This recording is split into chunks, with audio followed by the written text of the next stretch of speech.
Hello. Sorry. Long time no stream once again.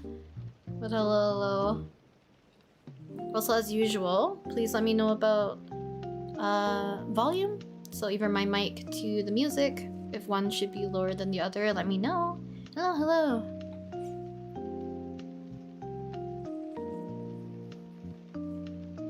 But we're doing some art fighting again. Maybe I'll mention it a little bit later when some more people stroll on in, but we're gonna do a lot of drawing today, hopefully. I don't know how long stream's gonna be today, maybe 5-ish hours? Maybe? We'll see. Hello, welcome. So, we are going to be doing, I think I have 2 revenges. I don't know if you guys can see this. I have, technically 3 works in progresses. One's an attack, and then 2 of them are revenges, but we're gonna start off with this one today. But basically, I know I mentioned several times, probably this month, and like more specifically, is the fact that I wanted to stream more for Artfight, but I feel like my general anxiety just got the better of me, so I do apologize that I went like silent for the last few days in terms of like for streaming and stuff. Yeah, but yes, we are doing Revenge for Fluffly Macaron.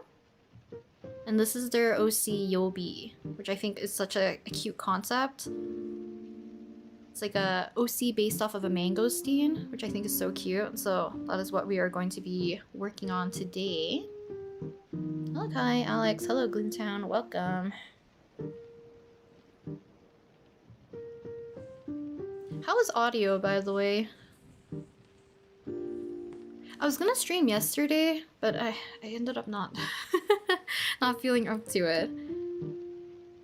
But I'm probably gonna hide this reference for now because I need to start rendering, because I think majority of the attacks and revenges today were in the rendering phase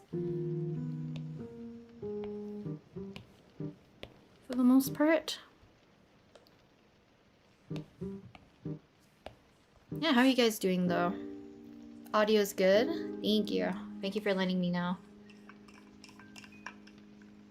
I have like Pokopia music in the background today.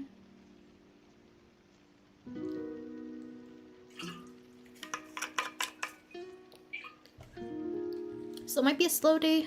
We'll see. But like I mentioned, I have 3 things we could work on today. Because I know for a fact if I have to sketch on stream, I might get super tired. I feel like rendering is a little bit more mindless for me, so at least I can just focus on sprucing things up for the most part. But we're running out of days for Artfight. Hello Tay, welcome. Welcome May. Love the music. I love Pokopia. I try to play like as much as I can, little by little, because I always want to see what the shop has. Because I feel like it's taking me forever to get all the flowers and like foliage. So like the little shrubs and bushes.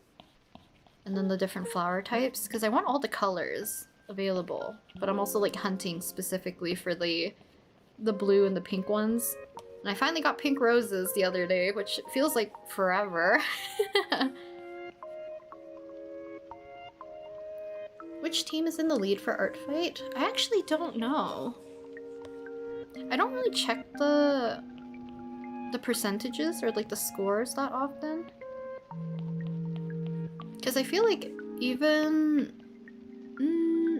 I guess I didn't check like specifically to what the percentage was last year, but I think like... Was Crystals losing initially? So maybe after like, you know, when they do the score tallying and try to fix some submissions and stuff, because you need to check entries, sometimes the score shifts.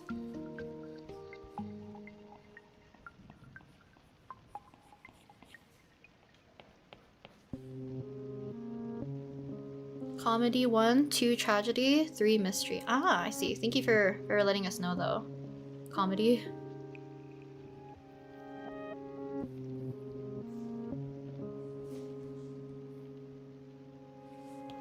Her lash line's a lot brighter.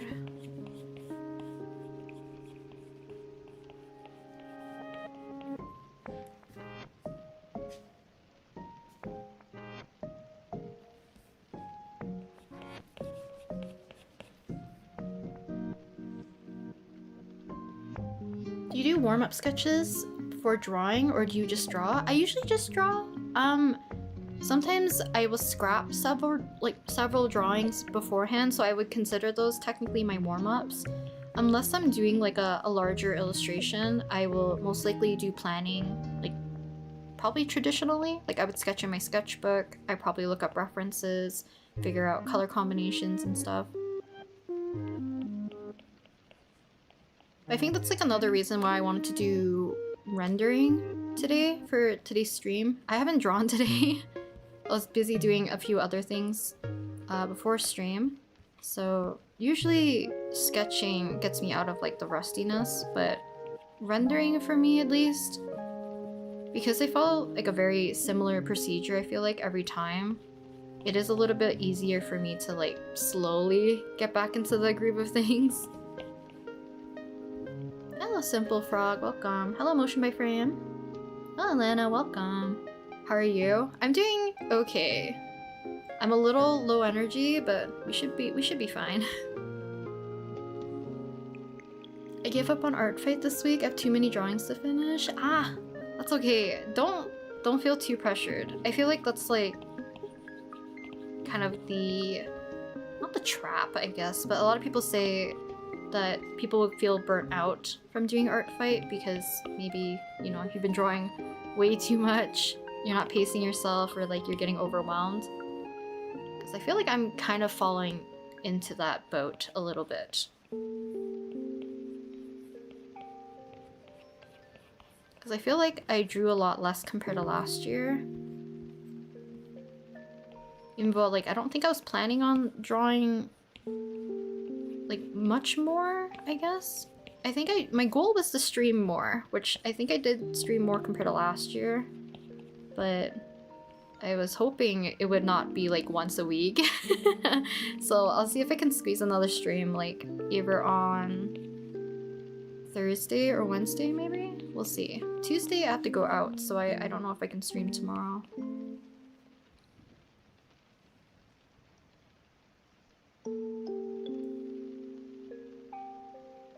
Hey Rin, I recently discovered your channel and your art is amazing. You make me want to draw and taught me page composition. Your videos are amazing. Thank you! I appreciate that, Sanrio Unit.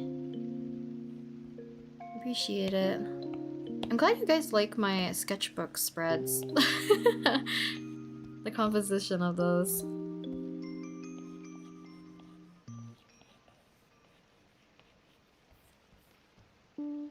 Also, this will probably be said in like Wednesday's video, but would you guys be interested in me doing a stream? It'll probably be in August because I want to make sure that every stream I do for July will be art fight related, and we're running out of days. But would you guys want me to do like a live coloring of like using alcohol markers?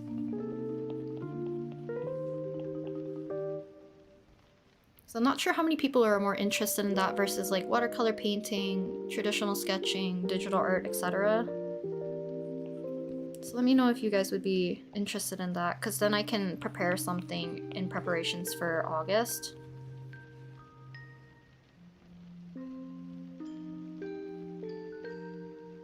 Anyone else doing art fight? Yeah, let us know if you guys are also still doing art fight, attack, or revenges right now. Do you know what I can do to get rid of art block, since I have art block and I don't know how to get rid of it? I think there's a few different ways, at least like how I tackle having like slumps for art is, I think I usually talk about 3 different ways. So one is actually taking a break, because you might actually be burnt out rather than art blocked. So taking a break, doing like other activities, other hobbies, etc., and then returning back to your art might give you maybe kind of like a boost in energy, because maybe you're just tired from doing art. The other two are kind of like opposites from each other, so either go completely into your comfort zone, so something kind of like a fail-safe method.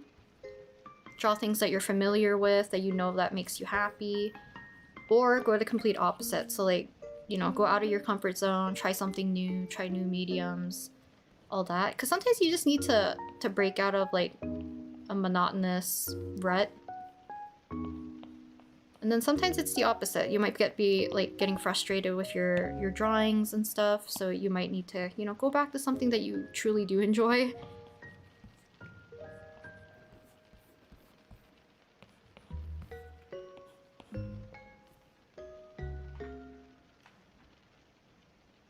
Yes, yeah, yes, yes.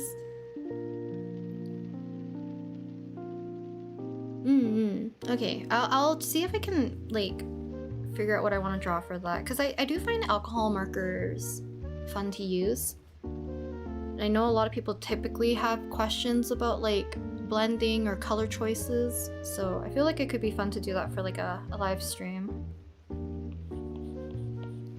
But do be warned. I've already kind of set it on my brain that I might want to draw Donhung, because I love drawing like characters with darker hair, and I love Donhung's like color palette too. So if you guys don't mind that, I might prepare like another one just in case, but he's always a character I'm always very fond of.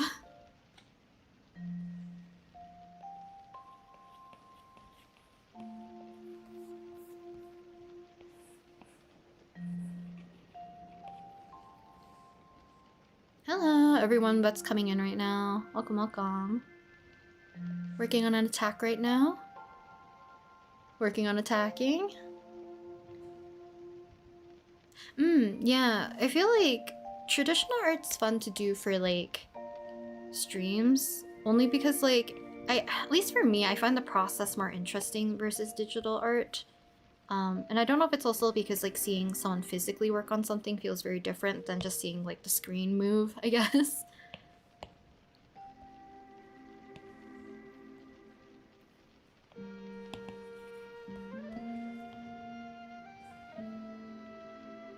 How do I want to do this? I'll consider it. If you guys like have any other traditional mediums you want me to do for like a stream, just let me know. I won't pressure myself to do like a lot of streams in August, considering like I said, I feel like my general anxiety got the best of me this month, unfortunately. But if there's any media you guys want to see, then I'll consider setting that up for a future stream, if anything.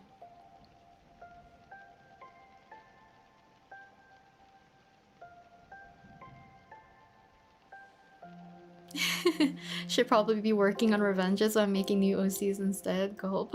It's okay. You're also like nearing the end of artfight. It'd be fun to, you know, have inspo for making new OCs during the time where everyone's drawing OCs.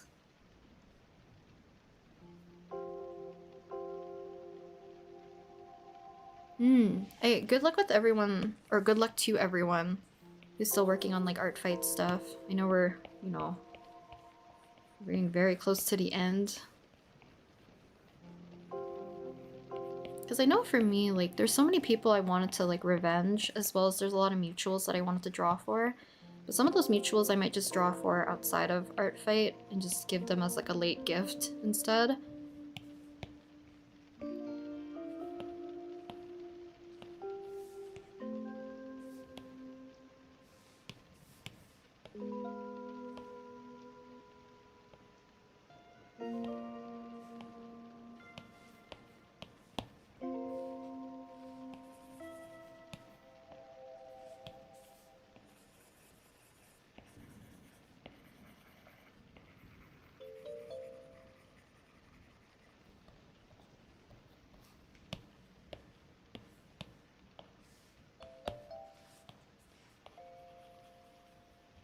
So I might change the music later. We'll see. I'm still in a very Pocopium. Eyes look like an apple. I feel like, what is it called? They're roughly based off of, or not roughly, they're inspired by a mangosteen, which I really like the color scheme in general, and their outfit's so cute. Also, for people who are just coming in,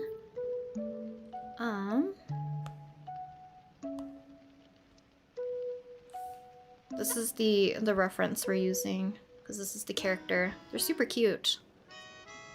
Because I really like the color palette.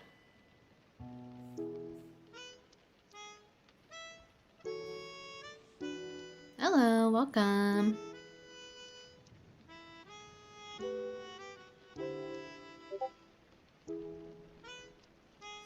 I should exit myself out of Discord.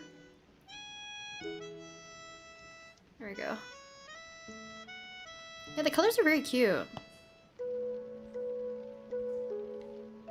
Because I feel like that's like my main motivation in terms of like when I was choosing characters to pick for revenging and or attacking.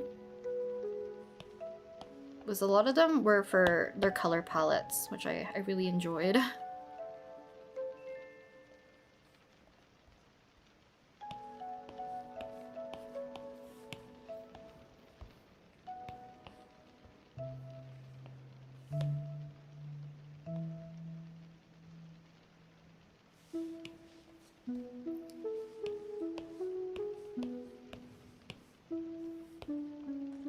Next is hair. Well, I think maybe I'll just work on the face first and then we can work on the hair. My water is coffee? No, you drink coffee but like also have water. I would love if you could do a stream on gouache, but I think you said it's not your strong suit. It's definitely not my strong suit. I don't remember if I've done a gouache painting stream before. But I'm willing to give it a go. I feel like if I pick the right character, my love for the character might, you know, push me through wanting to finish them. Drawing-wise, so that's also a thing. So I'll definitely consider it, though.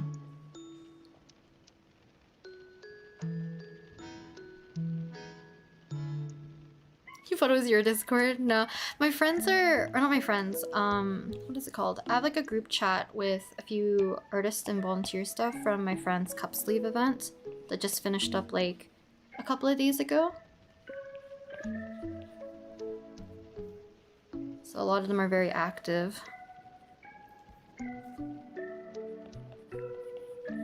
And I forgot to exit out of my Discord because I was sending references of like people's OCs and stuff to myself typically. I send them through Discord, so I have access to them wherever I go.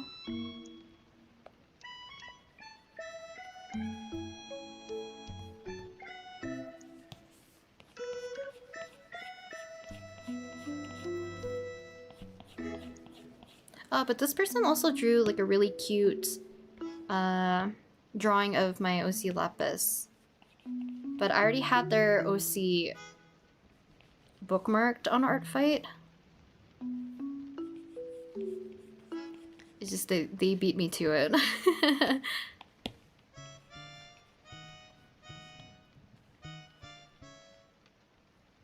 You're so inspiring. I hope the stream goes good. Thank you. I appreciate it. And thank you for coming to the stream as well.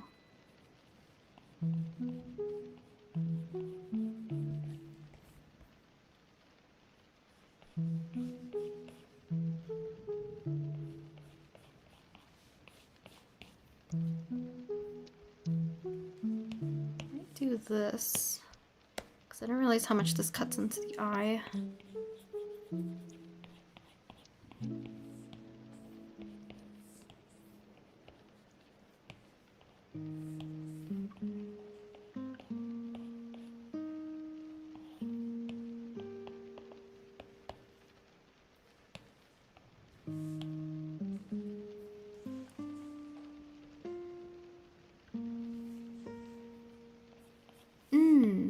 I guess you would live in a more humid environment. Because I've read that, like, you know, I haven't had mold in my Himi gouache sets. Or set. I've only used the one set. I've never had the molding issue, but my paints like dry up super quickly, I would say. But I live in a very dry climate place. Like it gets hot, but it's dry rather than humid.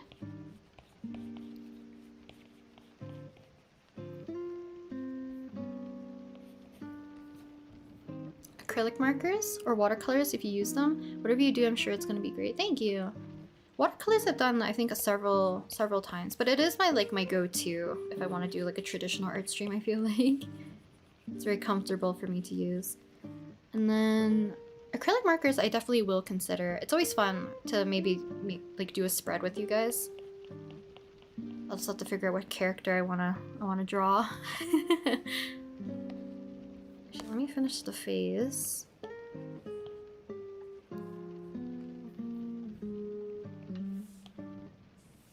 I want to do gouache too, but it's a pain to revive them. That's true. They're kind of not like high maintenance, but like if you don't use them frequently, right? They dry up and you kind of have to hydrate them and then mix them. It's like very messy if you have like a lot of colors, especially if you're using like the Himi jelly gouache, I feel like. Because if you're using tubed gouache, I'm sure like your palette is not exactly formatted probably in the same way.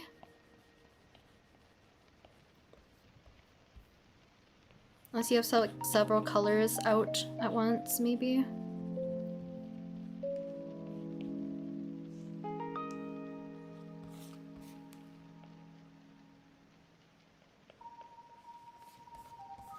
I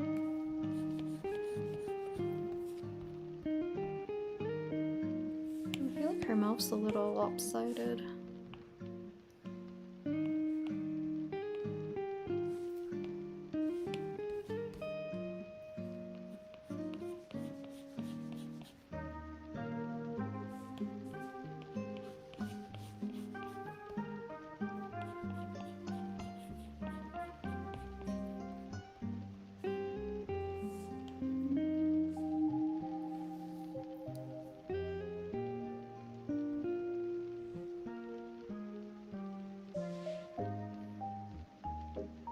I'm a beginner artist and I was wondering how much anatomy would I need to learn before I can start drawing my blurbles for fun. I'm stuck in practice hell. I feel like you should just draw all your favorite blurbles like right now.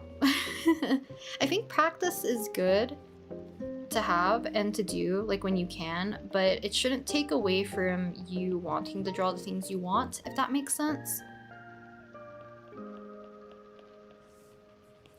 Because if anything, you should draw maybe your favorite characters while you're practicing. So do a bit of practice and then do application with your favorite character. Because I feel like if you're stuck in kind of like what you mentioned, practicing hell, art might get very monotonous and not very fun for you for a very long time.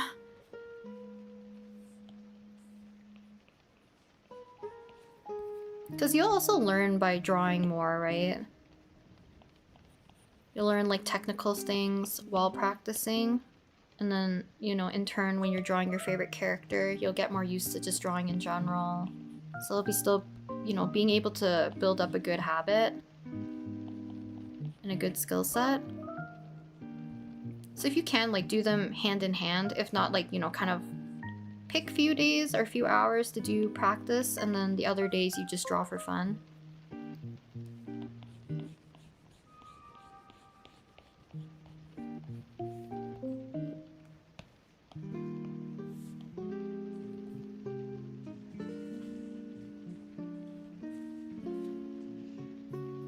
Usually the humidity here isn't that bad, but the heat wave has been insane so far, so hopefully hopefully most of your gouache is dried and cracked with low and hot.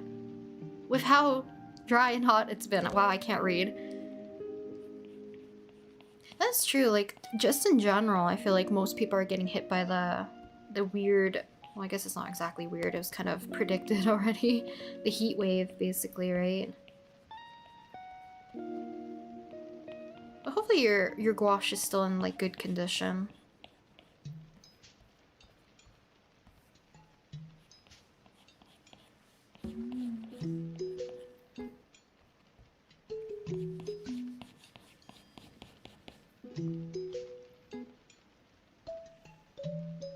acrylic markers are my favorite medium, besides pencil, and also watercolor brush pens are fun to work with.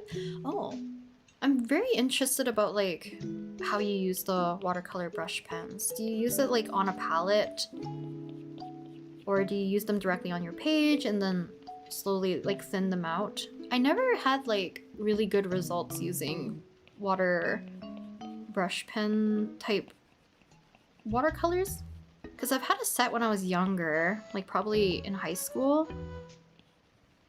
For me, besides the colors being way too vibrant, it was hard for me to control. But it was definitely more of like a skill issue, because I've seen different ways how people, I think, use them.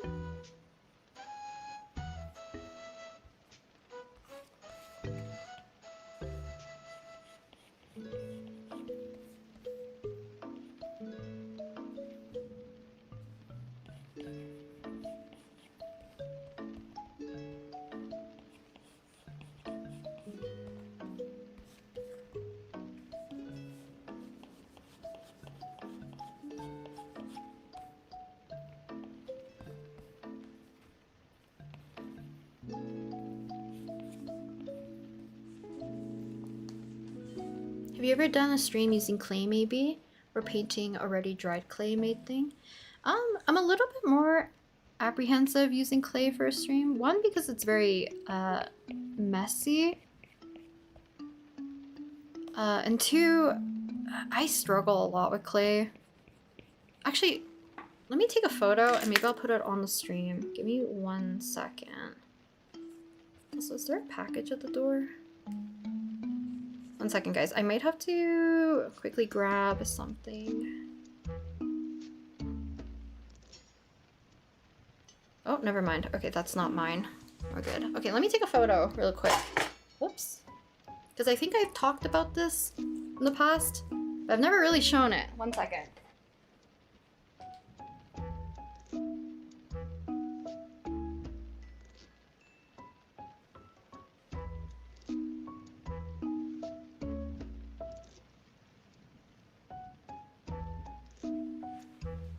I don't know if it's just like a...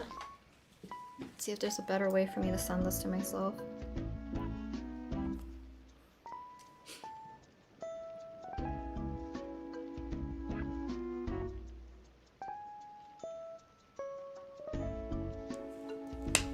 Okay, let me see if I can do this.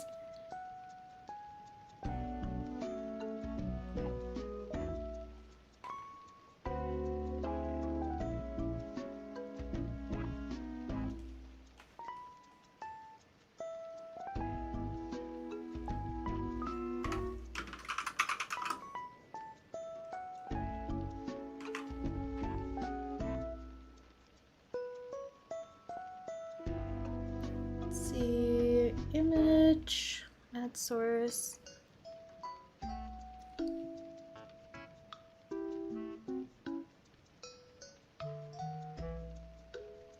Yeah, typically I feel like August is, I think like what is it, late July to August pretty much is like the peak of summer heat, I feel like. So hopefully you guys are trying to stay cool if you're getting hit by the summer heat or like El Nino. El Nino? Not El Nino. Let me see. Oh.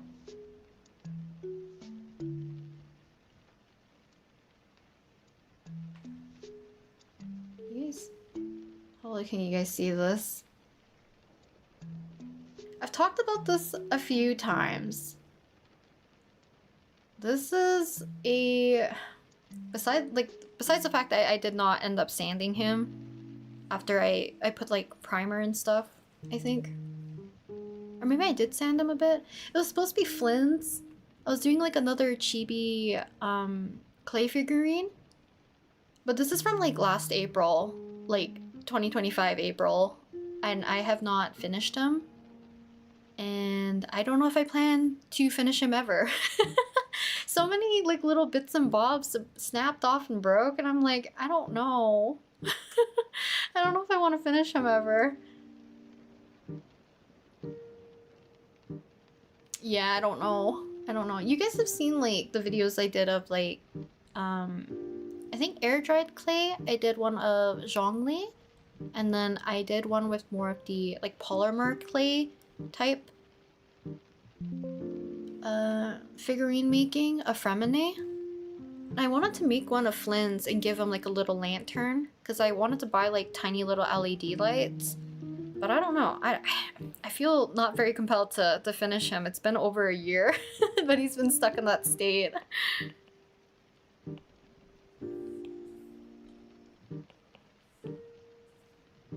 You using your iPad? I'm using my iPad, yes. It's so cute, thank you. I'm glad you guys like it. Unfortunately, I don't think he's ever gonna make it out of my whip hell. But I feel like a part of me wants me to finish it because I still have footage of when I recorded it last year.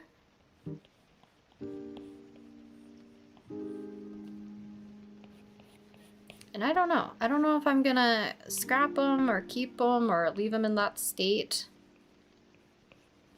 We'll see. I'm not like super compelled to paint him, I think, is my problem now. Because acrylic paints are also like low-key a pain to use. I usually use them directly on the page, although it's fun to use them without adding water. I've yet to try that. Ah! I feel like, at least for me, I found them very difficult to use. Like water color pens, I guess they're called? He's texting me.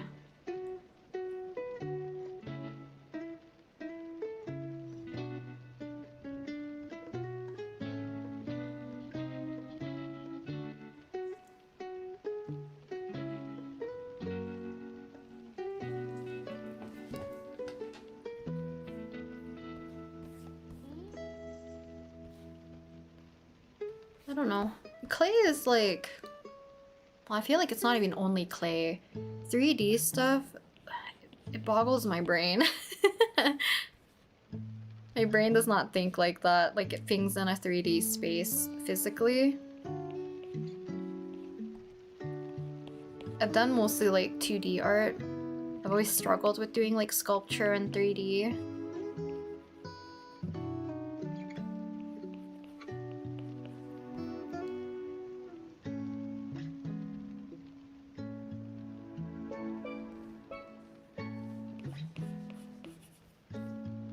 Because I think, like, back in my uni days, I probably already talked about this too. Sorry for my squeaky chair. I was definitely, I think I was probably the weakest for our sculpture course. And I already knew that. I think the only time I was, like, excelling is when we got to do abstract with wood. But like higher level sculpture and you had to do like busts and doing what was it called? Like when a model came in and we had to do pieces based on like the model. So you would do like the torso and the face, etc. under 3 hours and I'm like, I can't. There's no way I can keep up with everybody.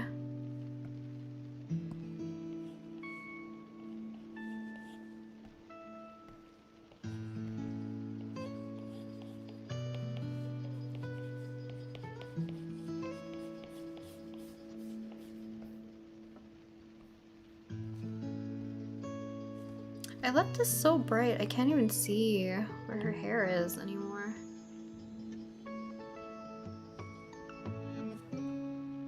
What?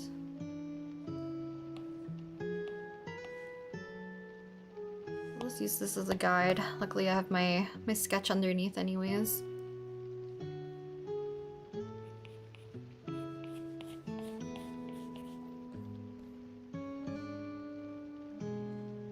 Hello, didn't check my phone. No worries, and welcome to the stream as well. Hope you're doing well. I'm doing okay today.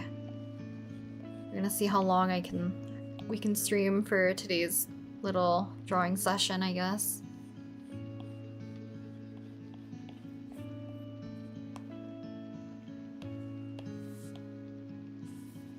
Well, hopefully you're also doing well. I know like quite a few people are working on artfight attacks right now.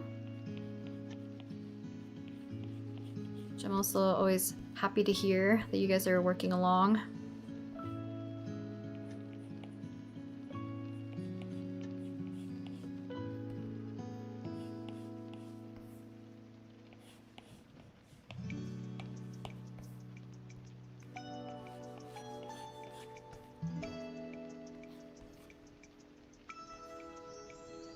Oh, Nori, welcome.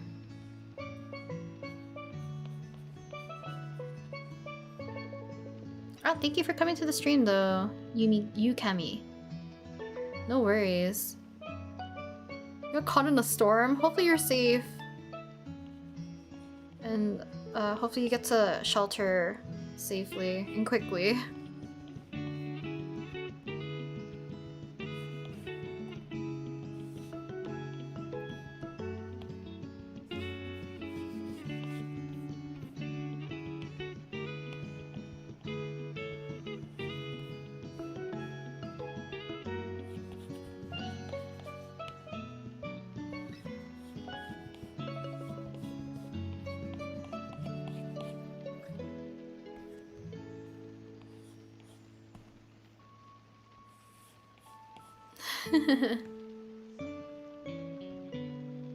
You're struggling so much on this attack, it's so out of my comfort zone. That's okay. I think it's normal to struggle on something you're not familiar with, right? And I feel like in the end, it'll make the attack more worth it for yourself, I guess.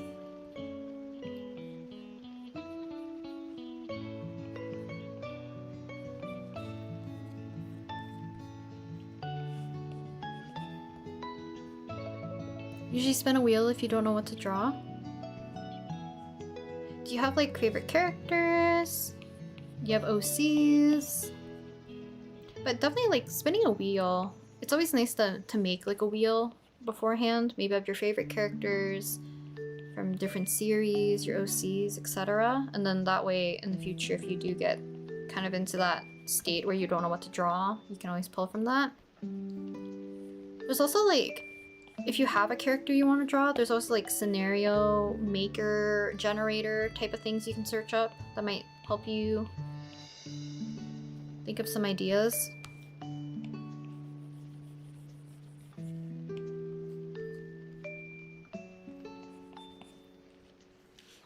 Working on my first full body attack for entirety of me being on artfight. I usually do half bodies, but something about Spider-Man OCs deserve full bodies for me. I feel like that makes sense. They have such like fun poses for like Spider-Man characters, I feel like.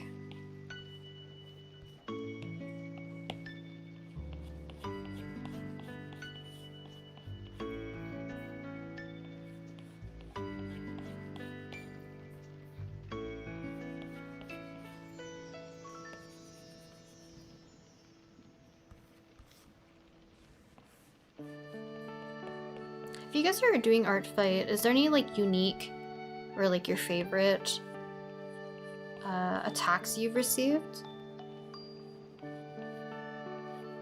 Because I love hearing about the very unique different types of either mediums or styles or like formats that people have been doing for attacks. I'm always like amazed by people who do animations though. That always makes me feel like holy moly. How did you have time to do this?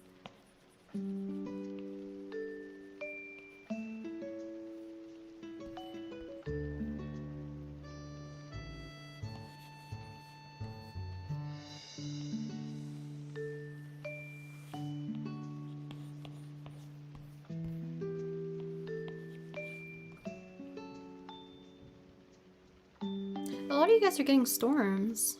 Hope you guys stay safe though.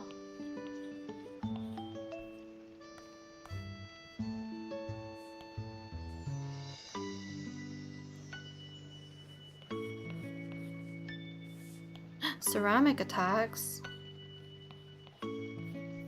Are you doing them like of like household items? Are you doing them of the character like chibis, figures type stuff? Or is it like, how do I explain it? Like objects based on the characters, if that makes sense? I'm very curious about hearing about ceramic attacks though.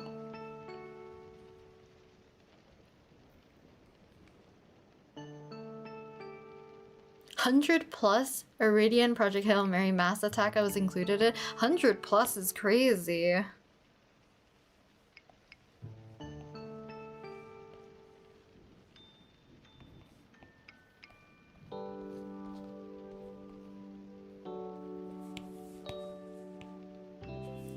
Why did I draw it like this?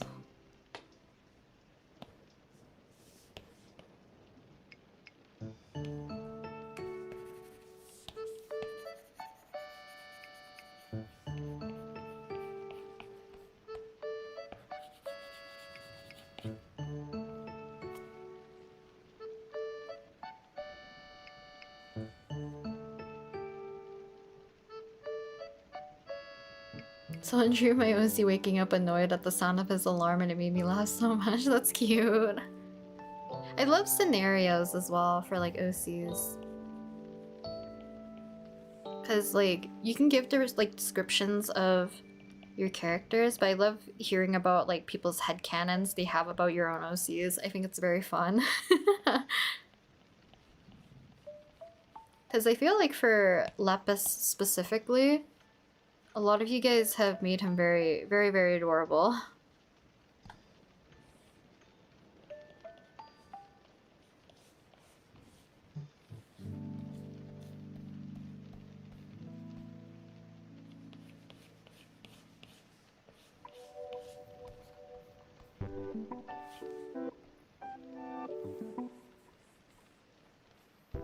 My first year, I didn't think I'd get put into a mass attack, but I was proven wrong. It was so cool seeing my OC with next to others.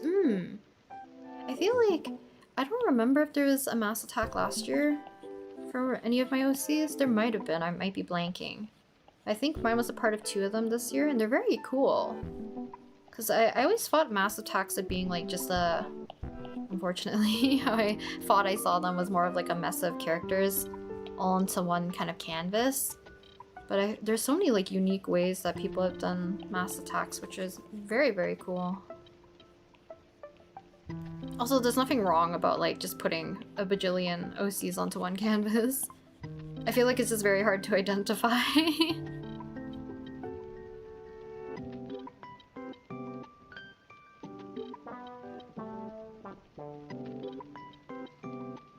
Speaking of wheels and my OCs, one of my OCs and his birthday today, I drew him a chibi artwork of him. Cute! And happy birthday to your OC. Ah, little tiny sculptures. That's a cute idea though. I feel like it would take you a long time to work on those.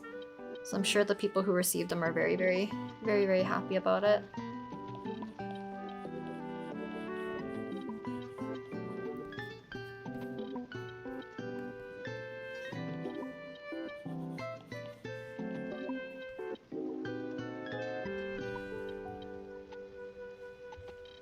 How do you come up with your OCs? I feel like I don't really have like too much rhyme or reason for making my OCs, I feel like. Some of them is like purely off of just wanting design. Based off a color palette mostly. Like Selwyn is purely out of everything that I like into one OC. Other ones like Masaki or Sato or Koji have like very specific purposes, I guess. Because I wanted a character that would push me to draw more foliage and flowers and all that, so that was kind of the main focus for making Masaki. Because his design's very simple.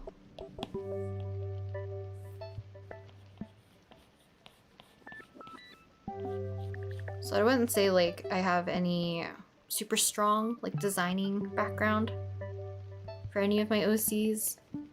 They're kind of just like, you know, because they're made for me, I'm just gonna play around with what I like. I'm not here to make a story or make like cohesive visual character design choices that are more like maybe cohesive for a narrative, etc. All that kind of stuff. I'm just here to have OCs for fun. Just for the whimsy of it, I guess. I'm at 100 since it's a character limit, but I'm sure the creator would have added more Iridians if it wasn't for the limit. I'm sure they could have split their attacks, like, you know, if they had more than 100, it would be just like for a separate one. But 100 is really crazy. That's so many characters to draw. I guess like the dedication to the theme as well is also nuts.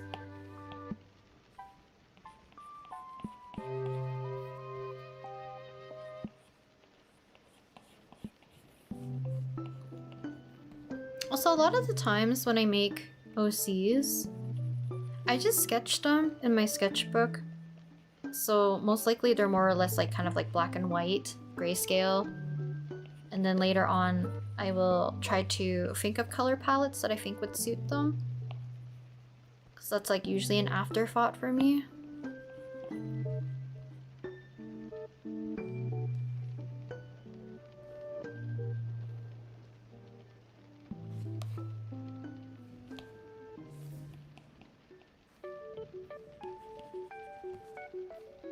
I feel like there's different ways to approach like making an OC, because like I said, some people might be more like design focused about like shape language, color, overall silhouette, etc. But if you're just like wanting to have fun, wanting just to make OCs and stuff, just like, you know, let yourself be free.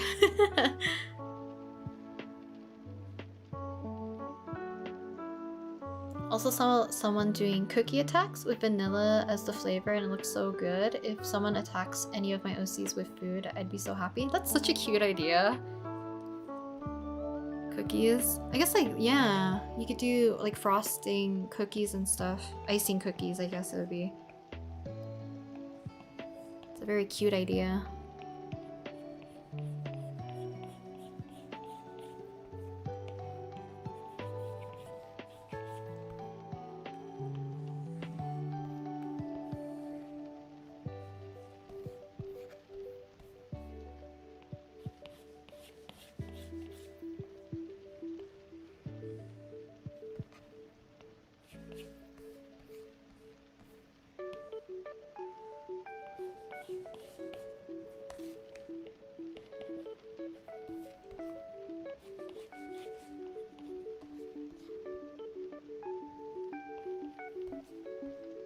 Hoping we can finish this one in like somewhat of a timely manner so that we can render the second one. I don't know if we'll get to the third one today. And I wasn't planning on technically working on it on stream specifically because it is a mutual of mine and I don't know if she'll be watching. So I might want to tweak it and stuff before submitting it. So like at least somewhat surprise her? We'll see. It is a revenge for that one. The next one we'll work on, like other than this one, will be more of like an attack. So they have a very cute OC as well.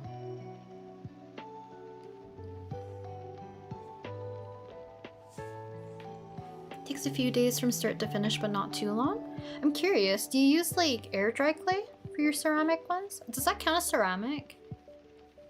Or does it have to be fired? So maybe like actual just like normal clay rather than the air dry? Because I don't know what counts as like ceramic if there's like a specific definition, but like if you fire it, that's whoa.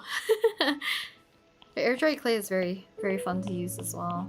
And like a lot of people do such amazing work with air dry clay. I'm always surprised of how like smooth and professional people can make air dry clay look.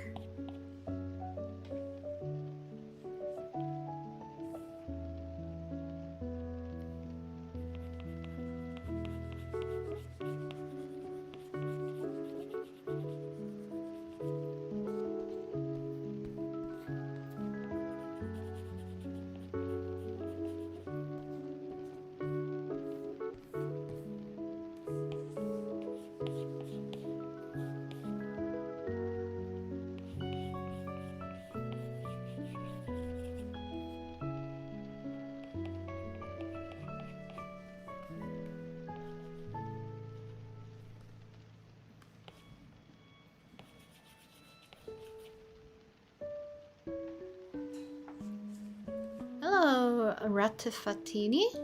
Welcome, welcome. Does anyone in chat have any tips for sharing art channel, posting art on social media? I feel like that's a little hard. I would usually say, if you're not like focused on trying to make like art your main thing, I think it's easiest usually to join like a art community or like a fandom, because it's easier to find people who might enjoy your art in similar spaces to that. Otherwise, like, you know, posting into the void, it's very hard and you're banking on like luck, and typically the algorithm doesn't like that. It doesn't support it.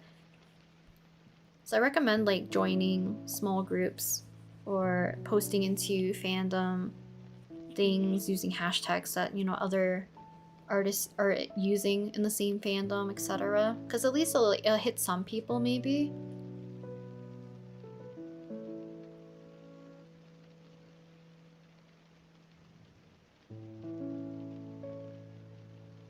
That I agree with us as well. If you have like, if you're waiting for the perfect time to post and you haven't posted before, or you're intimidated to post, the best time is always now.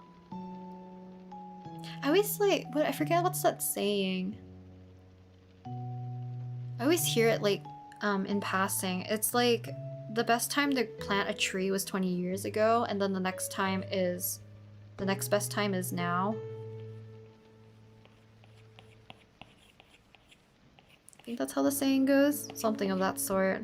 Basically, like, you shouldn't be waiting around for like the perfect opportunity. You should just like spring for it and go for it. Because unless you get like extremely lucky, it's gonna take time to build.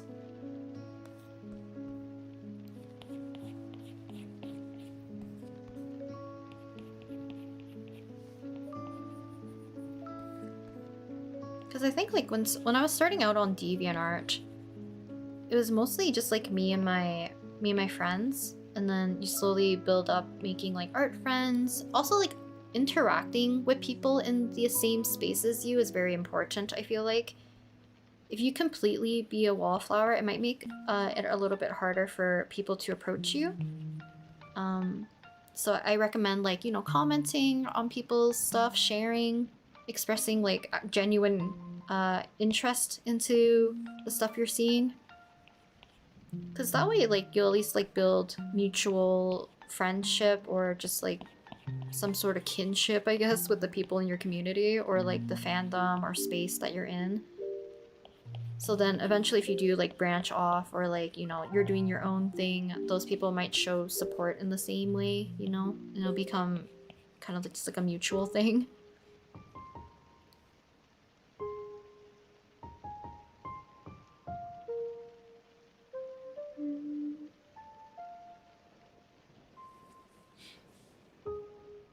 I'm gonna leave the stream now. It's fun drawing along, but I have to go to bed now since I'll be going to a museum in Germany tomorrow. Oh, have fun! And thank you for coming to the stream though, Regina. And hopefully you have a fun time at the museum tomorrow.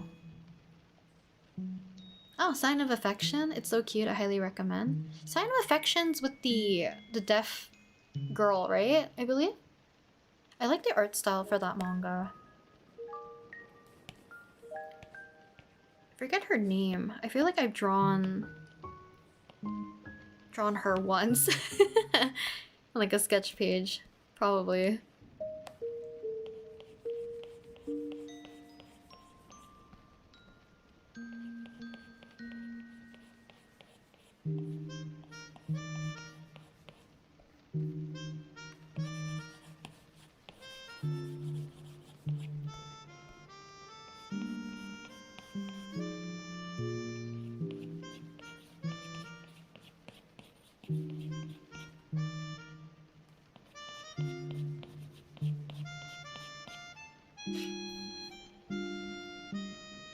Oh, it is Yuki. Okay, okay.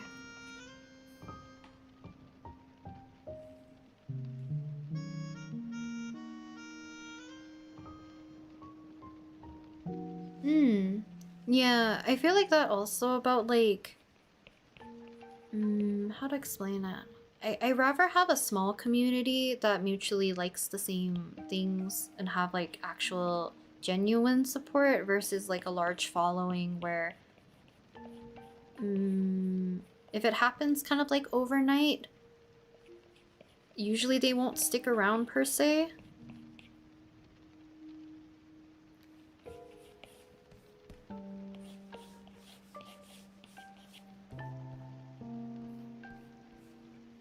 If you slowly grow it, I feel like because it's more natural, people have like that more, not inclination, but they kind of grow alongside with you.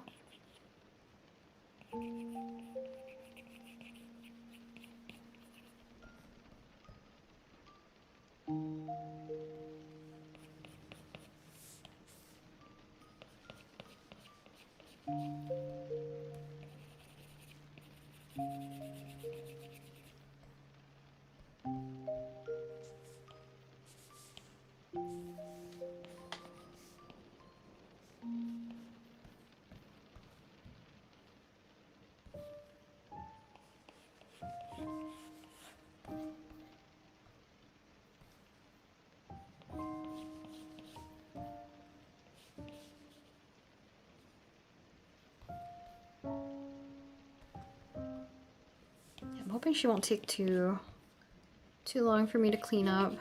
I think she's turning out kind of cute right now.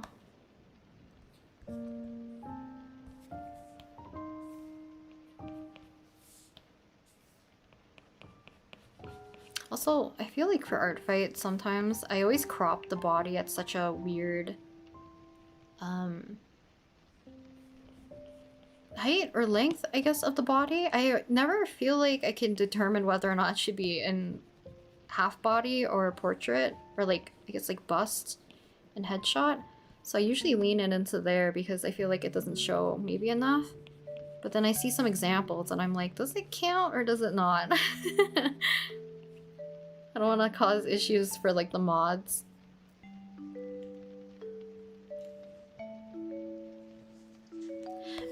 Yeah, consistency is very important. Not only for like people to build kind of, I guess, like, I wouldn't say trust per se, but like consistency at least shows that you're gonna kind of like be there as well, right? So people can look forward to when you come back or return, I guess.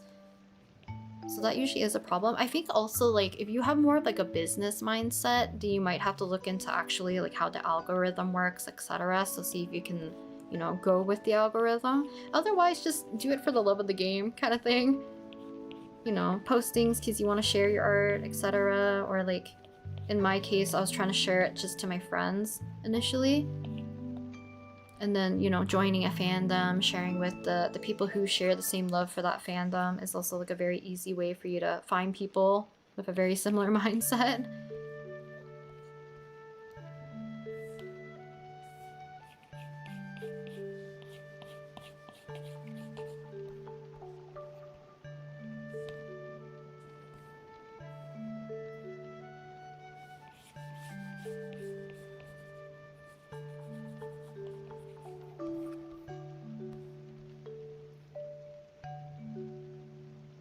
Hello, Azure Tiger, welcome.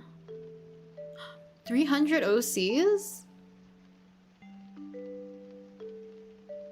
Wait, how do you keep track? Like, even if you don't name your OCs or like, you know, how do you know you have over 300? Because that's crazy. 327 OCs that I have names. The rest after that don't have names. How do you keep like a chart? Holy moly.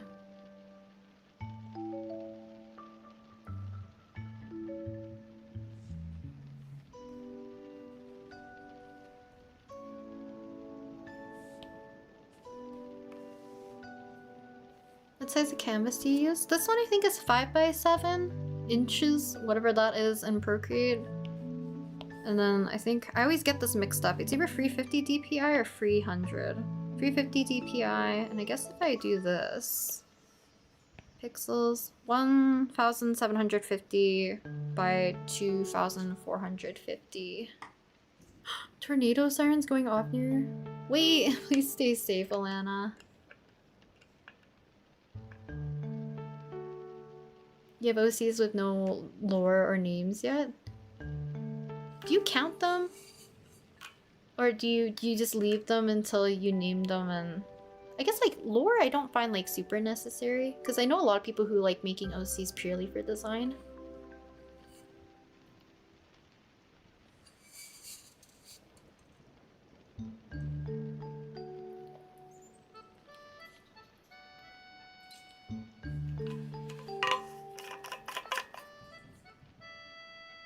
Feels like 110. I need to see what that is in Celsius. Me as the non-American.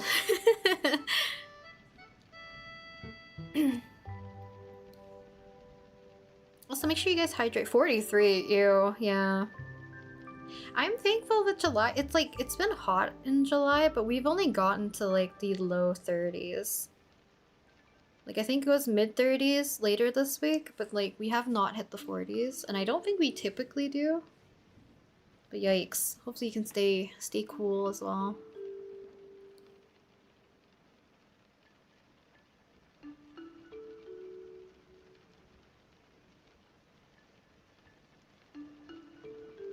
I'm surprised, like, even with like 300 OCs, how do you remember their names? Now that you're saying that some of them you just make up. You must have a very good memory.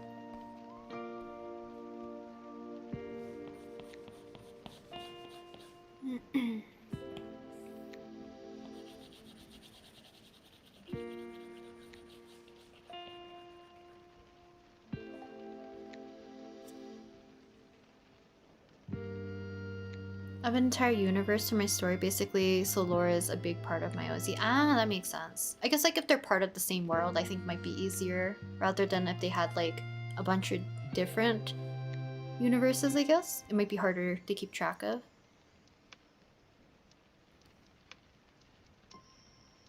Luckily it's not hot where I am anymore. Sometimes the weather here is crazy mood swings though, so you'll never know what you're gonna wake up to. That used to be the case here as well. But I feel like summer is just like, typically it's more dry and hot. Even though we had like rain for quite a while. In like the very early part of the summer. But now it's just hot. I wish it would rain more. Despite we had a bit of flooding and stuff in some areas. Hopefully you guys are staying safe and or cool, depending on what your weather situation is.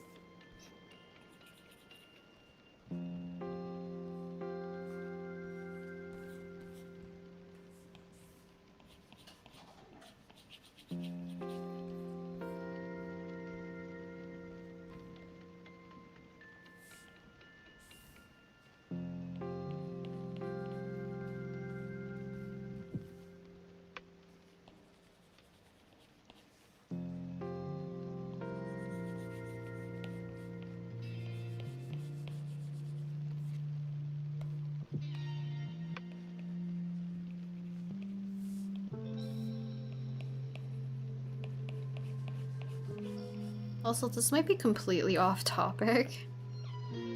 Because I haven't seen like shorts from this person like for a while, but I think it's just like a very fashionable gentleman who does like random color swatches and like makes an outfit based off of it.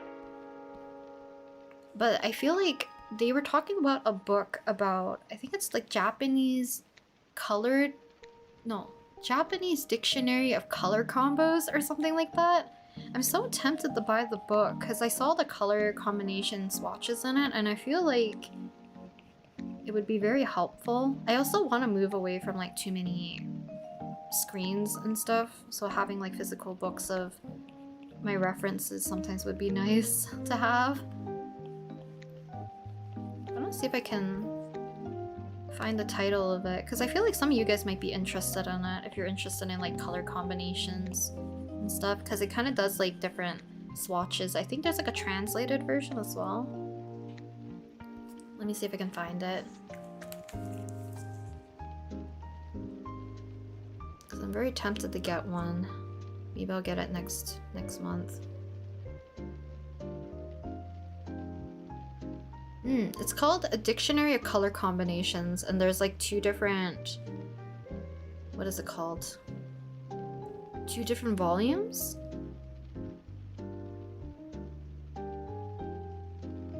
Yeah, it's called A Dictionary of Color Combinations. Because it shows like the color swatches with the names and stuff, but I think it has like suggestions on like actual color combinations, which I think is kind of neat.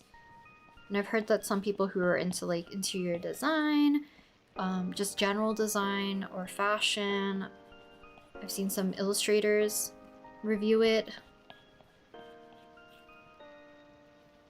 So it might be an option if you guys are interested in it. I think there is like a translated version. It has like the Japanese with the English underneath as well. Hello, iSunnies. How do you go live with the iPad screen? I'm using an app called Reflector 4 on my desktop. And then the iPad, you can screen mirror directly to Reflector 4. So then when you open up like OBS or Streamlabs, you can just capture that one window.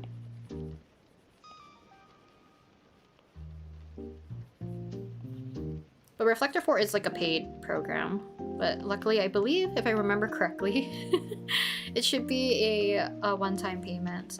There's like other options I think people use to screen mirror as well, so you might want to look into that. But this has been like one of the ones that I found that I could probably have on my computer for like, you know, forever.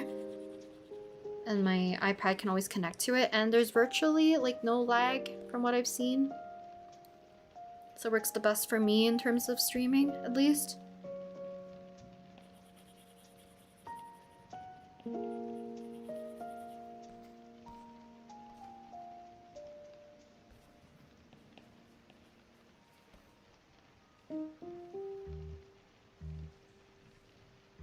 Hello, Arlette Starry Tea.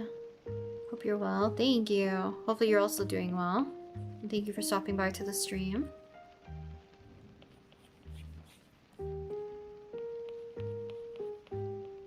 But yeah, I think that book might be very helpful. Because I did not find that recommendation until I randomly stumbled upon that one guy who makes all those fashion shorts. I always like seeing it because his color combinations like usually are very immaculate, and then now I know that he's using also some random swatches from a color combination book. It's very, very, very helpful. Because I want to be able to try different color combos for like sketchbook spreads and like maybe different illustrations in the future. So I feel like it'd be very useful to have something like that so I can just at least have a visual on hand.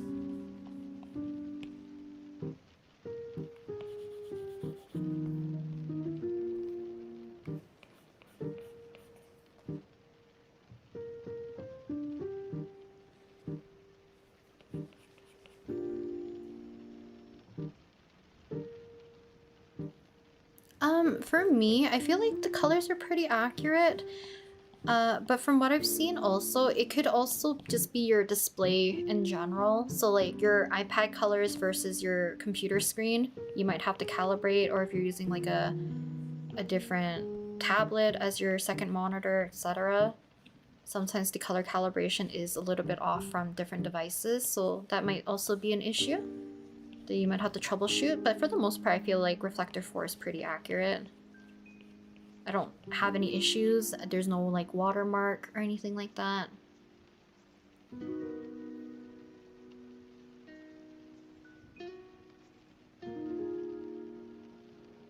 How do you choose the line art when rendering? I struggle with that a lot and would like some tips. I think it depends. So typically I try to pick colors within kind of the same either color temperature or the same color family. And then intensity will also depend on whether or not you want it to really stand out. So let's say like this area, there's both like a purpley red color and then this green color, right? The darker of the color would be the purple, so most likely I'll choose like a darker purpley red to outline a good portion of this.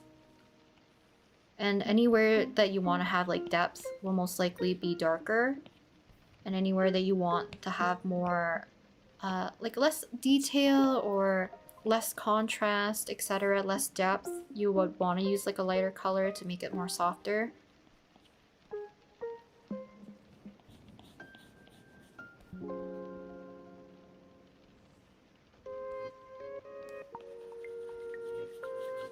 Because you can also use like, if you don't care too much about like wanting a softer look, you could also just use like one color all the way around. It just depends on how much contrast and like, you know, color difference you would want for each of the area. I feel like it's a bit more of like your own personal preference as well.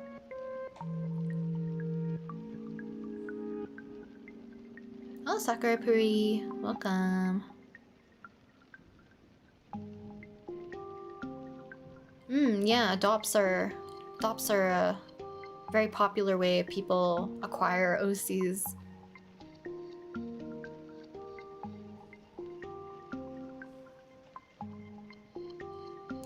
Rather than like specifically, I guess labeling it as like selling your OCs, you'd most likely be selling like a character design, I guess, rather than like a full OC sometimes. Other times, like when a person no longer wants their OC, right? Some other person might care for the OC more. It's kind of like almost like a pet in that sense, where you feel like the OC, you still want them to kind of like live on almost, and feel like someone else might appreciate the OC more than yourself, so you might want to put them up for, in this case, like adoption.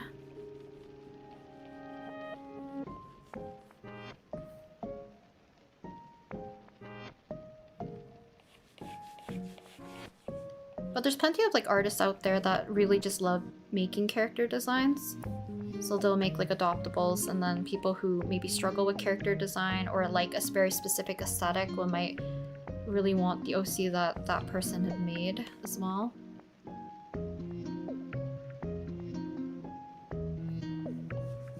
I feel like that's correct. It should be Air Squirrel, I believe. Let me quickly check so that you're getting the correct one.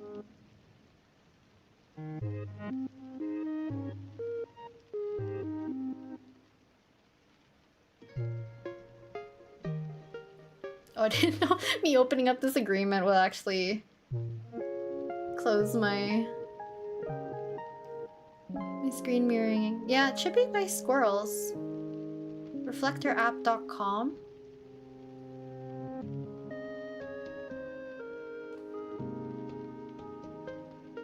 Should be by Squirrels. Air Squirrels or Squirrels.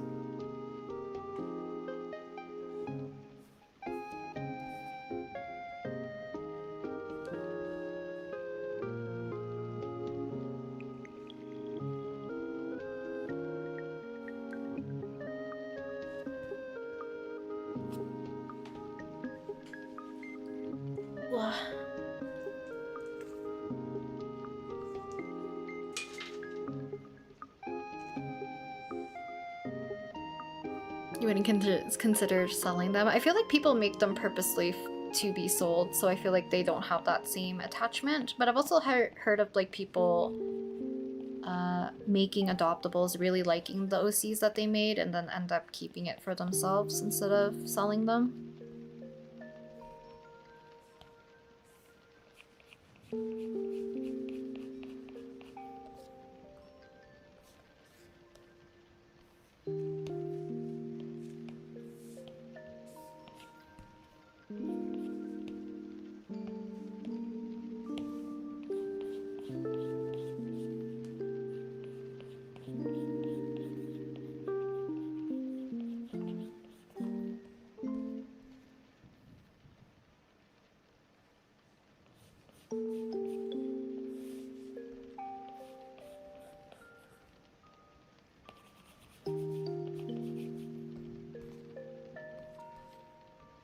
how I want the hair to be here.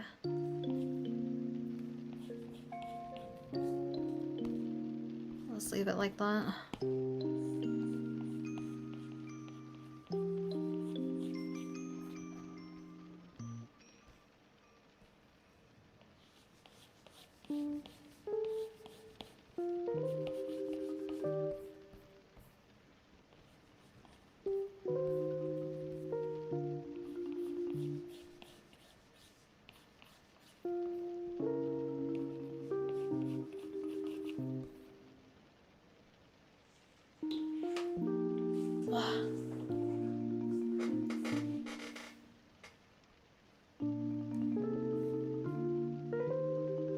Honestly, seen some crazy adopt designs that were so peak. Some people are like really cracked at like doing character designs. I think a lot of people also do it for like VTuber designs I've seen. For like also kind of like those types of adoptables. Because I feel like VTuber designs you can go a little crazy with the either aesthetic or accessories, etc. Especially if you want something very detailed. I feel like there's a lot of people who can really go ham on those types of designs.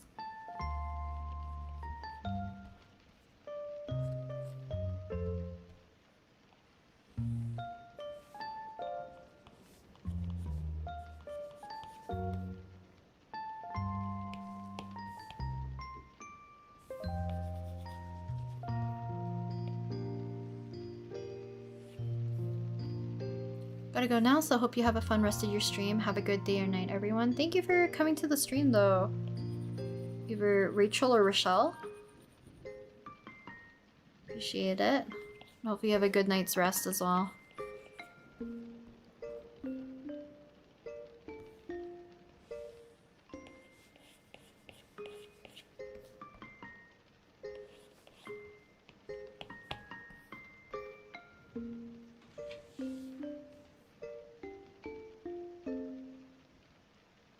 No, literally, Lauren, I'd be seeing so much better adopt designs than mine. I just want to buy them all.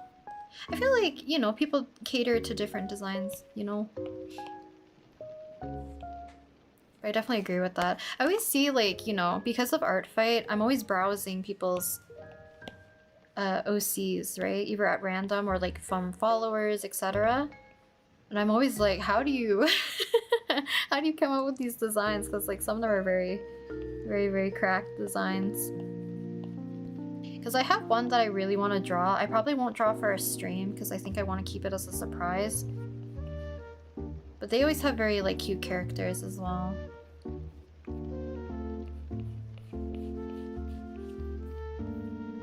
Because I think it's another mutual of mine. But I don't know if I'll be able to finish it for artfight. So like if I don't finish it for artfight, maybe I'll just send it to them as a normal, here's some art. Because there's like 2 or 3 mutuals I really want to draw for.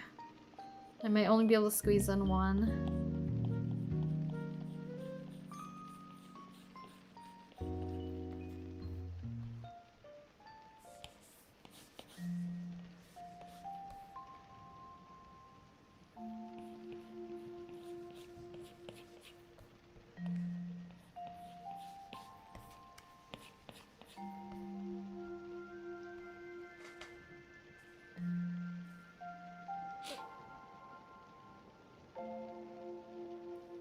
Patato? Welcome. Welcome.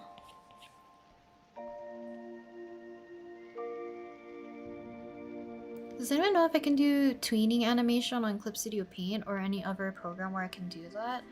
I mean, technically, in Clip Studio Paint, you do have access to animation, but I don't know what specifically you need to do tweening, so I'm not too sure if it would be suitable or not. Someone maybe with more animation experience can maybe answer that question.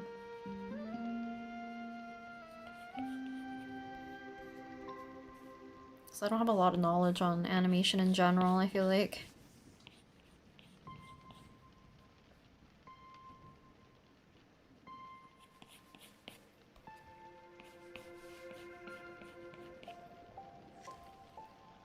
So far I've done 13 attacks. I still have 10 more drawings and I'm gonna be done. Whoa!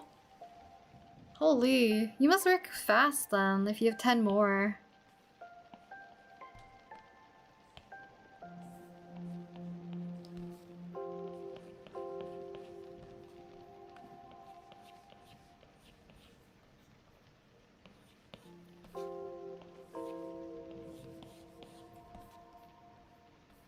Hello creator creatures, welcome.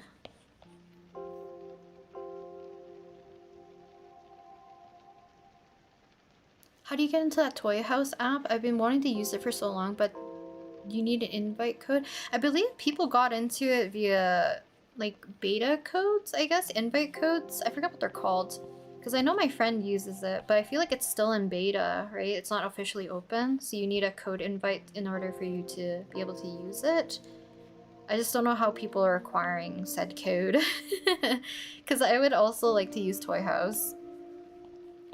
But I know, people talk about Unveil, right? As another website you can use to keep track of all your OCs and your information, make profiles for them, etc. Do you guys have good experience using Unveil? If you guys do use it, or if you have any like OC websites, do leave recommendations for anyone who might be interested. Is Toy House an app or a website? I believe it's a website, Toy House.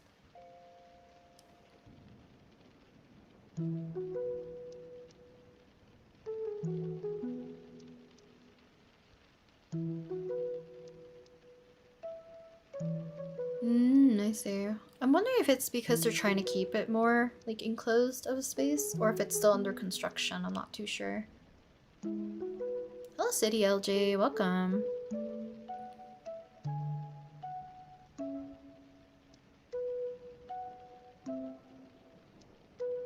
Is Unveil...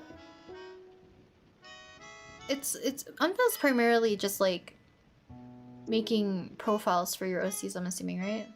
Kind of website?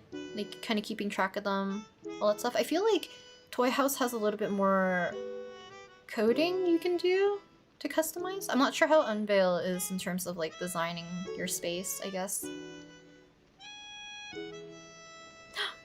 Fulgur? You mean Ovid? Fulgur Ovid? I saw a mutual of mine drawing Ike and I'm like, ah, I miss.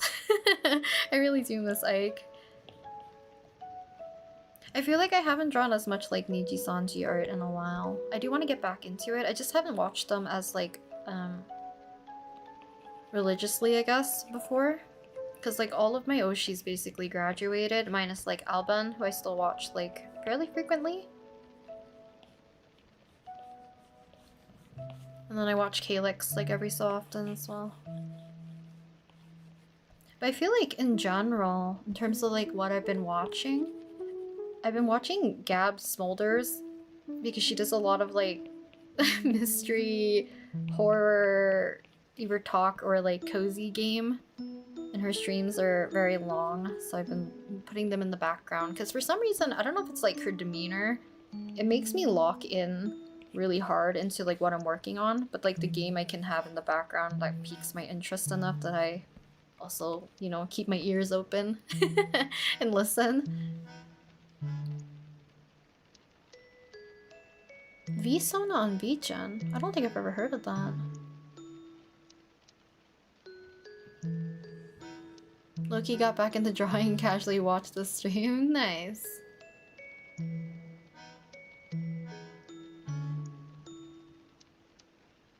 OC Network and now hopefully Unveil. OC Network I've never heard of though before. Hopefully it's a nice website to keep track of all your OCs as well. Welcome Emma. Hello, hello.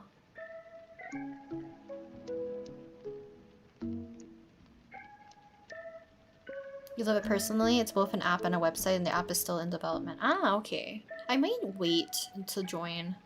Because I feel like I would want to develop more of my lore for my OCs. We'll see. Because I think for the most part I don't really have any place that has like all my OC stuff consistently.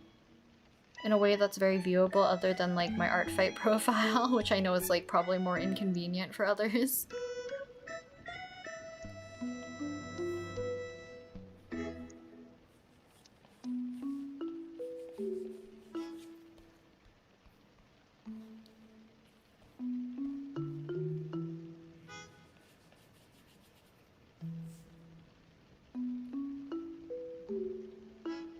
Time is it for you guys?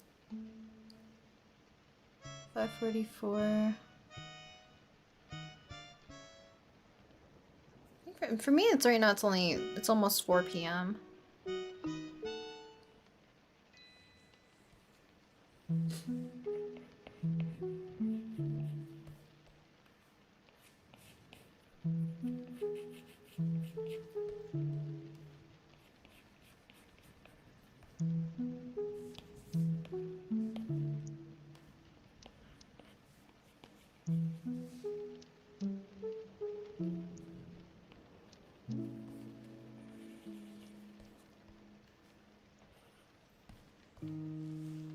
Let's try to finish up this side first, and we'll slowly move our way to the right.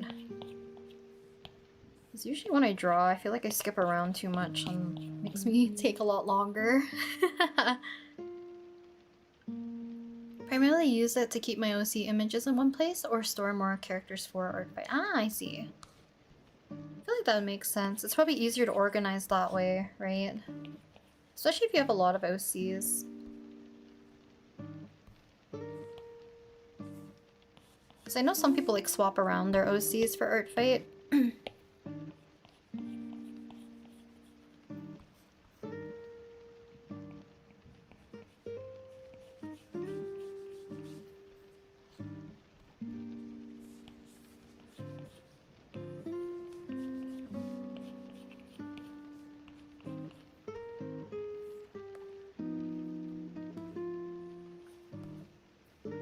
Over 100? How do you guys keep track? Genuinely. Do you count like... Okay, people who like have many OCs or have like OC story lore, do you count like background characters as like OCs?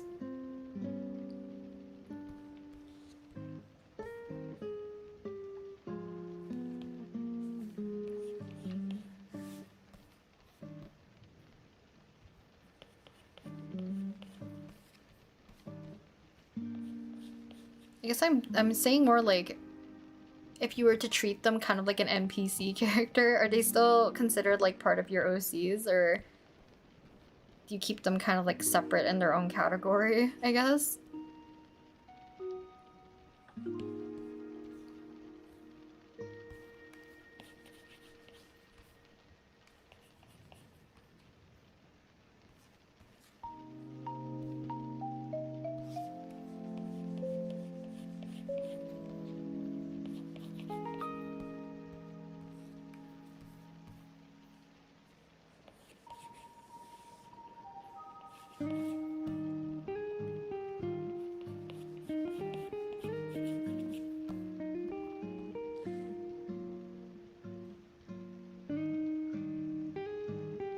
Does anyone know if Toy House is limited? I know, like, is there a character limit on there or no? I think you might have to search it up. Whether or not they have, like, a character limit, I guess.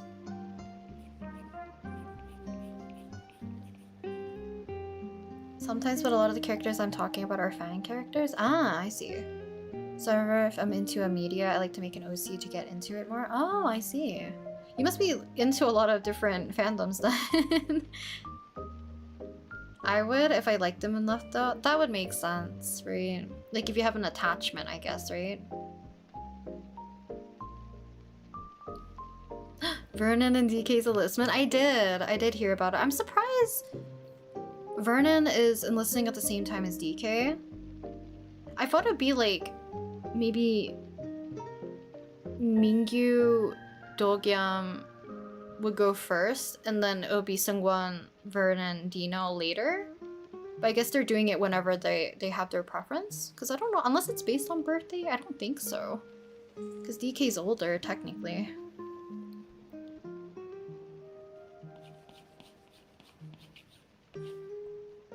Because I also saw that I believe Vernon is enlisting under public service? I feel it's the same as like Jonghan, right? I think Wonu might be in the same one? Or was Jonghan in active? No, I feel like he was in public as well. And then Do-gyum's under active duty. And I think the rest of the boys are supposed to enlist in... When are they enlisting? October? They're supposed to enlist by the end of the year, right? So that everyone comes back in 2028. Wow.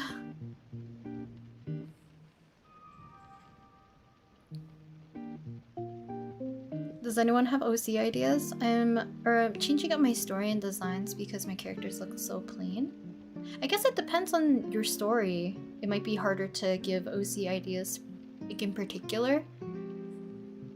Unless you have like background information. But I do think like... I feel like I'm not the best person to talk about this because I literally talked about how I don't do a lot of like designy things about my OCs. Maybe except for like parts of color palette, but... I think character, lore, background environment, etc. is very important for if you have like a very story-based OC. Because a lot of the times the aesthetic or clothing choices will help depict the timeline or environment or personality of the character. So I feel like it's a little hard to determine that, you know? Just give them a bunch of trauma, whoa.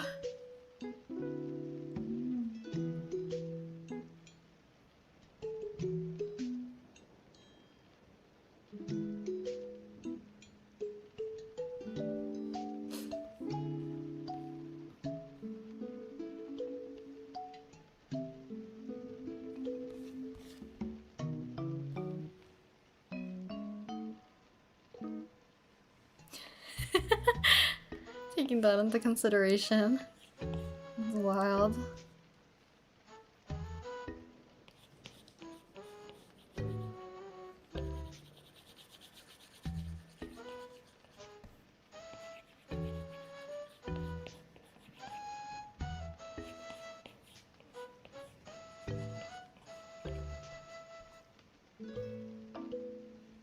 Oh, this is a bow, isn't it? I was like, what's this random lump? Yeah, this is supposed to be a bow. Whoops. I knew I wouldn't have like thinking I wouldn't have drawn the hair that incorrectly. Because I knew her hair wasn't like braided by any means.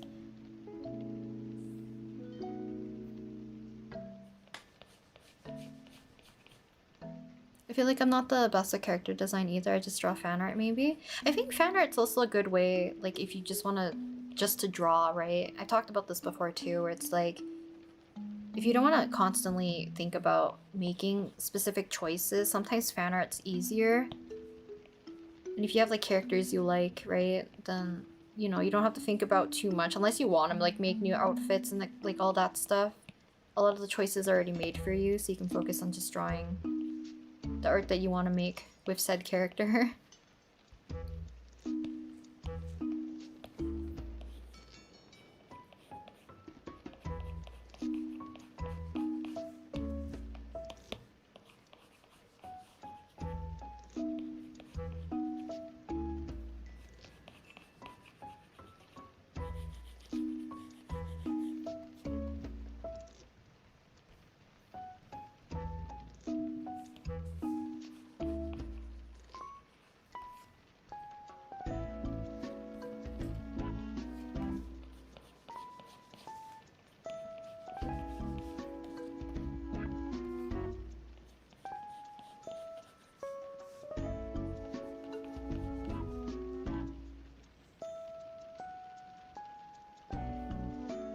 Am I the only one who finds I can't get myself to give my OCs trauma because I love them too much to make too much bad stuff happen to them? I used to be able to. I think that means you might be in a place that, you know, maybe a better headspace, but I think there's nothing wrong with giving your OCs trauma technically, because I know it's technically to provide more character versus like if a character is too just happy, they make them they feel very flat, right? Or sinister, I guess. It depends on how they're portrayed, because it might be like they're masking.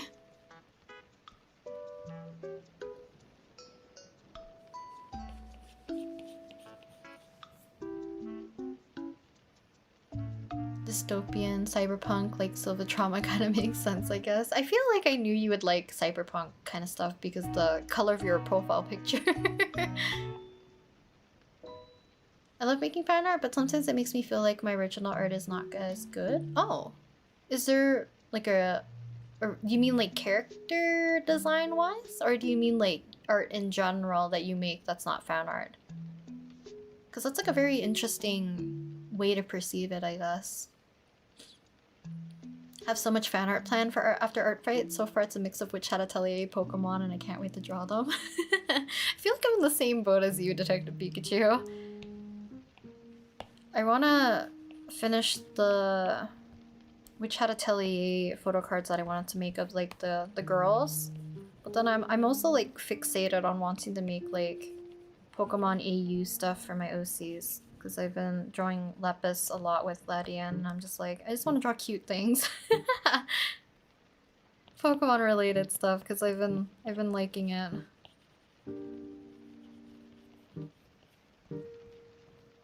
But once Artfight is over, Artfight's the priority for July, I guess.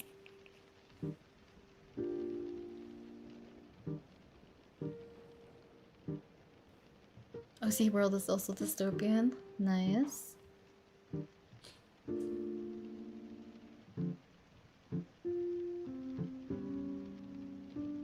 I did exercises to get better at character design by combining characters like Flynn's and Fresh since they're kind of similar. Ah. It's I think it's also fun to mix completely different aesthetically opposing characters together. It'd be very interesting to do. But I do agree that Flynn's and that I guess it's Twisted Wonderland character, right? Is that what Fresh is? I'm assuming? Because I don't know the guy's name, but I know a lot of people are like comparing them. Because aesthetically they kind of share a very similar color palette too. But like I mentioned, if you don't like, besides story-wise, if you just want to make a new character, try making a character that's like purely out of all your favorite things that you like in a character and see if you can kind of mash them up into one.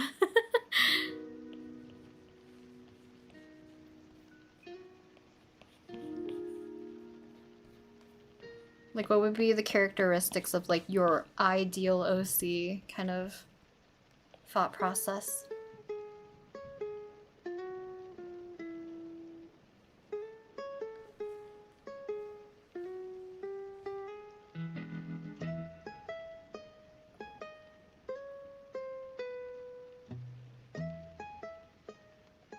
Lucy from Cyberpunk Edgerunner Season 1. Unfortunately, I can't see super closely what your icon is, but it makes sense. It's Cyberpunk.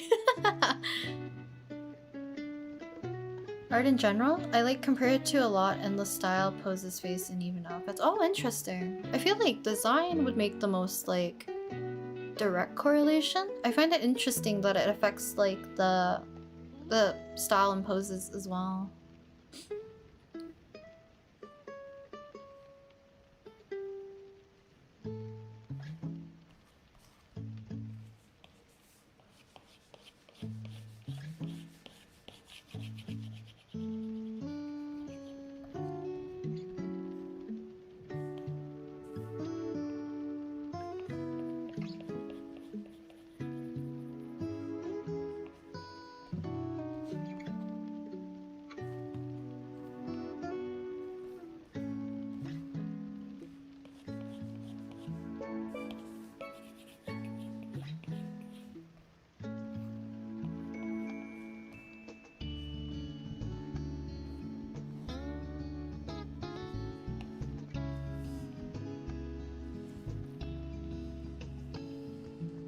So I'm on the stretch, guys. We're approaching 2 hours. feel like my posture's always been bad, but recent days, my back has been hurting. You plan on doing Otafest next year? If my cards align. If you don't see me at Otafest, it's not because I didn't apply, it's because I didn't get in off the wait list. I think, have I talked about this? I might have. I don't know. I feel like I don't talk about local cons like too often on the YouTube because it is more local, but I was comparing like waitlist time or like placement with like some of my friends, and I think mine was like 500 something. I forget. Actually, I can look it up. I think it was like 570 or something. But then I thought, I was like, what are the chances I'm this high? Because this is like the highest I've ever been on a wait list. I'm surprised they even gave me a number. Let's see. Otafest.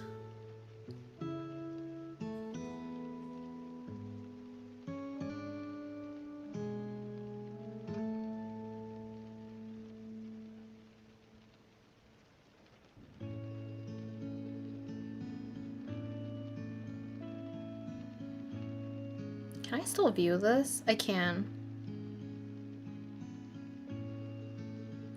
But I guess it updated. So it says that I'm at 549. I think I was like at 570 for the waitlist. So it went down 30 people, I guess, ish.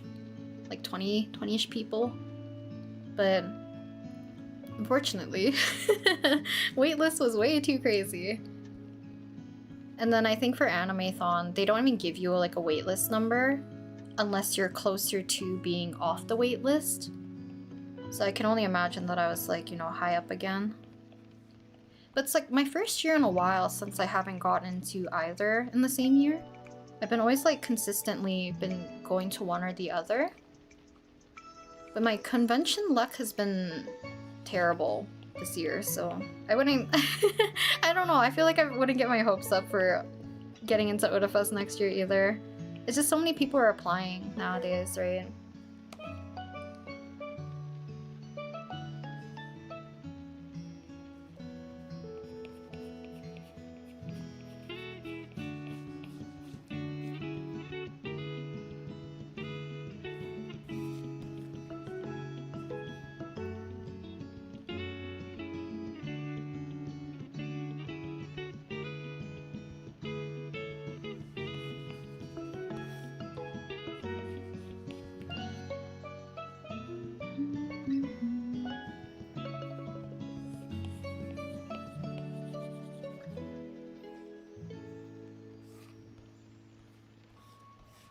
Is there no local conventions near you, Alex? Because I know, like, I feel like some of the bigger conventions, I've been hearing more and more, like, not horror stories, but like not great stuff about them as of recent. I always like the slightly, they're not like super small per se, but the local ones I feel like are usually nice.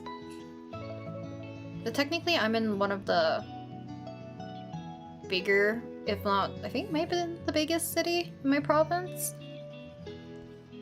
But we don't have the biggest convention. It's like another city that holds that. But sometimes like local ones, or like quote-unquote more local ones, might be more worth it rather than having to travel like out of state or out of province for, or even out of country for a convention.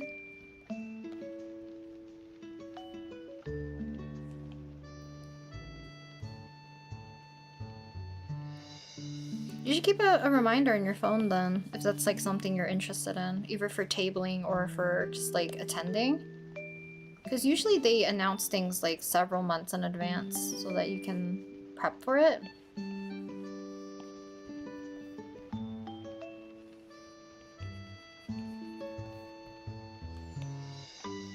Because there was another art market type thing in my area. Also waitlisted. And I applied for one more, so I don't know. I think it's like after July they'll do an announcement for who gets in. And I'm like, I'm not banking on it anymore. I've only gone to one market, I feel like, this year out of like, I think I applied to 5 of them. 5 other ones, I guess, and didn't get in. But granted, like, my scope for markets and conventions is very small. Like, I know a lot of people who would do it like across country, into the States, etc., and they wouldn't be able to get in, which I feel like is definitely more devastating. But those people, I feel like, also are banking, like, well, the majority of their art career probably banks on getting into conventions as well. Which for me, it's like more like extra, and I always just like the experience. It's always fun to do convention with friends.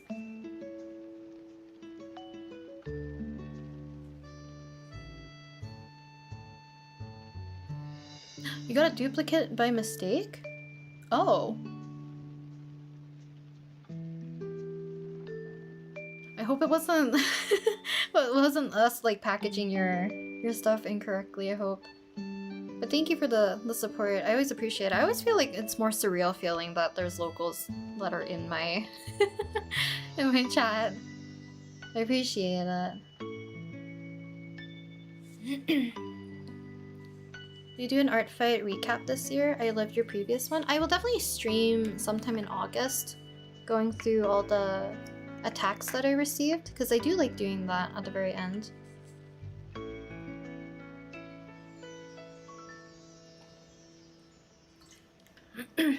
So most likely.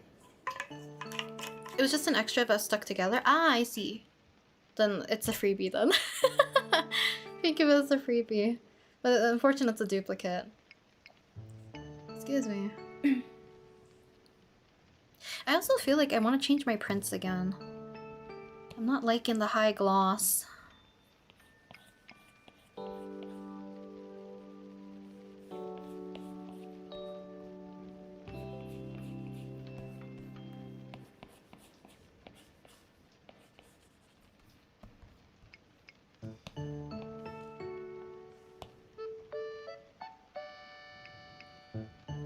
I'm going to Otakon for the first time next week. I'll be dressing as Ame-chan and my friend is going K-Angel? Never played the game, but I know whatever makes my friend happy. That's very cute though. I'm very supportive of your friend.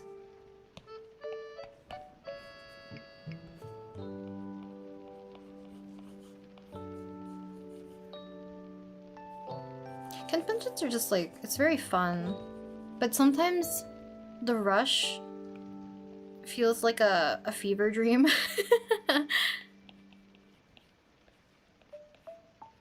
I think the more local conventions in my area, because they're getting bigger and bigger every year, it does feel a little surreal sometimes tabling at those events.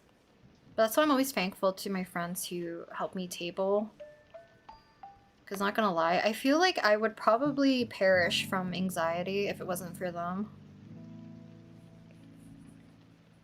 Granted, I feel like I've stopped putting so much pressure on whether or not I will make a certain amount, I guess, at a convention, because I always worry about, like, what happens truly if I don't break even.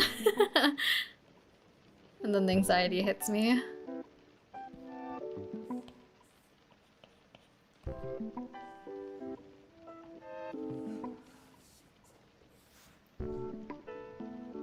Hello, Repeat the Warrior, welcome.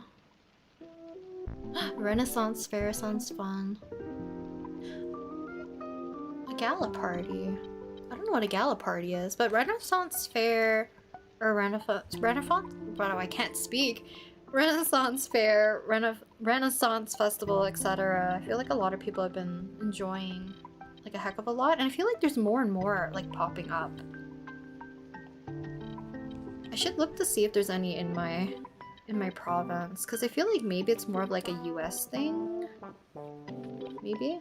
Or at least like maybe the vloggers and videos I've watched are mostly people from the US who talk about it. So I don't know how popular it is in Canada, or if even if it's like a thing in Canada or not.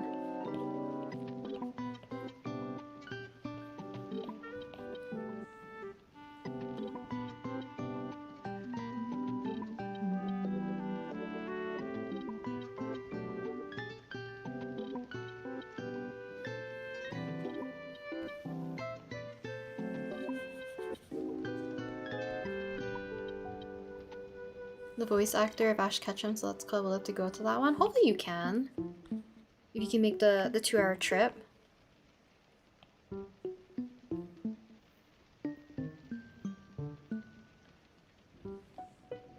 I think like definitely whenever I go to conventions, I'm mostly there for Artist Alley.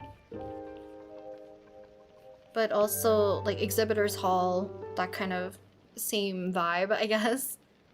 But also I'm always interested in like the guest artists that they have. Cause like I was so sad about, I forget which one was it. It has like Yanagi Nagi? Was that this year I think for Otafest? I forget. But she's like one of my favorite Japanese female vocalists. And I'm like, dang. I feel like I should have just convinced one of my friends to come with me at that point.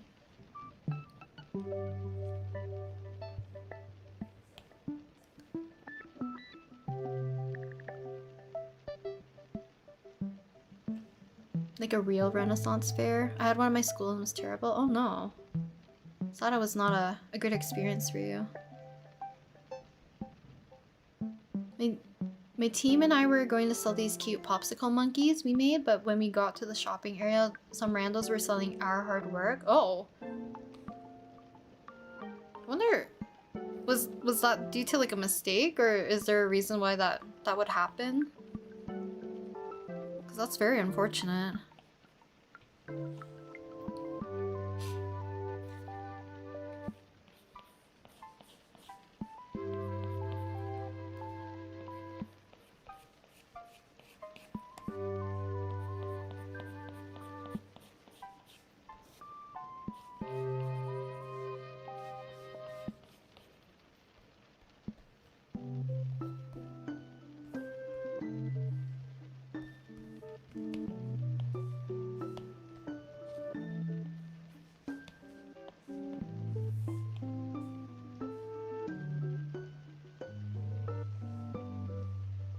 Oh, those cake events I'd be seeing, including those events where they bring sweets and stuff. I want to go to one so bad. Is it like those cake, what is it called? Like you bring a cake so you can eat as much cake as you would like or whatever, and it's basically like a whole humongous like picnic almost of like a bunch of different cakes.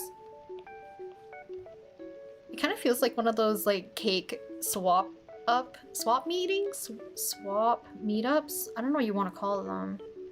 I always see those and they always look very fun.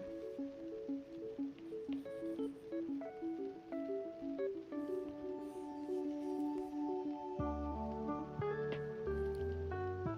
you have any tips about discipline and consistency? Like not only in art in general, but like studying, routines or something like that? I've been struggling a lot with that if anyone has any tips.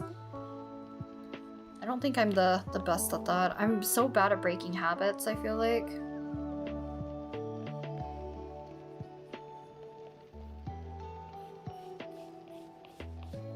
I did hear that, I don't know if it's true, but like to build a habit, it takes 28 days of like consistency. But I do think like setting up very manageable, shorter goals, I guess, might help you in the long run, if you can. And like being very realistic with yourself about like what you're capable of versus like what you would be ideal, I guess. Because doing things in increments are probably easier for you to maintain and slowly grow towards consistency versus like going directly into it head first.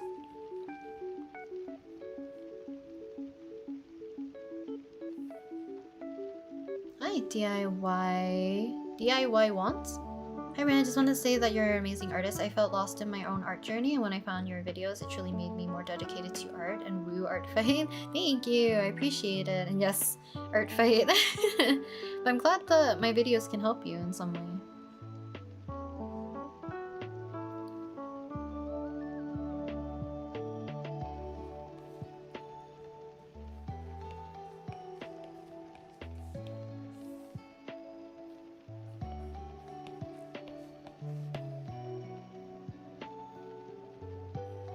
Yeah, risk of burnout's also like a major thing. I think that's like also why like small increments is probably better. So you can kind of like normalize it and then slowly increase. But also just like listen to your body. Your body knows when it needs like a break. If it's like mentally or physically.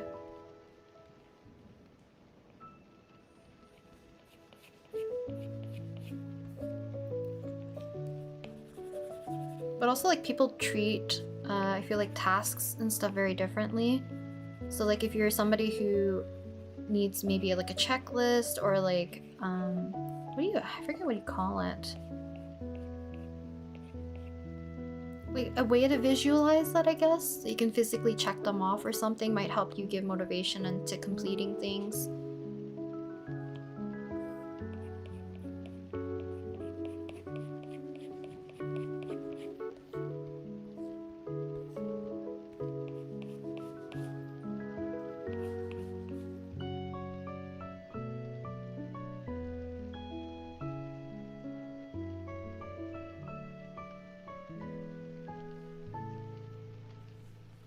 Durin's voice actor was at an anime convention I went to, but I thought he was just an artist that made very pretty art Durin prints and didn't even talk to him or anything. That's so funny. When did you have to like line up to go see them? I think I mentioned this before. I'm kind of bad at like I'm usually good at remembering faces if I see them frequently enough, but obviously for like voice actors, I would recognize their voice more than I would see their face, I would say. There's one time at Animathon that a bunch of VAs for Genshin were the guest panel artists? No, guest artists? I think they're just guests. And I think there was Chris Hackney, and somebody told him that I was selling prints of like a very specific Ayato print, so he came to my table and I kept glancing at his name card, but it was flipped backwards, so it was just blank, and I'm just looking at him like, I think I know who you are, but it's more awkward for me to mistaken you as somebody than for me to say anything at all, so I didn't say anything. And he asked for like an Ayaka print and an Ayato print, and I'm like, oh, I'm so sorry, we're out of Ayato prints. And then he's like, oh, I'll take the Ayaka one. I'm like, oh, okay. And then he suddenly just like, you know, flips his name card and it says Chris Hackney, and I'm like, oh my lord. I know you. I was so like flabbergasted and like in awestruck of them being at my table that I forgot to ask them to get like my sketchbook signed. And I regret it. I regret it so bad. I also regret selling out of Ayato so quickly. But there's also like some very sweet people, because I think Koi and... oh, what's her name? Shinyan's voice actress, like Barbara. And people were telling me that they got their sketchbook signed alongside with their prints and stuff signed, and they came back to my table to tell me their experience about meeting the voice actors, and I'm like, you guys are so cute. Because they're showing me their little like dedicated little spread in their notebook or sketchbook where they always get like voice actors and like guest artists and stuff to sign, which I found very, very adorable.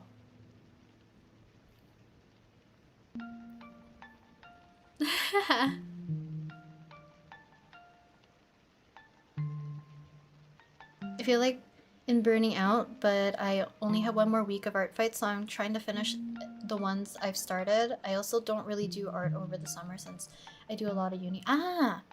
So I'm assuming you're doing like summer courses, spring courses, but I'm glad you're taking some time to do some art for art fight, and hopefully the rest of art fight also goes well. I recognize a voice actor by voice. I think it's because like also sitting at Artist Alley looking up at people, I'm not looking like super directly at them. I'm just thankful he flipped his name card around. So I can at least say something, because I felt very awkward being like, should I ask if he's Chris Hackney or not?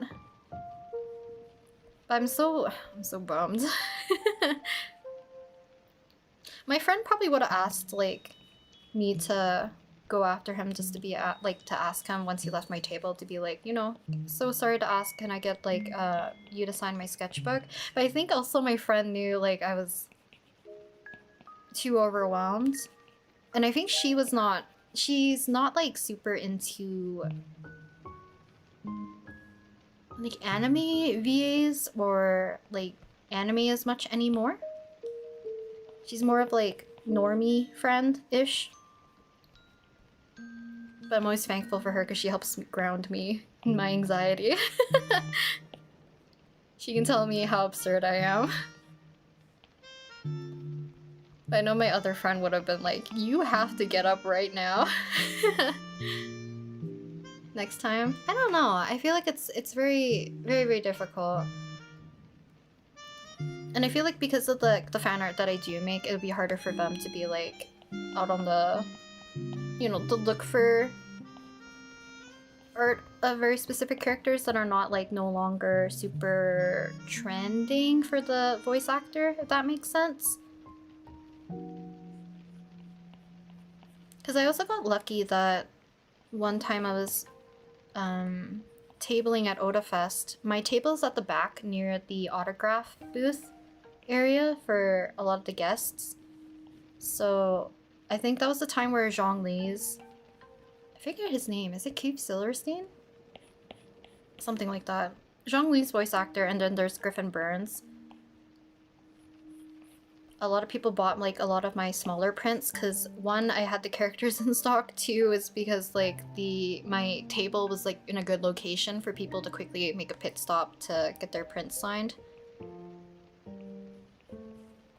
So I was thankful for that as well.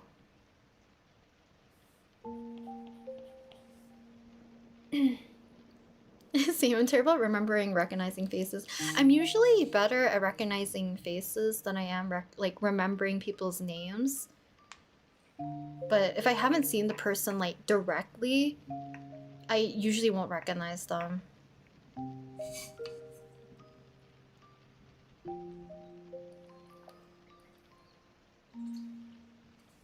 I've seen the Danheng VA showing Danheng stuff that he got from the Honkai Star Rail cons. That's cute! Hello Vin the What, welcome.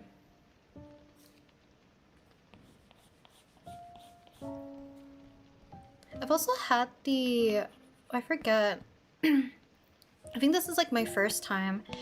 I had like a very loyal con-goer for a while, which I'm always thankful for because she apparently always looks for me first to see whether or not I'm tabling, if there's like a very specific voice actor or voice actress that she wants. She usually gets a commission from me so she can get the guest voice actor, voice actress to sign like art from somebody from the convention, and she usually looks for me. And I was thankful because I think one of the first ones that I did for her was the one of I'm trying to remember who it was. Was it Toru? Or was it... I forget. It's like a female voice actress from like a very popular shoujo. I'm just blanking on who it was because I don't think it was Haruhi and I don't think it was... Oh, I forget their names. Yeah, I'm blanking. But they came back saying that they took the business card from the back of the commission so that they could keep it. I'm like, whoa. That's so awesome.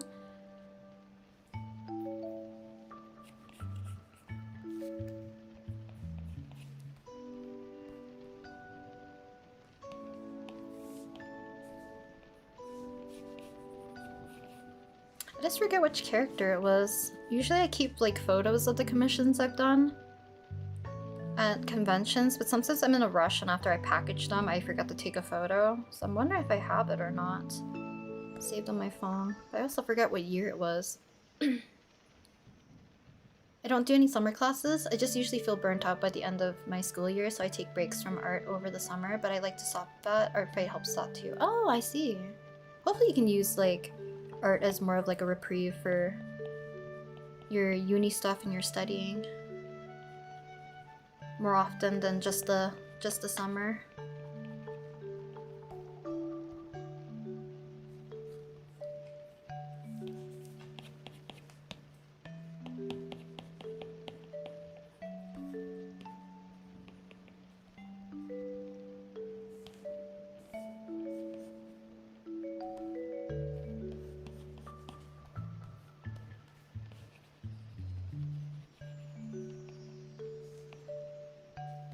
I think my goal the next time I do conventions or markets, because I've been becoming more acquainted about, not about, more acquainted with like people that are in the same like art community as me. I want to become less shy. I feel like I'm always so shy at like talking to them that I stay at my table with my friends and we just chat the entire time.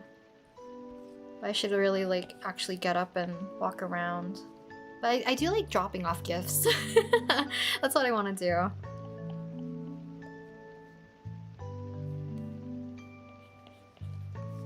I'll make gifts for them or something and drop them off. That'll give me more of an incentive to come visit them.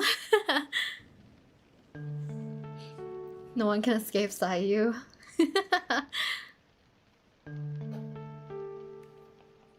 He is indeed everywhere.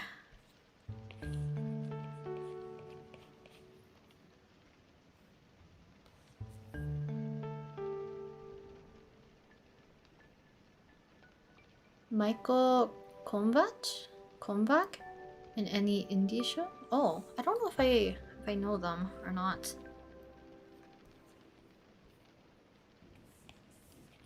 I'm so bad at like the English VAs, I feel like. Japanese VAs, I have a little bit of an easier time one, recognizing their voice and like remembering their name. I don't know if I can recognize their faces per se.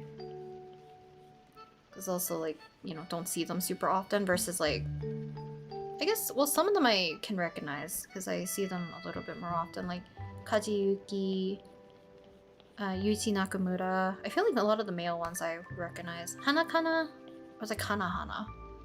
Is that Hana Kanazawa? Trying to remember who else. The voice actress for like Kagura. Hane Natsuki. Kaji Yuki.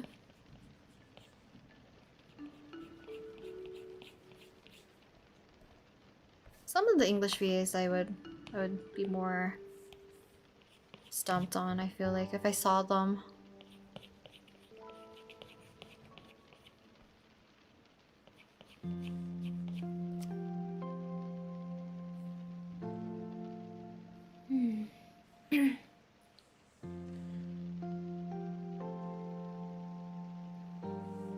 Works at the company Glitch. I think he's popular off of Digital Circus, but he's in a lot of shows made by Glitch as well. Ah, I see.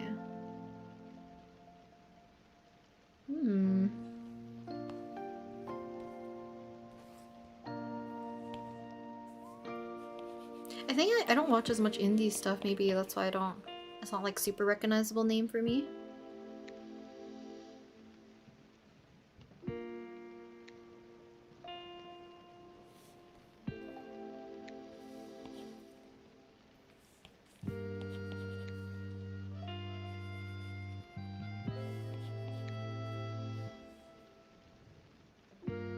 Bryce Papenbrook.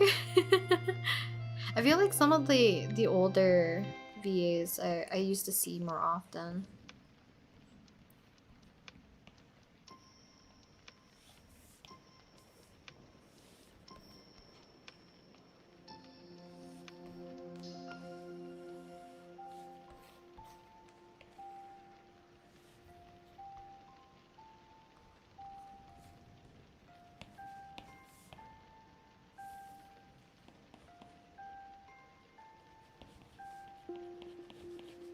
Or even thinking about like the 4Kids dub of TV shows.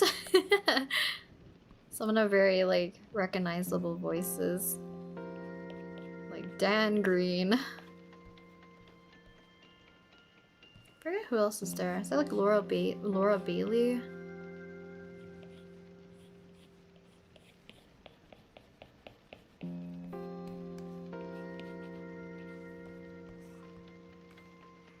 Yeah, I'm typically not like super great at VAs. I feel like my brother knows a lot more. I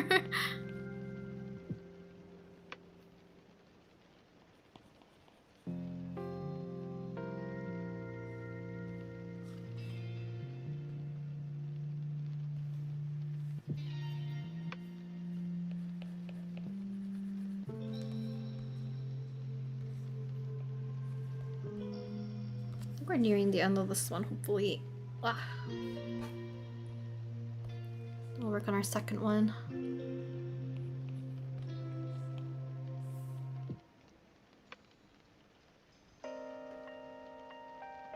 You met Laura Bailey before? I've had a poster signed by her. She's super nice. Oh, that's really nice.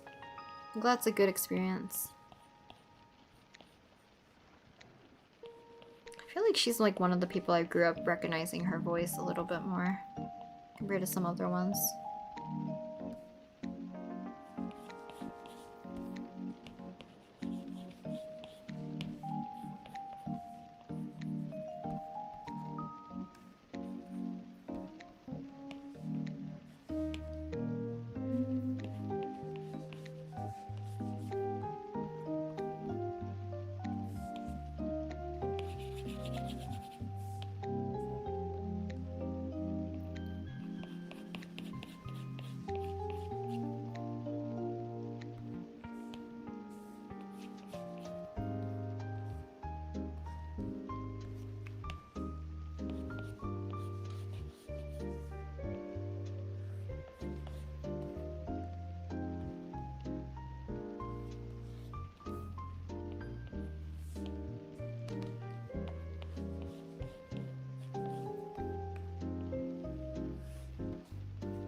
Ah, D, welcome.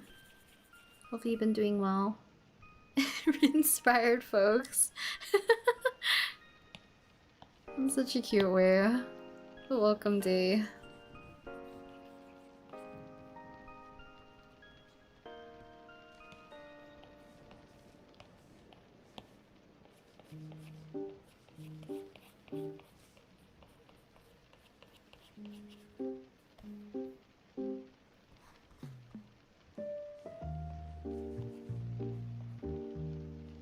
I feel like there was something I was gonna ask you guys is your opinion about and I forget.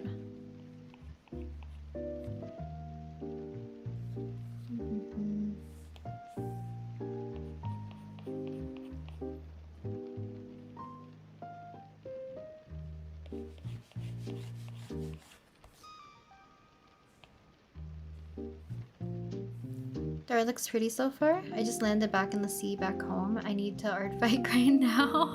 I know you said you were gonna be like busy for majority of July, but I'm hopefully you had like a good vacation, I guess? Trip? Vacation? Hopefully you don't burn yourself out from doing art fight as well. But welcome back.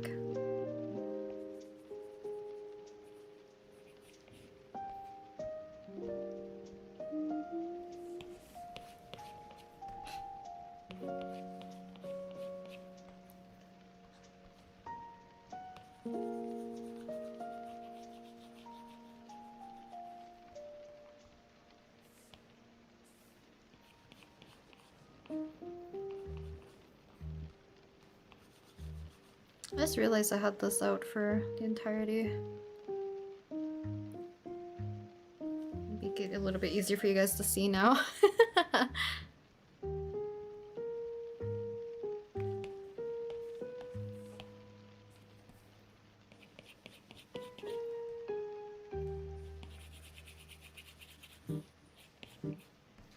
also might change the music to like general Nintendo music or something. I feel like the Pokopia music is making me sleepy.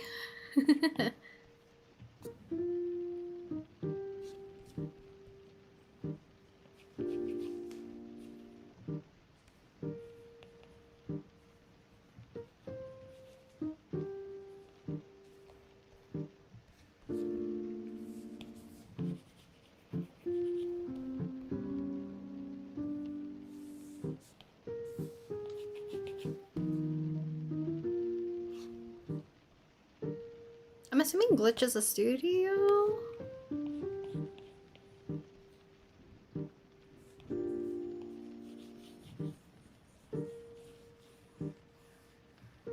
So I'm assuming they mostly do like animation stuff, I'm assuming. If they're... Because I don't recognize a lot of the shows, but I grant I don't watch a lot of shows either.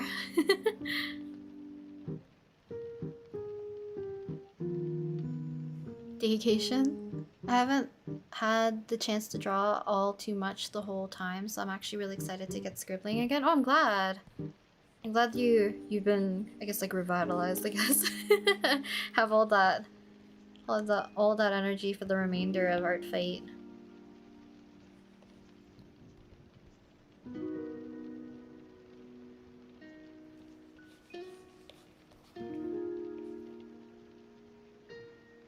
Oh, 3D animation and 2D. Ah.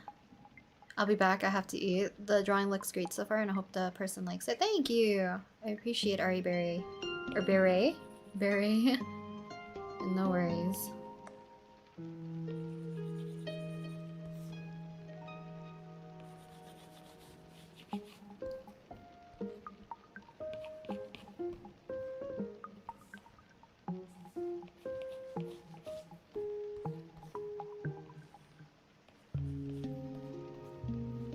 Ah.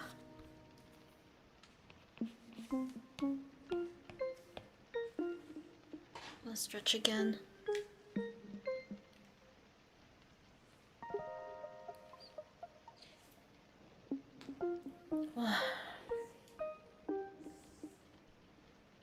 Haven't figured out a new binder for my photo cards yet. I'm trying to find a topic to talk about. No worries, Emma, and thank you. Do you use like a giant card binder for the photo cards you collect? Or do you have like one of those cuter, more like the smaller ones? I've been meaning to get one.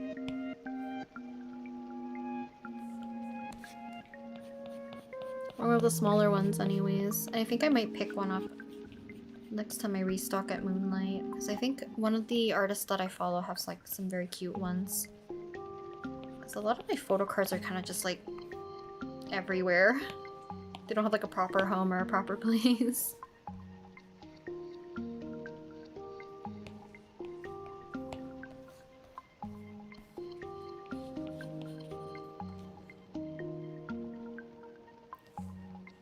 Is thinking / drawing an OC hard to do, Rin? I want to try and draw one out. Draw one, but my brain can't decide what type of OC I want. You can also just start by just doing random scribbling and drawing to see what would stick. You can always like, you know, just draw whatever. You can also like look up inspo. You can also just draw your favorite characters and see what you can, or not draw your favorite characters, you can draw from your favorite characters and find aspects you like about them and kind of just like combine different little aspects of each character that you really like. Maybe you like their hair, maybe you like their eye color, maybe you like the style of their fit, that kind of stuff. Maybe like the shape of their eyes, etc. Because I feel like OCs for me is typically like trial and error, but you can also like, if you have a very specific image in mind, then draw it out, see how you like, and then like make tweaks. Because you're never like fully committed to anything until you think you're finally done with it, I guess. You can always just allow yourself to play until maybe you like settle into something that you like. I feel like it shouldn't be like too much pressure, because unless you're trying to make it for like a very specific project, there should be not really any like time constraint or limitation you should put on yourself per se. Let yourself have all the fun.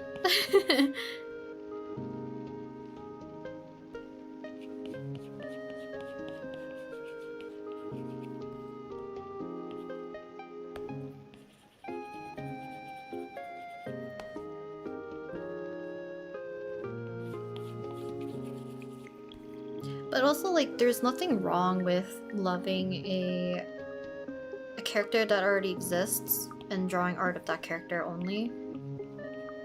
Because I feel like a lot of people are losing some of that whimsy of being able to draw for yourself and not draw for other people's eyes. Like, you could draw one character for the rest of your life and it wouldn't really matter.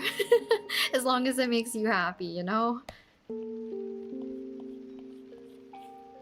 And some people like to joke that the most improvement that some people see is when a person gets like super obsessed with a character and that's all they draw, and you can kind of see like the improvement over the years.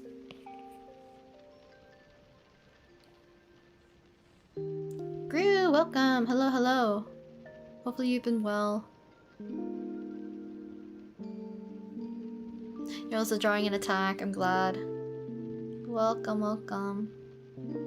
Welcome back, Sakurai.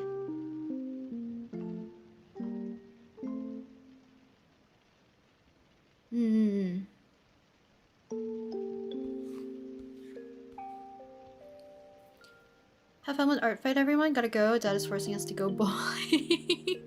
Have fun, Hooded Panda. Have fun bowling with your family. And thank you for stopping by.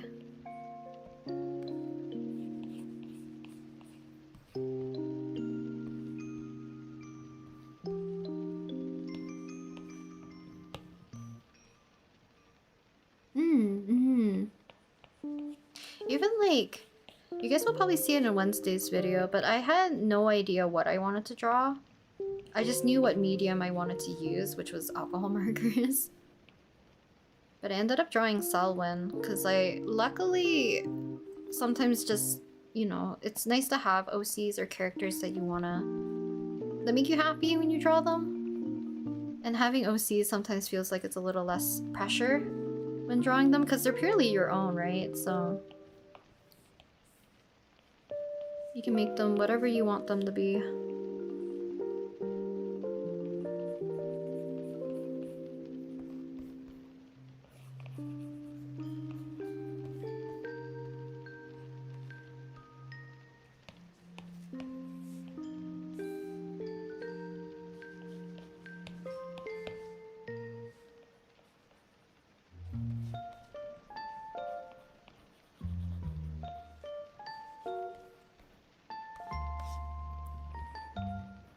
And remember, to be cringe is to be free.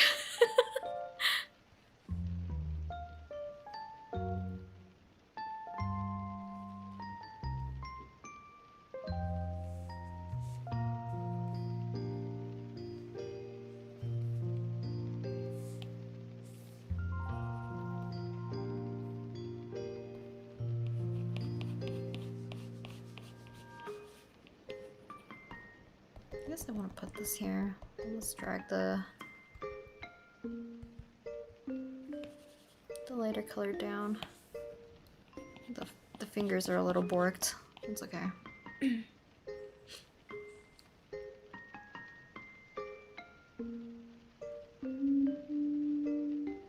I love Selwyn. His design is nice and eye candy, cozy, positive.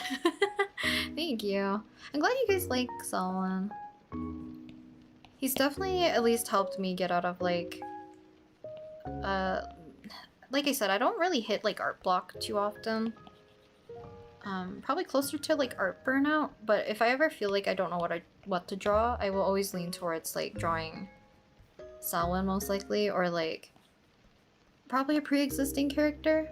Like I said, I draw Danheng way too much. To me, he's always fun to draw.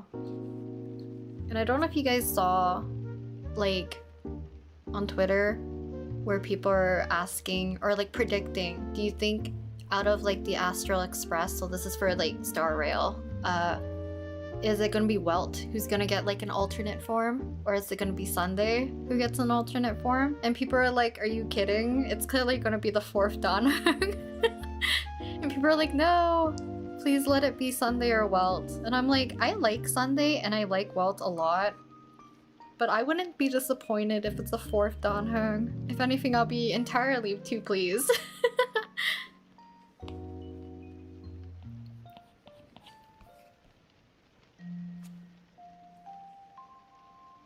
Forgot Artfight was still a thing. No worries. You still have time if you want to still join Artfight. There is like only a few days left, but it's still definitely a thing. To the remainder of the rest of July.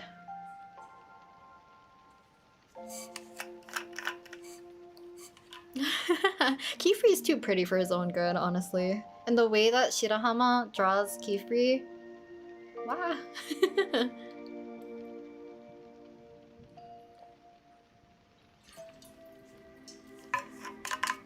Also level Rugio.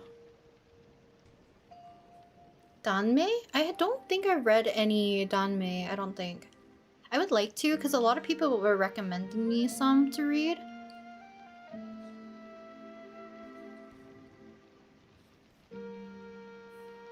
A full Danheng team, that's all I could wish for. I would wish for a full Danheng team. I already have 3-on-1, obviously, and then I just put Stell. It's the fourth for now, or like whoever.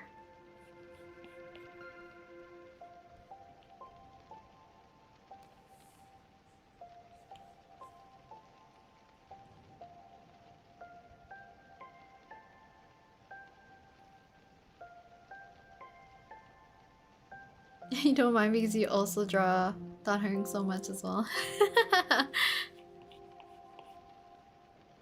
He's fun to draw, and I feel like I mentioned on, I think it's like the reasoning also that I gave Selwyn darker hair is because like when I draw traditionally with just pencil, I love shading darker areas as like when I start to clean up like pencil drawings and stuff. It's very satisfying to me, so I like a lot of dark-haired characters. I say like I don't know, I like a lot of light-haired characters too. But there's sometimes harder for me to color and draw. Like I like Nuvolette, I like Kaida Haru, I like Mint, Fantome, Calyx. There's a lot of like light-haired characters that I really like, but my favorite tends to be like dark-haired characters. And Danhong like checks a lot of the boxes for me, just visually. So I wouldn't mind if it's a 4th Danhong, honestly. But I would love if there was like a version for Walt and for Sunday as well.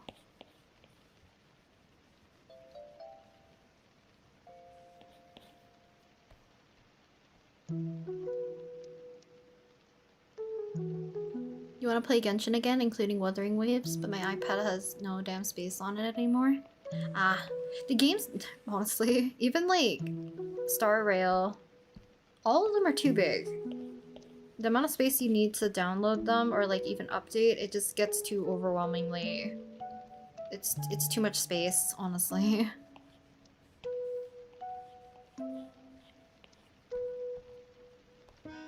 Because it would be great on like a console, but I know they won't make the Switch version.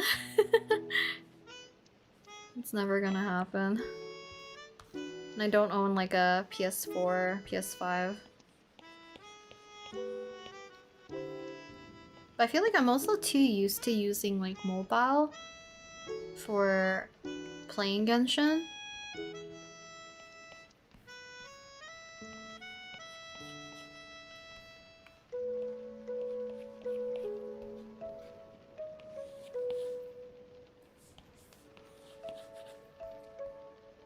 I'm always debating if I want to offload Reverse 1999 off my phone again and put it on my computer, because I used to play Reverse on my computer.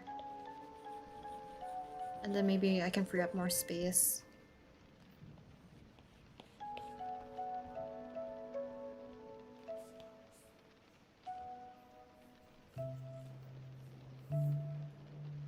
Yeah. I think a lot of people drop the games because of too much space, right? Other than like, you know, there's too much to do and too much to catch up. It's very hard to keep up with the games as well. If you're playing too many of them, I guess. Life gets in the way too. My iPad doesn't know what space is yet. Procreate is still going strong, thankfully. Hopefully I can get an iPad Air for Christmas though with a lot of storage. Ah, hopefully you can. I know like once you reach kind of like the limit for storage, Procreate does kind of like freak out and will sometimes eat your art and take like a chunk out, and it really sucks.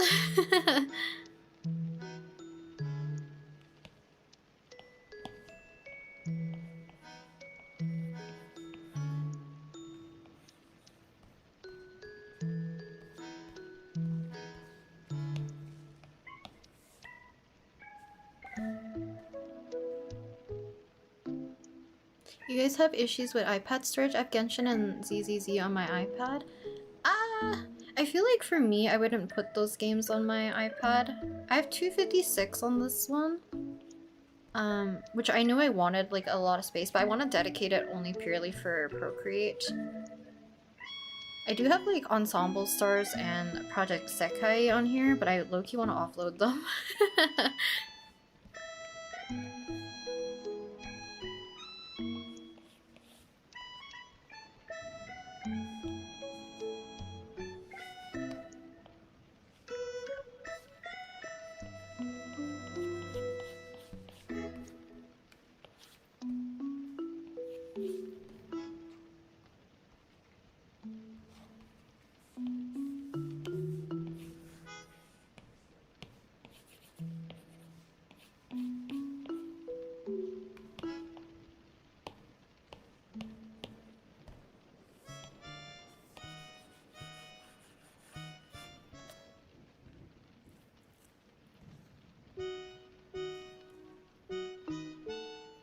Procreate eats art? I didn't know. I mean, when I look at pretty art, how do you deal with it? I don't know if I still have it on this iPad. I had it with my old iPad because I had 32GB of space on my old iPad and I made it work for 2.5 years, I think, before I switched. But the problem is the fact that sometimes Procreate will force quit you out of the program, and I had this issue only when I ran out of space. Like I truly had like, I don't know, only a few megabytes left. So I believe it's on the Sino piece. I had to do this twice, I think, but I think it was in my Sino piece. Ooh, I don't have the time-lapse replay. So let me see if I still have it. Yeah, I don't have it anymore. Basically, it took a nice rectangular chunk out of Sino. So let me see if I do this. How do I want to do this? I guess we'll duplicate it. And I'll just flatten everything. I'll just duplicate it. So basically, Procreate took a rectangular chunk. I think it was probably near the eye.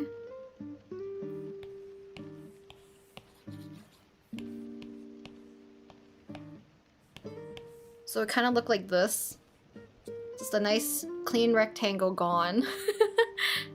You know how like if you exit out of Procreate like this, you can no longer like undo or redo? So I was kind of stuck with this. So basically, all I had to do was go back into my time lapse and take a screenshot exactly at the moment just before it ate a part of my art, and then blow that up back to size and then repaint over it is what I had to do. So basically, it will look like this if I were to try to mimic it, I guess.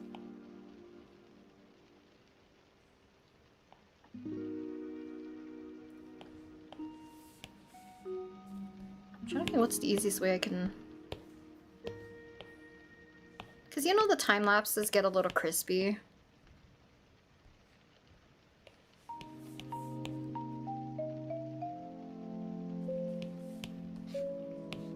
So what I would do is take the time lapse version, I would put it underneath the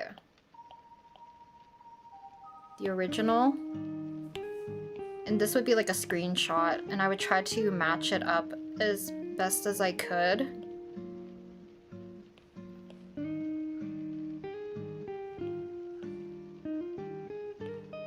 guess it would be easier for me to do it this way. I probably did it the opposite instead of underneath. You just like lower the opacity.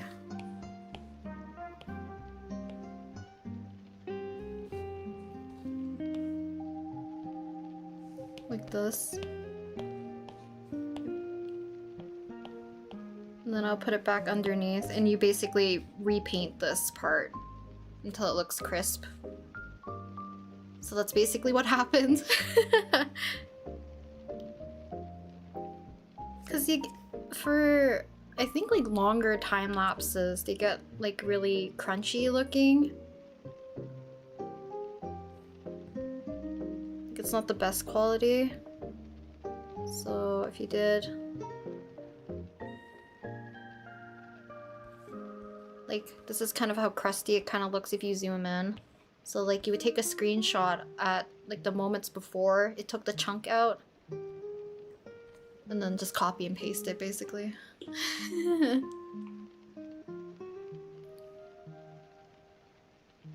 It's like a workaround. It's not the best thing to do, I guess, but it's a workaround that I could use when Procreate decided to eat my art.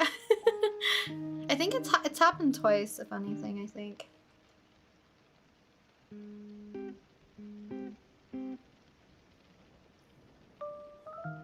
References taking up a lot of storage. I downloaded so many I had to delete the only game I played. Oh.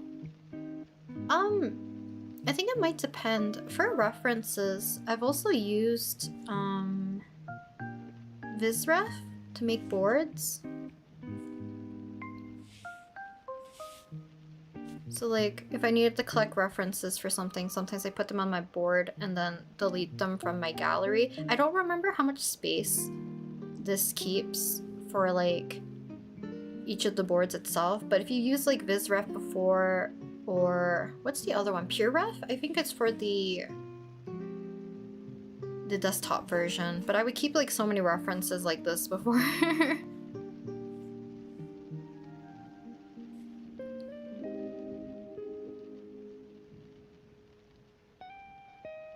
Oh, Taylor Nua? Welcome, welcome. But this is like another way you can store references. If not, like sometimes I keep references on my phone instead of my iPad so I can save space.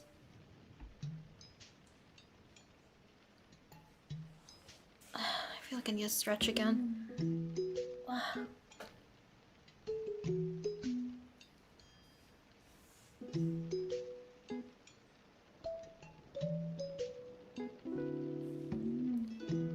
Yeah, it might work better, maybe in your favor. I don't remember how much space it takes, but it's like a nice way you can curate boards and stuff. And then for like the desktop version, there's like one called PureRef.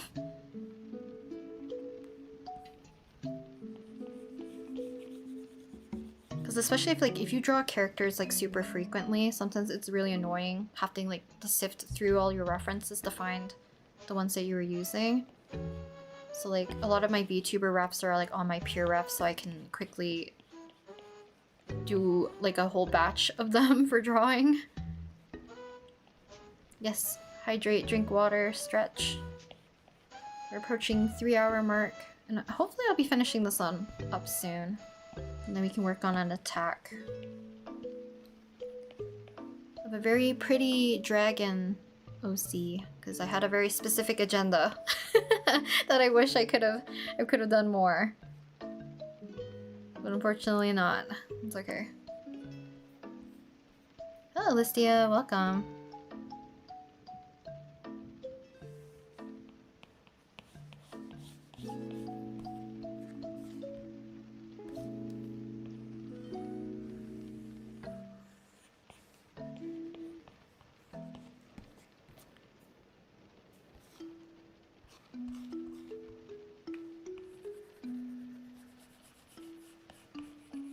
Did I talk about this before?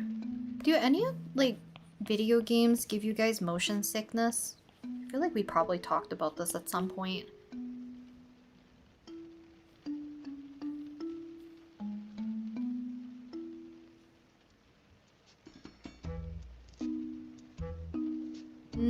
Yeah, Procreate's not on Android, unfortunately.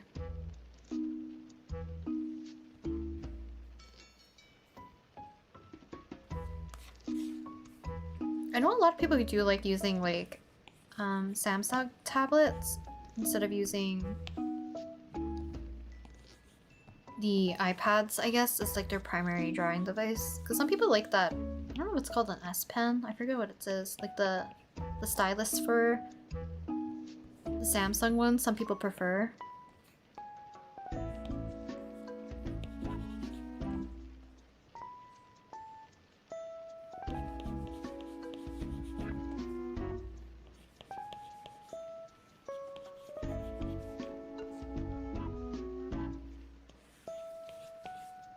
You turn motion blur off on all the games they play. I heard that helps a lot. Like I mentioned before, I was playing a lot of Pokopia. I feel like I whip the camera too much. Because sometimes I get like motion sickness.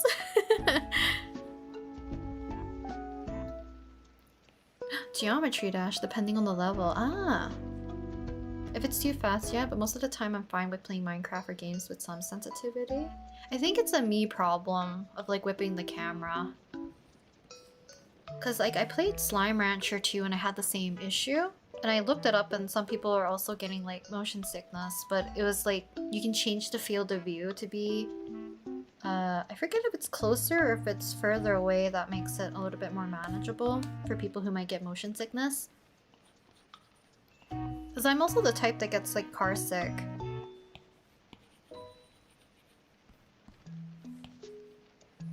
So I don't know if it makes me more susceptible.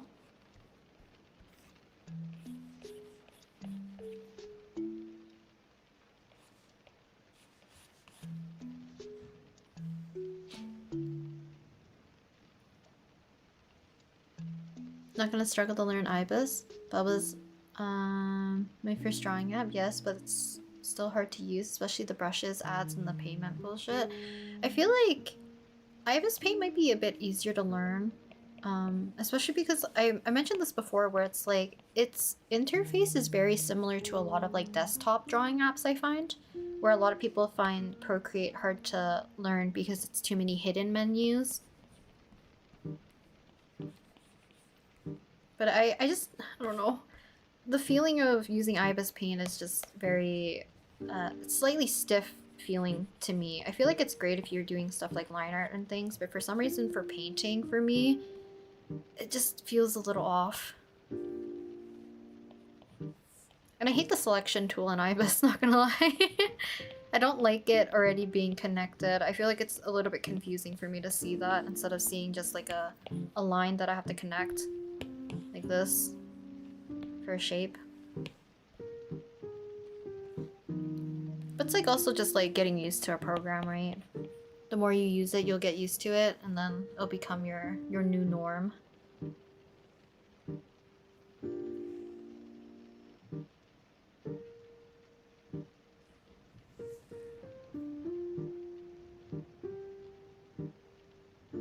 I played Minecraft on TV once and it made me so nauseous. Ah, that's what I was kind of worried about as well.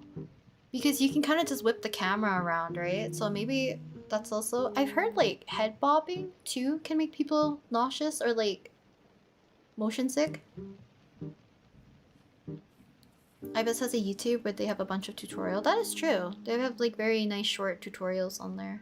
Used it for years, so I think for a first, it's not bad, plus it's free. That is true, yeah. A lot of people use Ibis Paint. That's for sure. And they make beautiful art, for sure. I just know it's not for me.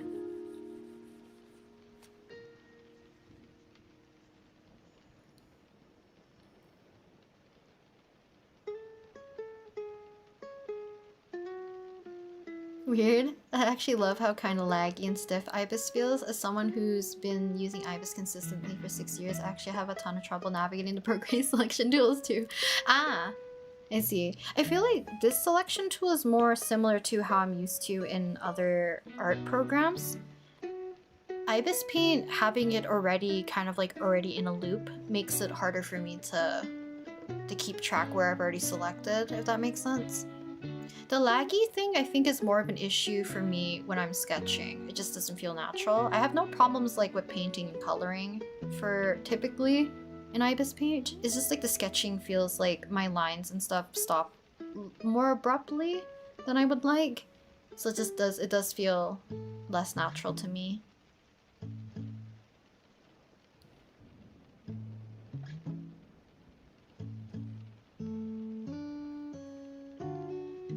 I don't like the blur tool, the lasso tool, and other few things, but I really like the reference window thing where you can add multiple images. That is definitely something that I feel like Procreate lacks for some of the features, for sure. Because it took them a while to even have like a reference window, right? Well, Ibis Paint already had it.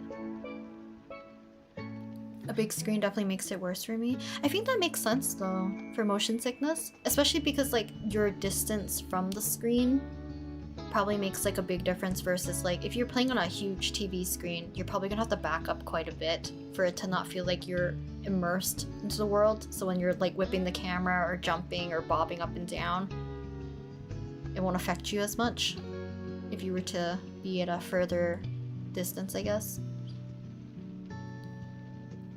My favorite program is Clip Studio Paint on computer. Everything is so visible but can get crowded. I know a lot of people love Clip Studio Paint. That's for sure. Because I do like it a lot. I just wish I could love it more, if anything. Because it is very versatile in terms of like the tools and customization. You have head bobbing and Minecraft has. I have it on all of the versions I use, Java, Switch, my phone, etc. I keep forgetting you can play Minecraft on your phone. Seems crazy. Personally, I like using Samsung tablet with Clip Studio Paint because Clip Studio is so crazy customizable. I have it my layout the same as my laptop layout, which was modeled after my Sai layout. I was gonna say I'm shocked that you use Sai as well, but I feel like I can see it in terms of your style as well. But like, yeah, I think I did the same thing for Clip Studio Paint. I made my layout very similar to Paint Tool Sai initially, because having to move from one program to the other, like having the toolbar and everything at the very top I needed, so I needed to have that in Clip Studio Paint as well. I think one day in the future, which probably won't be anytime soon because I love having a smaller iPad, but if I were to get one that's a little bit bigger, I would probably use Clip Studio Paint more, or at least play around with it more, because with the windows and everything that you have access to, it's such a powerful program. And maybe I'll learn to love line art one day.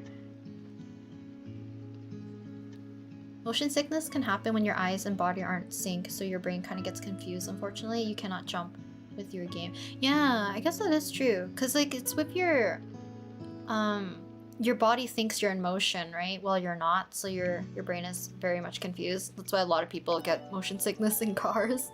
So it's recommended not to do like reading, looking out the window too often, I guess. If you're not looking, I guess, straight ahead? I forget what it was. Because some people talk about like, is it the liquid? I forget.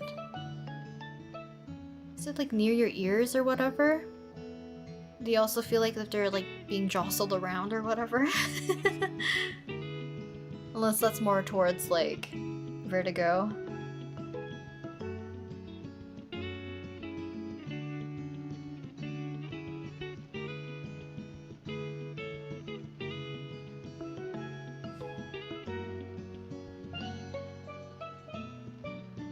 Sensors in your ears need to move with your eye vision to be understood via your movement. Ah, yes. Because I remember people talking about that, because there's like those motion sick glasses that people wear and it has like the little liquid things also in it. And apparently it helps some people.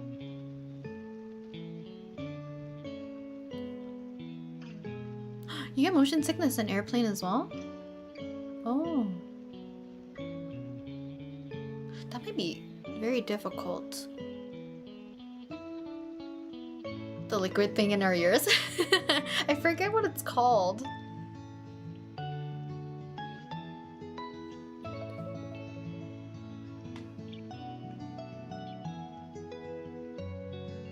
So 14 characters I really want to draw, but there's only 5 days left until artfight ends. You can also save some of them for next time.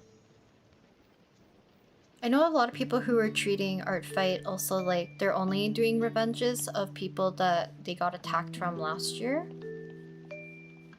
So you can also just like make a new folder for your artfight and just save the references for next time.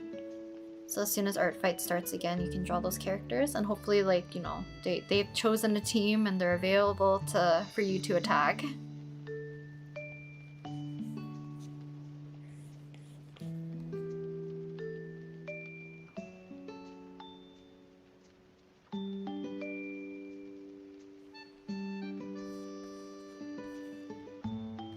think I might put an outline around this. I don't like what the yellow's looking like.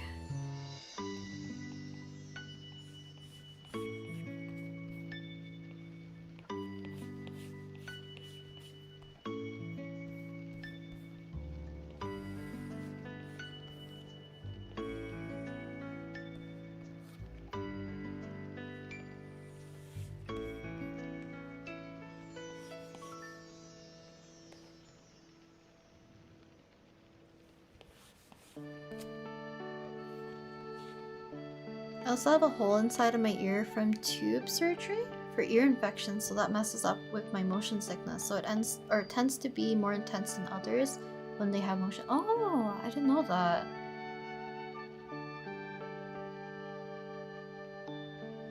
I can't imagine like having something alter, I guess, like your perception or being more susceptible to be so.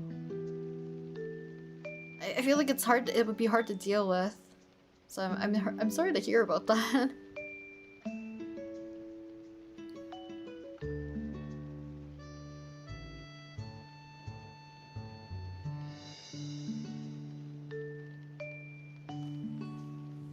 She's so cute. Thank you. Name. Thank you.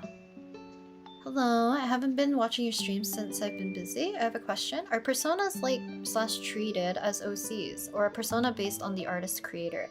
I think it differs per person. Some people treat like personas as a separate character but still represents the creator themselves, and then some people would only use the persona as like them as a representation.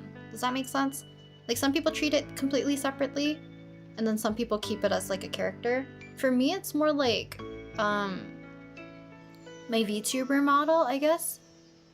I would treat it technically separate from myself, but it's like what represents me as like what I am right now. But if I ever draw myself, I typically don't draw myself fully in my like VTuber persona per se.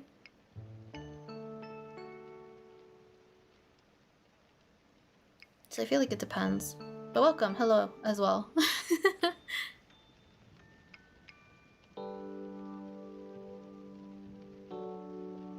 Get motion sickness from riding a boat once. I feel like a boat would make sense, like all the waves and the bobbing as well. I think I also had motion sickness from like a ferry. I need advice. I couldn't get to revenge everyone I want to, so can I still make them a drawing after artfight, like a gift? I feel like you can, as long as you can find a different way to send them the art. Typically art made outside of like the artfight time frame is not allowed. Otherwise, like I mentioned, some people like to revenge them the next year, and it won't count as a revenge per se. You're just basically drawing them art back, but for artfight for the next year, because technically you're supposed to only draw art during the time frame of artfight to submit to artfight. Hopefully that makes sense. Because I think for me, some of my mutuals, I might just draw them art later, not for artfight per se, because there's no way I'm gonna be able to get to them. Random question, which 17 member should I draw? Also, hi Ren, it's 7:15. Welcome. I thought you were gonna say it was 6:15. I was like, oh, we should draw Hoshi. Who should you draw? I was gonna say Wolnu since it's July still. Or maybe you can draw S-Coops in preparation for August.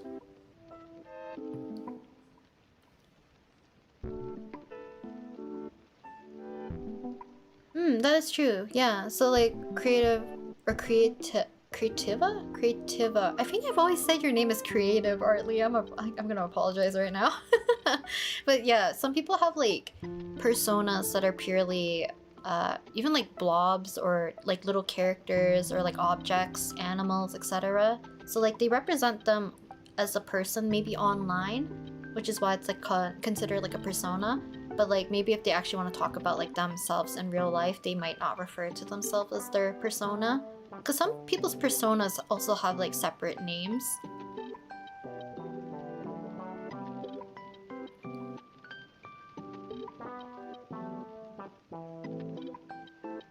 I treat mine as a representation for myself. I like to dress her up and sometimes change her style. Ah, cute. Hello, Ronnie. Could you maybe do a video on how to choose colors? I'm still learning color theory, but I never can quite place or choose colors that look good together, or something usually feels off. I feel like there's some videos of people talking about how to utilize color in a better way. I unfortunately do things by feel, so I feel like there's no rhyme or reason per se. I have like some art background and color theory knowledge, but I feel like some things I just naturally gravitate towards, and I change things just based on if I think things look correct or not. But we were talking about like a book earlier. It's like a Japanese book. It's like the Japanese Dictionary of Color Combinations or something like that. Color combos. And it has like a thing that's great for like fashion designers, for interior designers, graphic designers, illustrators that have like a bunch of color combinations. But I highly recommend like looking up the basics of like color theory. Even for like from a graphic design viewpoint, I guess. Because I feel like there's always a good rule where there's like two main colors and then accent colors are important. And then, you know, for application, learning about complementary colors, local color, bounce light, etc. There's like a lot of things that go and coincide in color theory, I think, or like coloring that's like beyond color theory. Because like learning form, learning about lighting and shading and all that also affects how we view things.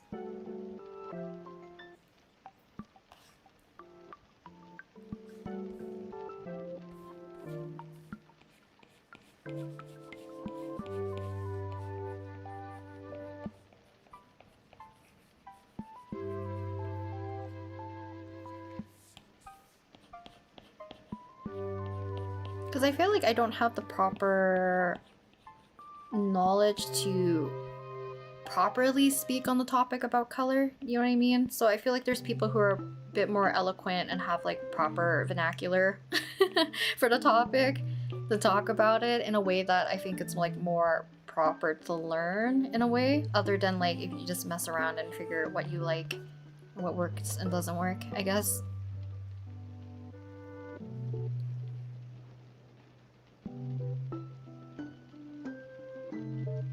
Hello, Karim. Welcome.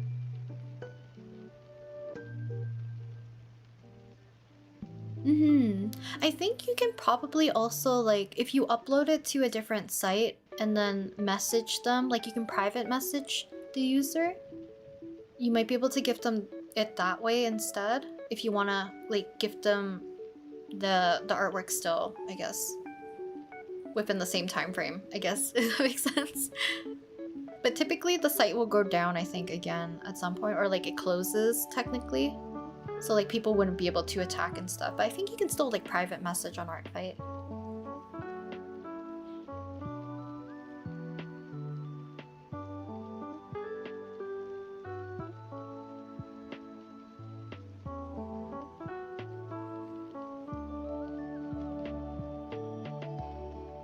I'll see if I can find it. I can find color palettes that I like, but I don't know where to place them. But thank you so much. No worries. I think some people who talk about character design as well can talk about like proper placement for distribution, like of percentages of colors if you want something to look more cohesive.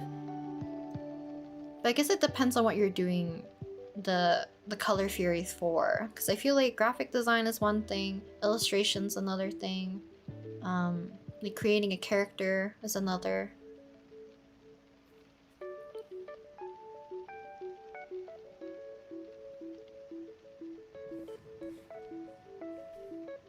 Because I know like general color theory is definitely very helpful. It's just like knowing where to apply it, I think, is where people get a little bit too caught up in the weeds. But let some of that whimsy come back out and just like let yourself play around with colors and see whether or not it works or not. Because some people also like gravitate towards specific like color palettes and stuff, like maybe warmer colors versus cooler colors. And there's no like actual rhyme or reason, it's truly out of like preference as well.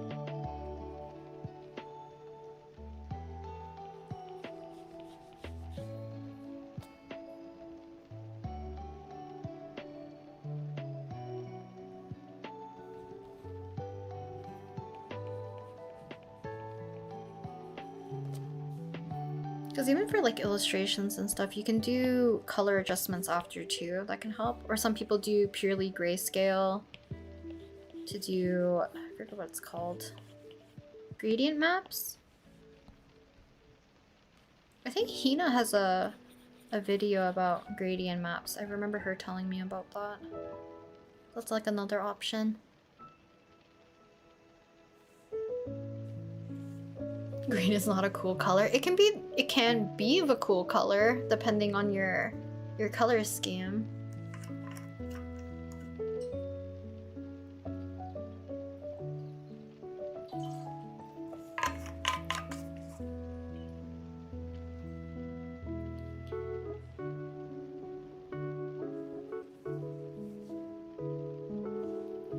Cause like every color has like a cool and a warm, technically. I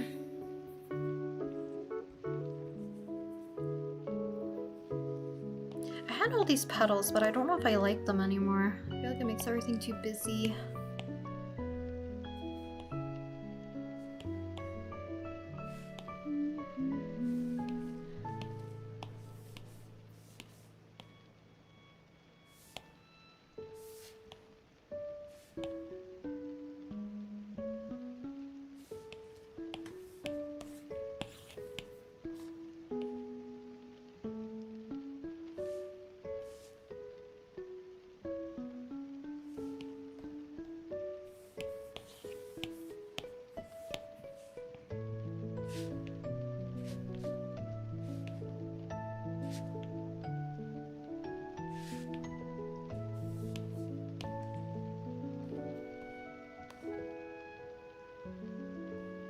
I'll see if I'll keep it.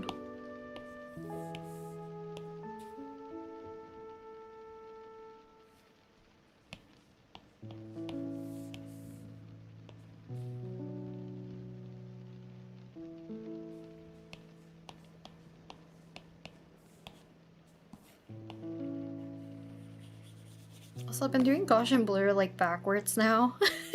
I feel like it makes more sense now, because then I don't have to blur the background like a second time.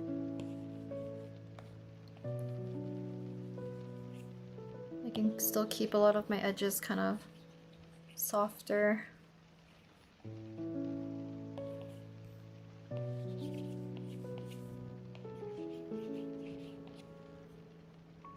don't know if I want some color adjustments. I guess I forgot to keep a copy though. It's not like it's needed.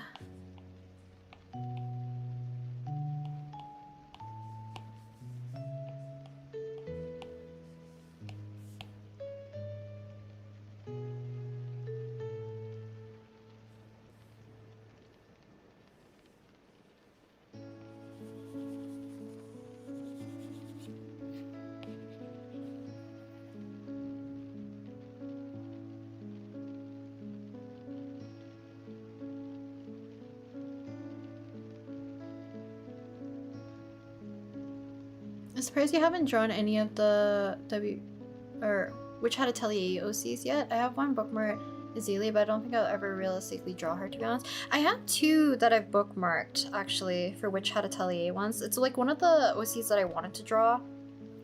But I don't know if I'll get to it. Another one's like a mutual that I have on Instagram that has like Witch Hat Atelier OCs that I really want to draw.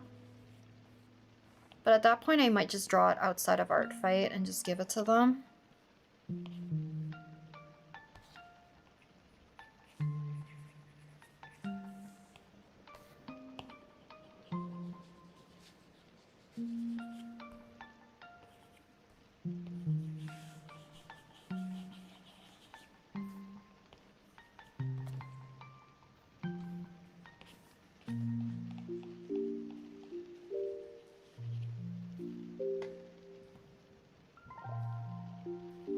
This one's done.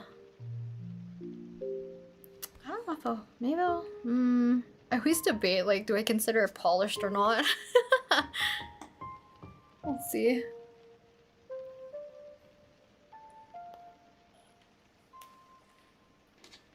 Okay.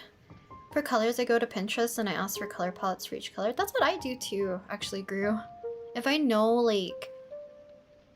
sometimes if I know like the two main colors of a palette that I want, I just search those two palettes, like two colors together and put palette at the end and then see what, you know, different color combination comes up. Oh, maybe I'll show you guys the time lapse. I forgot about that.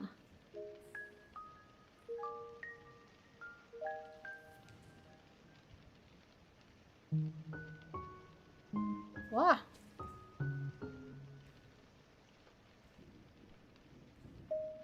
End up changing the color palette a lot for the background. It's too overwhelmingly blue. But we just did mostly the rendering today. I don't know if I'm gonna do color adjustments. I think it's fine as is.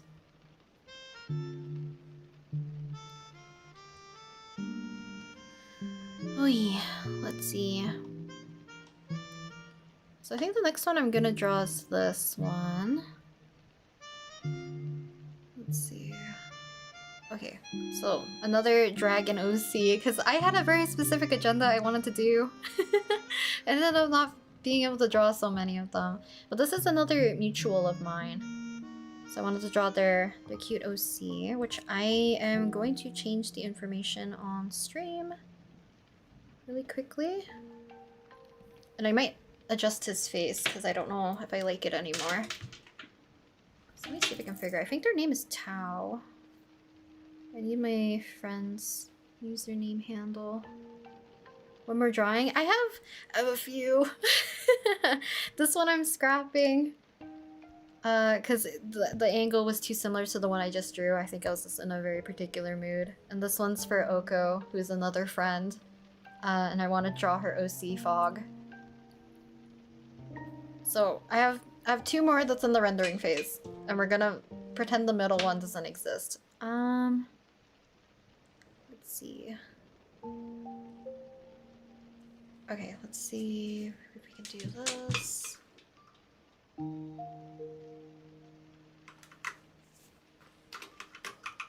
Attacking Tao. My keyboard's so far away. Okay, so this is by Starlit. Let's see. What? Where is the name? One sec, my model's gonna like look crazy. Cause like my keyboard's like awkwardly to the side of my computer. So we have Starlit. Why can't I see this studio? Starlit T Studio? Pretty sure this is correct. Starlit T Studio. Yeah, I think this is.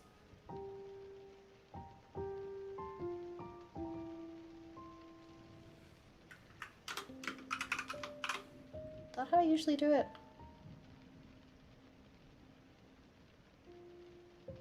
Yes, this is who we are attacking now. We're gonna see how I can fix them.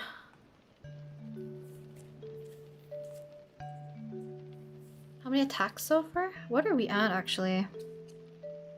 1, 2, 3, 4, 5, 6, 7, 8, 9, 10. This would be the 11th. Or no, 12th. I forgot I did this one as well. Because I did this one yesterday of Mint My very cute OC or persona VTuber model. Super cute. So I think we're on 12? This will be my 12th. And then this one for Oko would be the 13th. And I have 2 more that I want to do.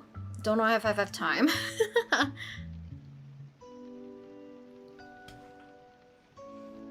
Because we're gonna scrap this one. Because I don't like it. I will draw him another day.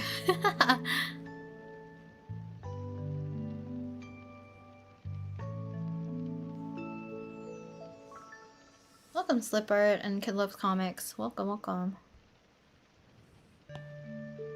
Okay, so we're also in the rendering phase. Drawing a particular character. I had a very specific agenda that I wanted to do. I wanted to draw so many like dragon-like OCs. Because I love that aesthetic, but you know, it's okay.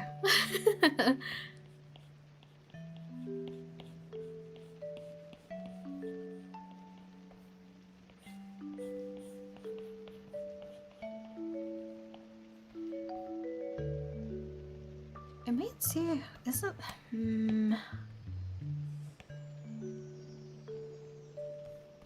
Let's see. Music is calming. I love the Pokopia soundtrack. I did say it was making me sleepy earlier, but I think we're okay. I might be just still low energy today.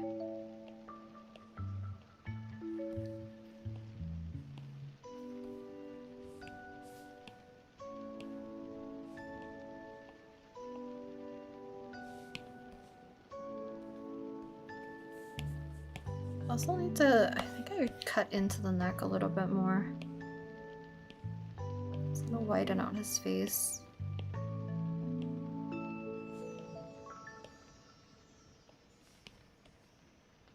That's probably fine. But we're gonna, I think, stream for at least 1 more-ish hour. So we'll see how far we can get with Tao. And I might stream again. We're gonna see. We're gonna see if I can stream on Wednesday. If not, I'll stream on Thursday. But we're cutting it kind of close.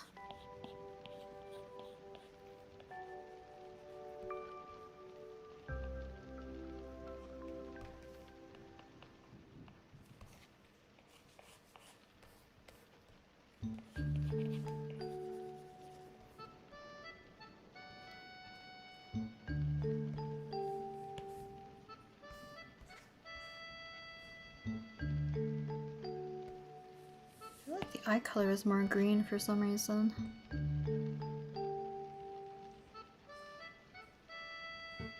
You need to take a nap? Art fighting? What's this?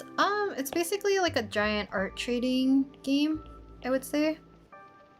It's held from typically all of July. Yeah, they did extend it. I think it's because there's like, I don't know if it's the time zones is the reason why they're extending it, or if it allows like people to submit their stuff just in case if they're too busy when the server closes or whatever it's called, like the time frame for submitting attacks closes. But typically it's usually like just all of July.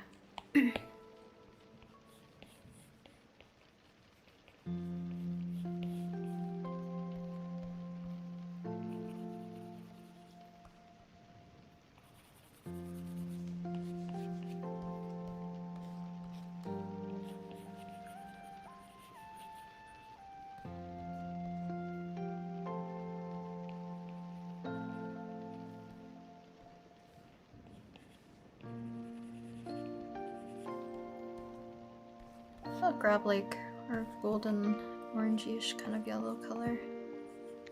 The top.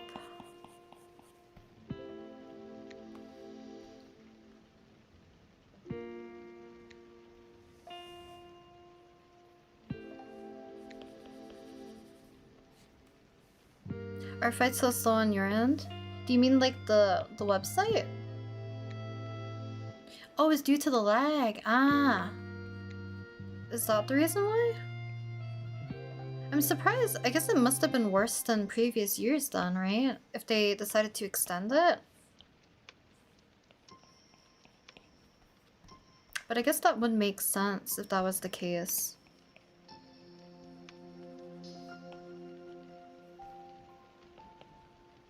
Because it was pretty bad on the first day.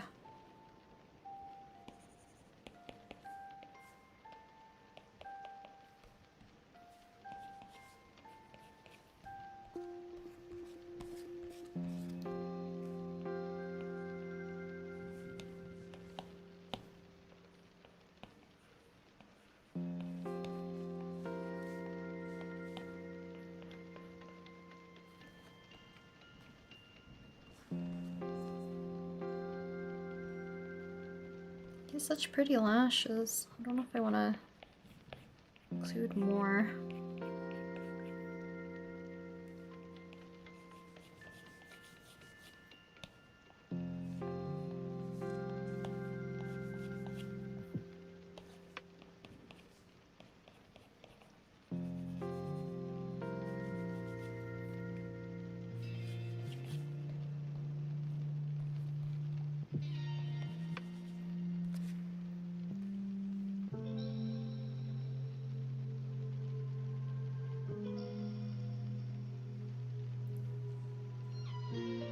I've seen people steal design from a character, same design I think. I really wanted to come up with OCs. How do you protect your OCs from getting stolen copyright or something as a small artist? Unfortunately, I feel like copyright claim and like low-key I guess in that case would be like copyright infringement and stuff.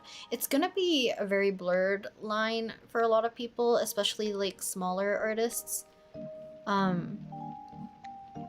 Because there's also like characters that look alike but were clearly inspired versus like copy, like directly one-to-one. Because I've seen people with very similar OCs before, and like, you know, it's because they really like a character, they want to have an OC like that, so I can see why they would do that, even though, you know, you should try to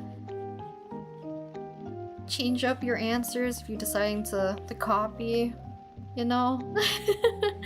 But there's not really a way you can protect yourself per se. It's the same thing, like, you know how people are very adamant about like art styles and stuff? Because I even saw one like recently where a person was saying that they're thinking about privating all of their social media now because of a person who's literally directly copying their art style, to the point where people are having a hard time being able to differentiate like the two artists from each other. So they would get often mistaken as like the other artists, and you know, I guess they didn't really like it. There's not really a way to protect yourself per se. Unless it's like a giant company that's low-key stealing your stuff, you could probably sue them and settle. But it's usually like one artist that maybe is like a hobbyist to another hobbyist. It's very difficult to keep that in check. And I don't know if it's like a battle you would wanna take per se. Which is like another reason why I feel like it's also dangerous, where people will also say, oh, your OC looks like blank's OC and stuff. Like, the comparison I feel like is also just not necessary. Which is kind of like a completely different topic, I guess. But it's like something I do dislike.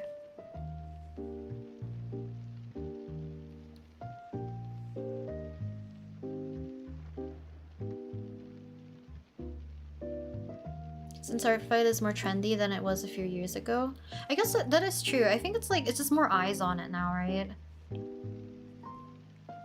And there's nothing wrong. I guess like some people might want to be a little gatekeepy about it, but there's nothing wrong for sure about like having more people join artfight, especially because like it truly is just like you like OCs, drawing things for other people. It's kind of just like the love of the game. It's very, very harmless for the most part, you know?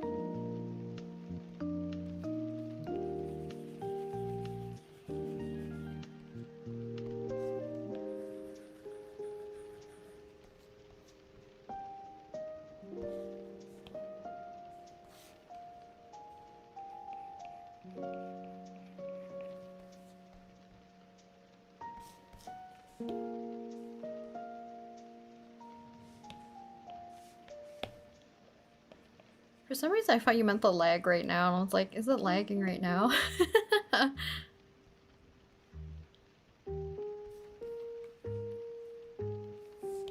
I guess like, yeah, day one lag was very unbearable. But it is like a reminder to anyone who wants to join Artfight for next year, is that before July hits, make bookmarks of characters you like, and then also save them off of Artfight, so that once July 1st hits, you can start drawing immediately and don't have to witness the horror of the server going down, basically.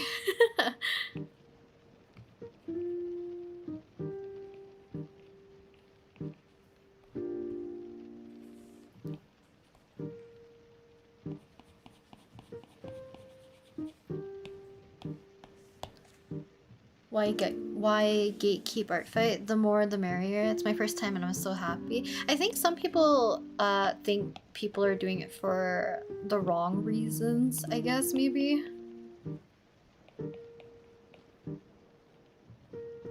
Because it truly is like very harmless in terms of like if more people join. Because some people are, I think, like, get too into the idea of, like, they want their team to win, so they're trying to low-key cheat the system. Which I haven't really seen anyone, you know, talk about. Because I know, I always see videos, like, later on talking about, like, their gripes about Artfight. And usually none of them mention, like, you know, the fact that it's been booming with popularity. As long as people read the rules, you know, there shouldn't be any issue.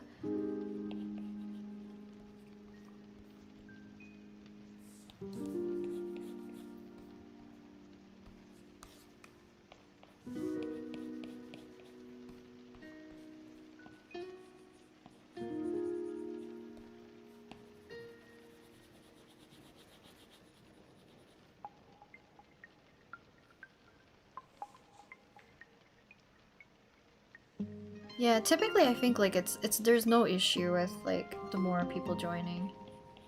As long as people, you know, join for, I want to say correct intentions, but there's not really like a correct way per se.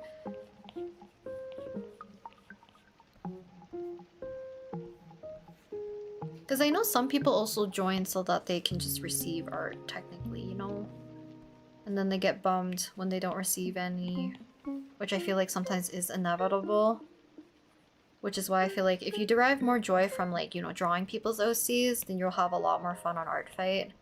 But it does suck if you know, if you don't receive any attacks. Because it would be nice to have, you know, both. Receiving attacks and then, you know, being able to attack the people you want to attack.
I always love how you two greet each other, it's very cute.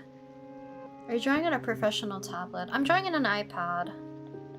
So I will let you determine what you consider as like quote-unquote professional.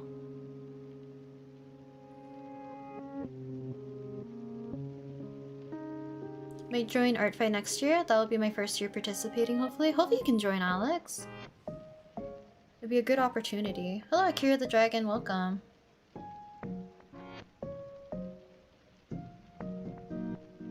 I have a friend who made a cat OC But another friend of mine said her OC looked like it's from Pokemon. It looks like Skitty, I think. My friend got a graphic design inspo from a VTuber. Plushie merch. Oh, I see.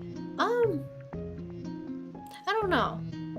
I guess you could say, like, even from what I've seen on Artfight in general, I've seen like Sonic OCs where it's basically Sonic but recolored. So I don't know what goes for like what you would consider what is it called? Like copying per se versus like the person's intention was not meant to be copying. Like they might be unaware.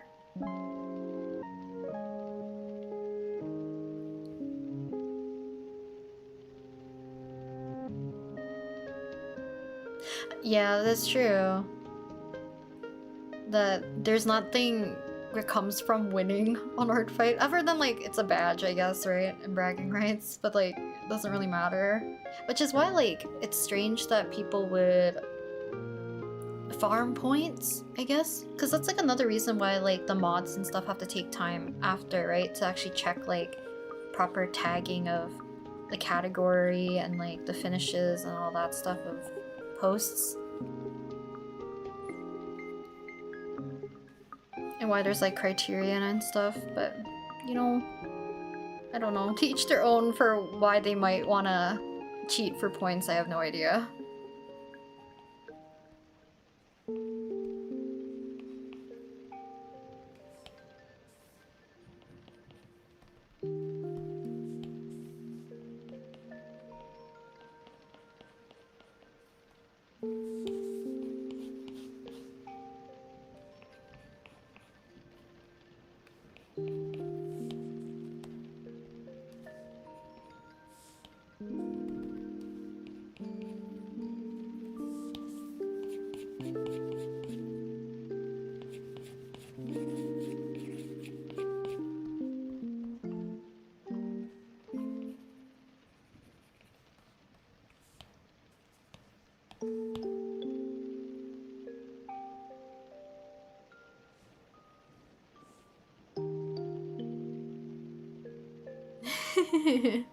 Very cute.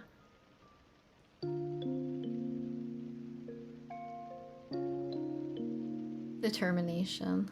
I can never blame budding artists, especially those that are on the younger, newer end, for making recolored OCs, but I do low-key have my own totally non-canon character made into an OC. That's fair. I think it's like, yeah, especially because like it's usually not their intention, right? Like they're probably not really aware of what they're doing is considered like not exactly taboo per se, but not like well liked among people with like tracing and like, oh, using a base or something of like pre-existing characters and stuff, or like what would be considered referencing versus taking inspiration, etc.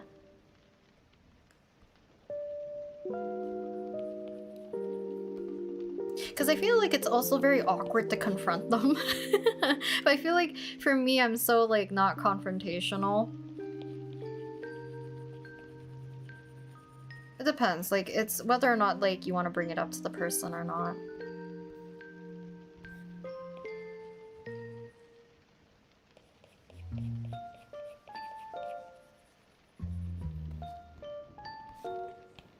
Because I definitely don't like when people just compare OCs.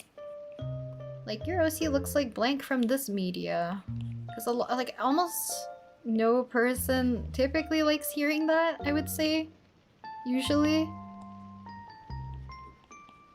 Because sometimes like those people even haven't heard of that media, right? And they just wanted to make a cute OC, a cool OC or whatever, and the first thing they hear is that it looks like someone else's pre-existing thing. Just by pure coincidence. And even though it's like, it's harmless, but it's not great to hear.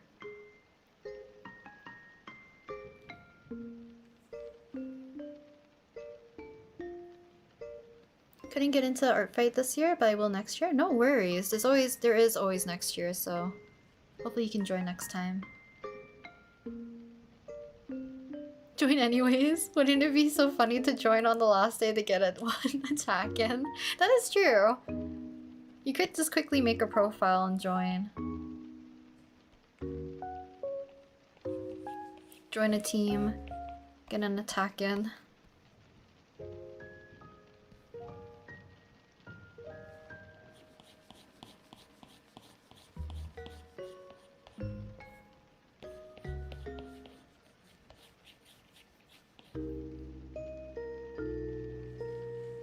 Once art fight ends, I might take a break from art.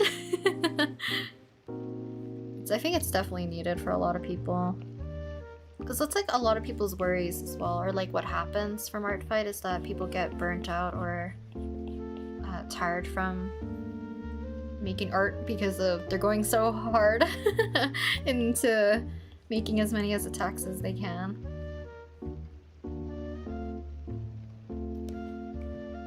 Wanna draw more attacks but winter break is over? Oh no. There's always next time. Prioritize other things if you can.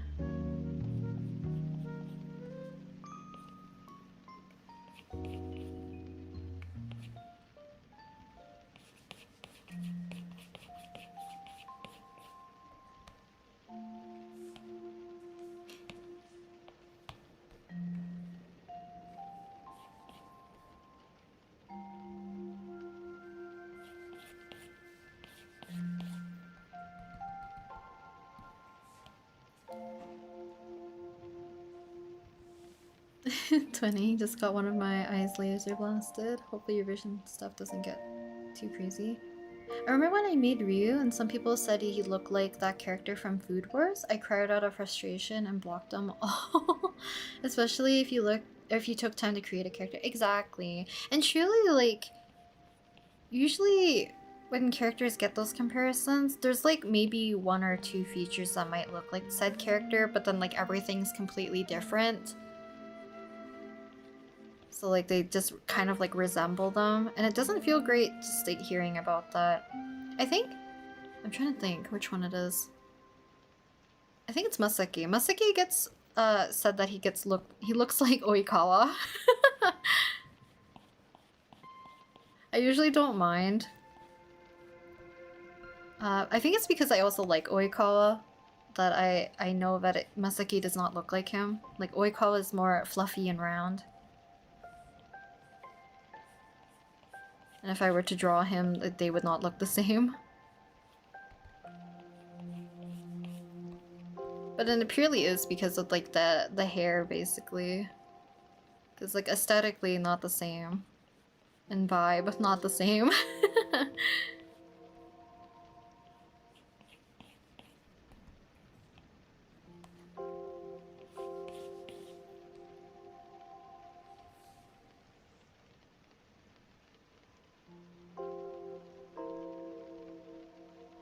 Random, but Waldorf Children's Pencil. I don't know what Waldorf is. I'm assuming it's a brand? Draw really well. They shouldn't, but they do. You've been using my pack from 12 years ago on my sketchbook. I feel like cheap supplies, sometimes they just work, right? And if it ain't broke, why fix it? I feel like getting new glasses make me a headache if I can still see it or not.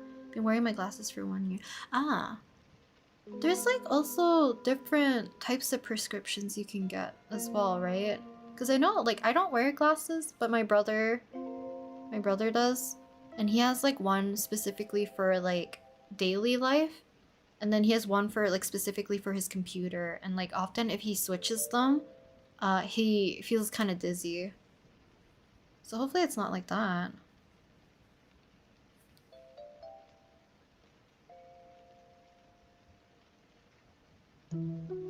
But yeah, take care of your eyes, guys, if you can.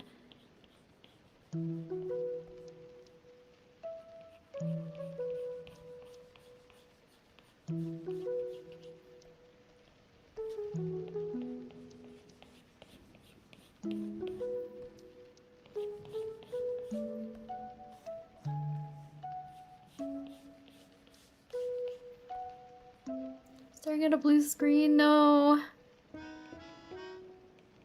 What is it again? 20-20-20 rule? Every 20 minutes you should look 20 meters or is it 20 feet ahead of you for at least 20 seconds?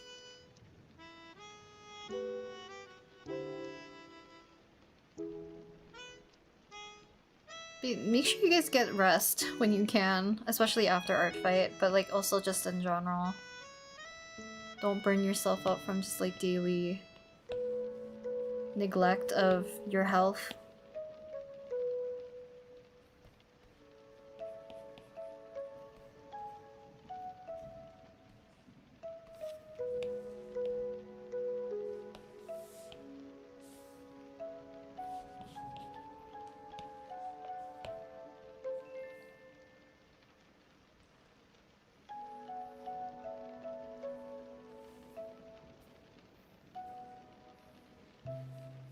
I have 4 diopters of myopia in one eye and 2 in the other. It's hell. Oh, I don't know what a diopter is.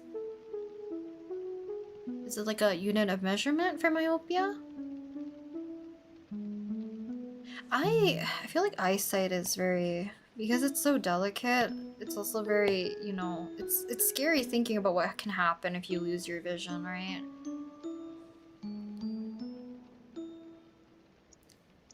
I don't mind the OC comparisons, but if it gets to a point including comparing my OCs to a character I don't like, it's problematic, then hell no. I think it's also because, you know, if they mention it once, sure, but if they can't let go of it, then it's more like, I'm gonna have beef with this person because it's like, why can't you let it go?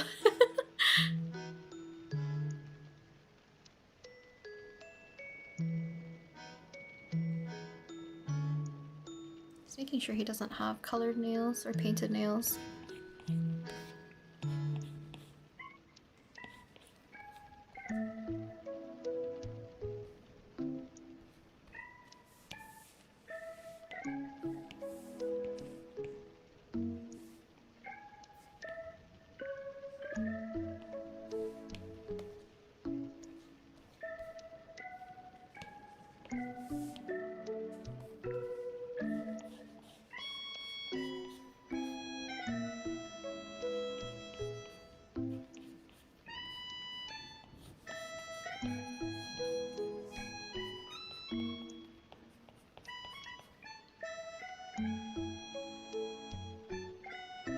I know it sounds weird, but I palm my eyes at least 10 times or more to relax, or I take a nap for 1 to 2 hours. I usually take a nap for like 15 to 30. It usually helps, especially if you can't keep your eyes open. I'm assuming palming your eyes, like you're massaging them, it probably helps a lot too.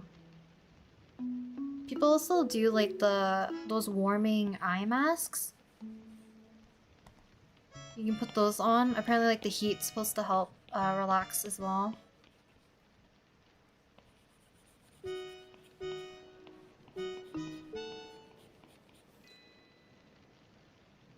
Oh, it's for lenses. Ah. Hello, Artsy. Welcome.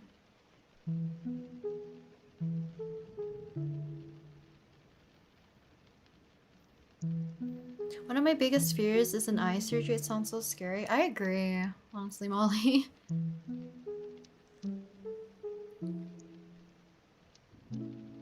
Waldorf is a special type of schooling in the States where you teach your children through nature. They're traditional sometimes. My friend got a hand injury because she had to write every report. Oh. Yikes. But I guess it's kind of cool that you get to learn more, I guess, like, yeah, traditionally, I guess, and through nature. That's really cool though.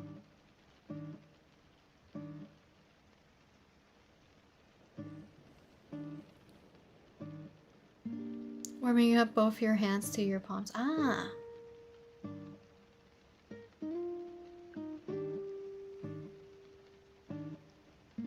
So comfy and relaxed while watching your drawing and stirring my morning coffee. Good morning.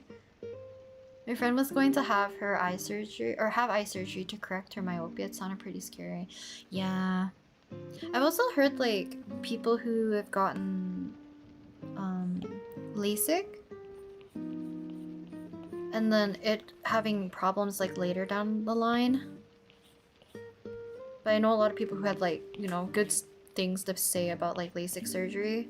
So I don't know. I feel like at some point I'm probably gonna have to get glasses. Because I know my eyes feel a little bit more like buggy lately.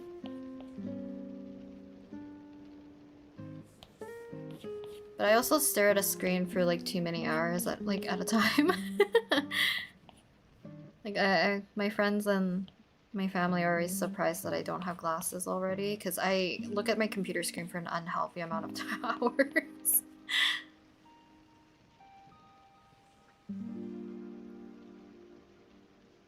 My sister-in-law was going blind, so she got both eyes done. She looked like she had to wear shades for a month. She looked like a private investigator. Yeah, I guess you would have to protect your eyes, right, after? But hopefully the surgery or the procedure was done well for her. I wanted to get laser eye surgery, but my older bro said not to because there's a chance my eyesight would get worse. I got new glasses because my eyes got a bit more blurry. Because, like, I think some people even said, like, no, I don't know if this is true. This is, like, you know, stuff you read on the internet. Is that after they got LASIK and then their eyesight got worse again, so it feels like getting LASIK was pointless.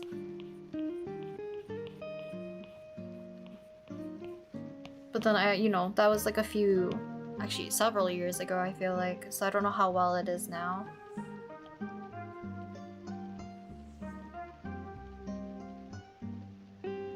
You're also on screen for long hours. I feel like I always like subconsciously do the 20/20 rule. 20/20/20 rule. I just probably don't do like as far of the distance. I also make sure the room that I'm in, if I can, is like it will always have like a brighter light compared to my screen. So like hopefully to prevent eye strain. But it might be also like my bad sleeping habits as of recently that I feel like my eyes are kind of more buggy feeling.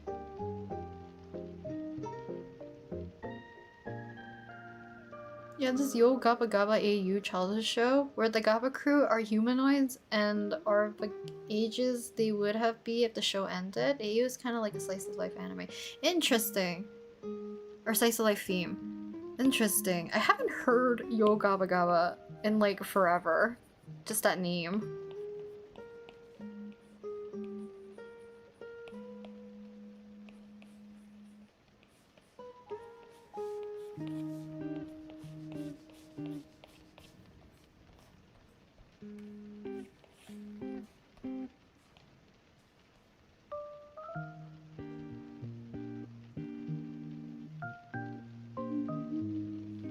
Back with coffee. Gonna lock in on coloring my 7th attack. Wonder if I can get 3 more done before July ends. A lot of you guys are very ambitious. A lot of you guys have done so many attacks too. I'm glad everyone's enjoying. Art fight.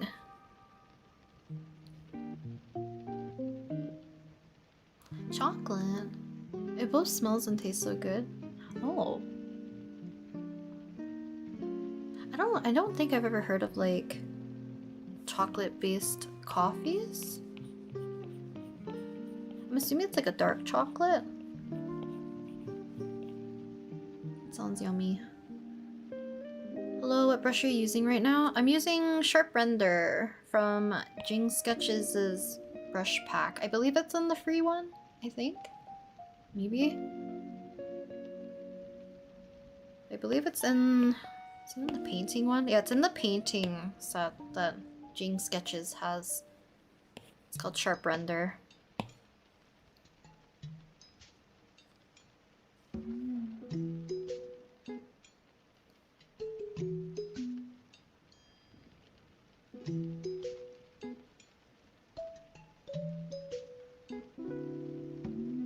Your relatives had eye laser surgeries, never complained though. I've had laser surgery, not for fixing my vision, but for fixing my retina, which suddenly I found out days before it was really weak. Oh, I see. I'm glad you were able to fix it though.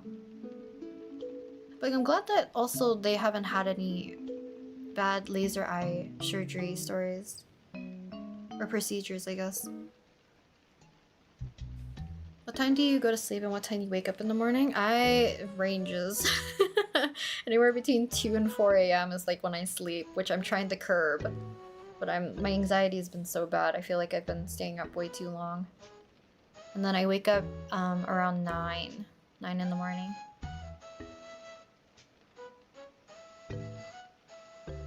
Did you try some? I think mine leans into milk chocolate, but I like having any types of chocolate flavored chocolate.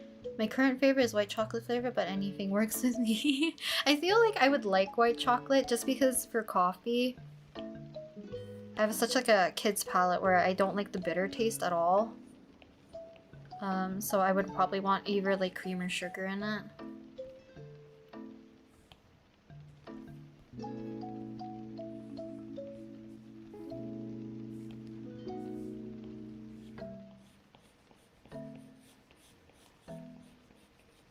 I know from like Tim Hortons, my dad used to get, he used to get this, he doesn't get it anymore because probably too much sugar. Too much sugar content, but they had like a white hot chocolate. It always tasted good, but it's always very much too sweet. But I always find like normal hot chocolate also too sweet now.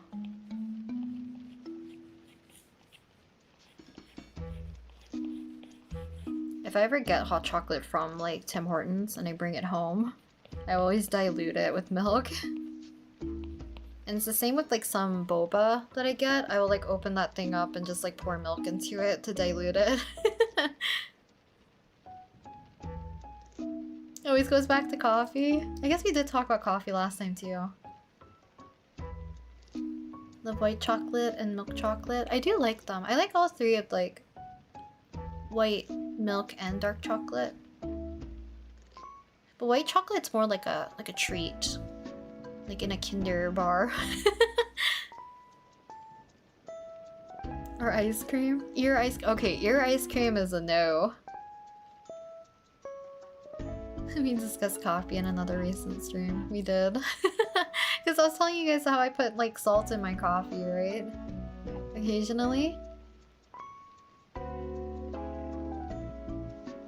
Wait, I was gonna mention my favorite drink, but I remember it doesn't exist outside of my country. Yeah, I think we're all very curious now. Describe the drink, please. Matcha chai. I want to get like an actual authentic chai. My friend was really talking about it the other time because one of her coworkers makes her like a really good chai and brings it to work, and she always shares it with her. And all like the warming spices. But I feel like that's like the type of tea she really likes, so I'm very interested in trying it too. Actually, I have a question. Because like me and my friends talk about this probably way too much and we send it to each other in our group chat too often. Have you guys tried like matcha with strawberry? I don't know if it's like strawberry on the bottom typically, I think, in your drink. If you have, do you like it or do you not like it? An affogato? That sounds yummy. I think I've also never tried an affogato.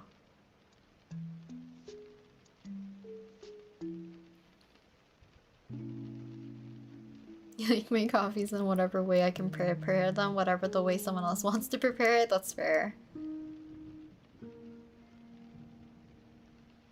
Chai tea. That's very funny. The optometrist that checked my eye said that my right eye is bigger than my left. I think it's the nerve or something. They said I was born with it. Oh.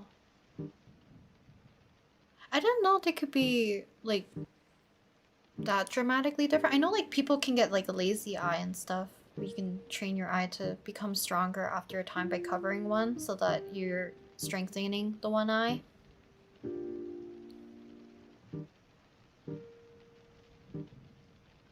The name is...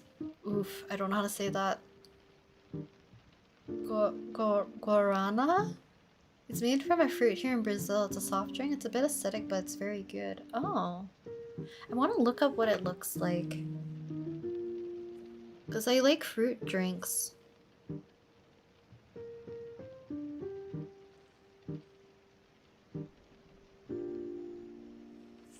is a plant called the Pollinia cupana that contains large amount of caffeine. Oh, interesting. I don't think I've ever seen this fruit before. Or even this plant.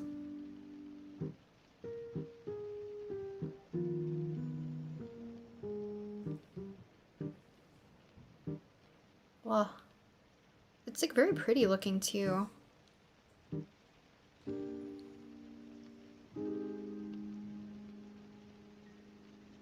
Lavender. I don't think I've ever had it with lavender either. That's how I always make my matcha, with strawberry Korean syrup homemade. Ah. Has a name, Jong, like add sugar to the fruit and let it marinate. Ah. So you're basically like metastasizing the strawberries. Cause I don't mind it. I like it because it adds a little bit of sweetness to the matcha. My friend one's like vehemently against it and the other one hasn't tried it, so I can't gauge. But one of my friends is more like a matcha purist. She loves like a very authentic matcha. It was like the friend that I talked about that she had like the 7 levels of matcha. You can get them at various like intensities in Japan. Cause she went there with her husband. I kind of want to get a matcha with strawberry, just have her taste it, but not be like her main drink, so I don't have to like subject her to it.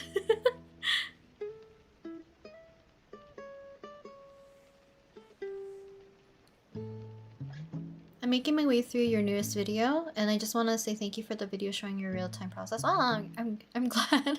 I'm glad people still watch them. So I'm thankful. Thank you, Monocros.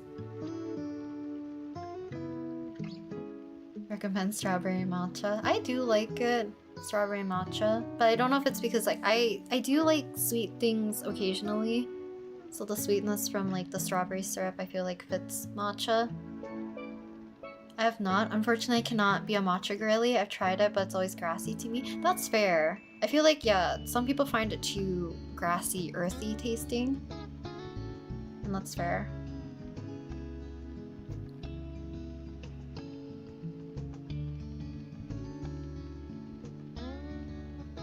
I've used the binder for my photo cards and I've done Big Ocean, however I can do them again. Big Ocean? Isn't that the K-pop group that does... Is it sign language? Because I forget, do they have like hearing impairment or something, I think? Or they are doing awareness for it?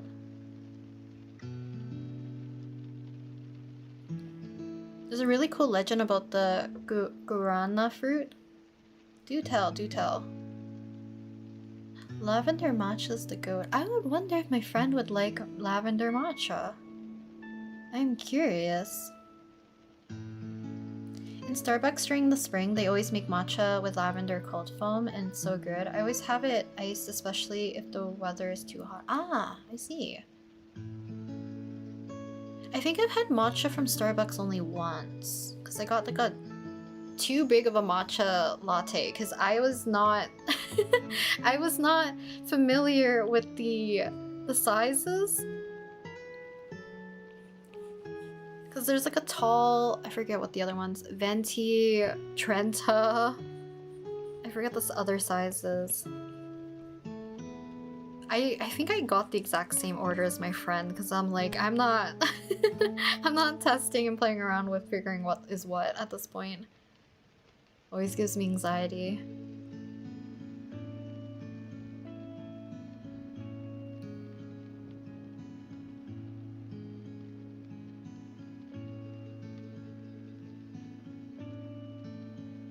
They definitely have hearing impairments. That's what I remember seeing.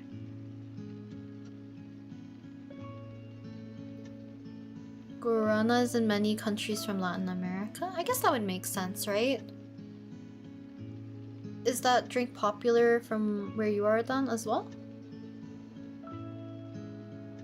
The Starbucks sizes are confusing. I think it's because like I was never the type to go to Starbucks, but I think at the time back in high school, me and my friends were meeting up with like another group to go to like I think the movies, and we were making a pit stop because I think we got there like way too early, so we're waiting for our other part of our friend group at a bookstore, and at that bookstore there was like a Starbucks, so we went to get drinks. And I'm the type that's like, I'm not gonna say that I've never, like, I don't know how to order, so I usually order in a very similar fashion to the person ahead of me. So I got exactly the same thing she did. I'm everything but a matcha purist. I've done unforgivable things with that tea. Recently even made a banana bread syrup from a matcha. Oh, wait, Gru, have you tried mango and matcha? I saw that's also apparently a thing now. I don't know if it's like a trend, but me and my friends were talking about it as well. Because I know a lot of just like Asian in general, like mango, so I feel like it would have been like the go-to fruit next for matcha flavors. It might be also just like my city. Welcome, Yukami. Welcome, welcome. Welcome back. Not really, be seeing a guarana soda over here. Oh, I see. The legend of the guarana originates from the indigenous people of Brazil, especially the... I can't. I can't pronounce these. I'll butcher it so terribly. But I appreciate you telling me bits of the lore.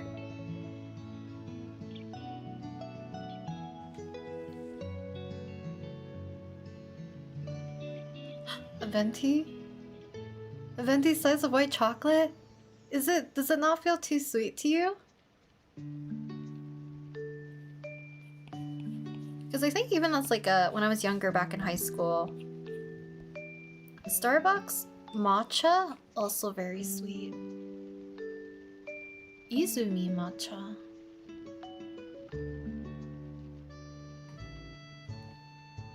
I don't think I've heard of that either. But Dan Hung Lunai drawing you did, Rin, I love it. I can't wait to get that avatar icon on the battle pass. I love that icon of Dan Hung so much. It's so cute.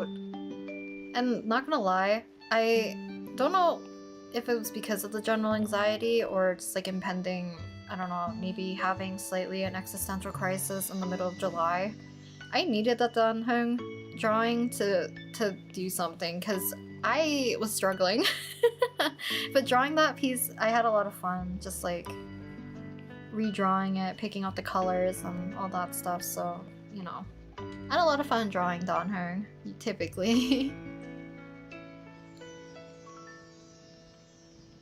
Please draw CL from Black Butler. I don't think I've never even watched Black Butler before, but I know a lot of people like CL. Grande means large, but tall means large. Venti means 20 ounce? I always took tall as like medium. But then like Trenta's like the largest that you can get, right? I think at Starbucks. It feels crazy. In this legend, a couple desperately wants a child and the spirit granted their wish. They had a boy who grew up to be very handsome, kind, and loved by everyone. They said the boy had a special connection with nature and brought happiness wherever he went. Ah.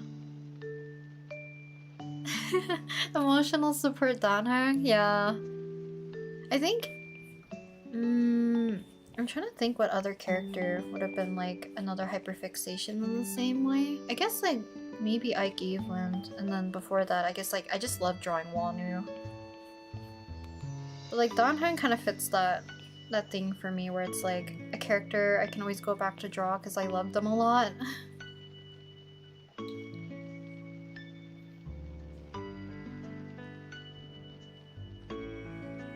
Black sesame cold foam. Black sesame is so good as a dessert. Not too sweet, I love sweet things, that is fair.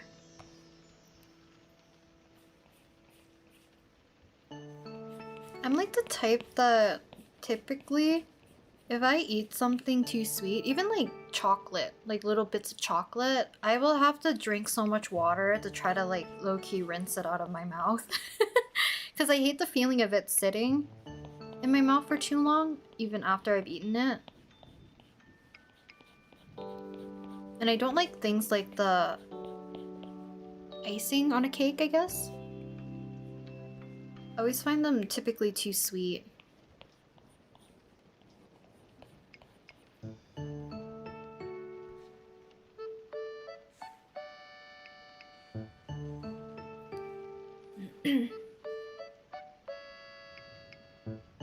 There's like my matcha with matcha powder, vanilla swirl, and cold foam. I love all the different ways you guys drink matcha. Tanhung beloved, yes.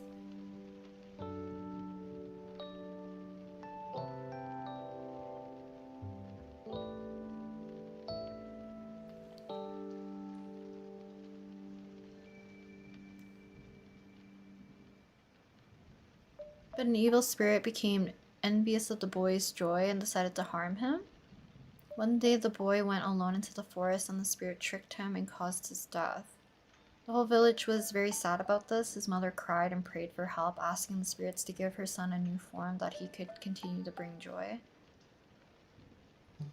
I wanted to ask you, like, Mystic Messenger? I've never played it.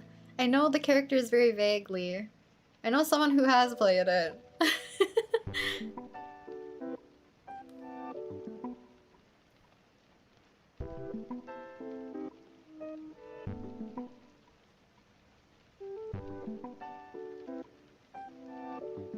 Oh, I get that feeling from watermelon. I don't know if I just don't like the texture anymore. Or the one I had recently wasn't a good one. Oh no. Wait, can you drink like watermelon juice then?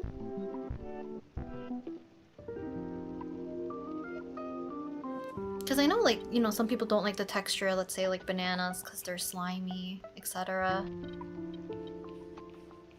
Which I feel like makes sense. But then, you know, having a bad fruit really can spoil things pretty terribly.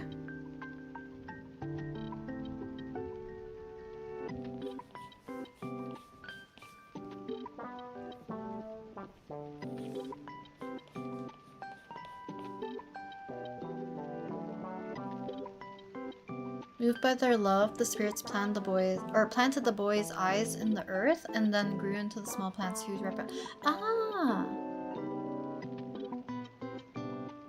Thank you for giving the whole lore, Akira.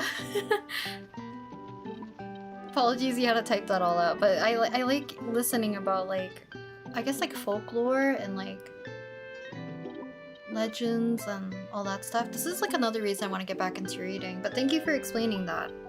I love hearing about kind of like the backstory and the lore about it, because it's really cool and really kind of like moving, touching story.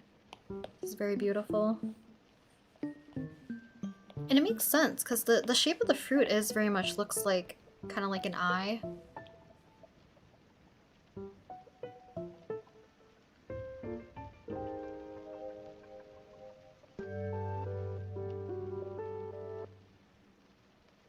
Gotta go now, eat dinner. Hopefully I can watch again on your next live stream. Thank you for coming to the stream though, Star Girls. I'm probably gonna end pretty soon too. Probably in the next half an hour or so.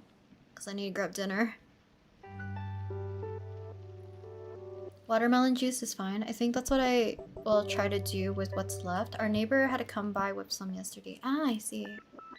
Watermelon juice I feel like typically pretty good.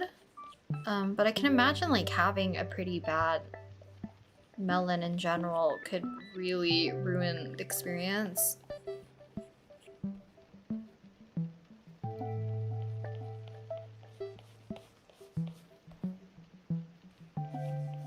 Do you guys have a favorite fruit, actually?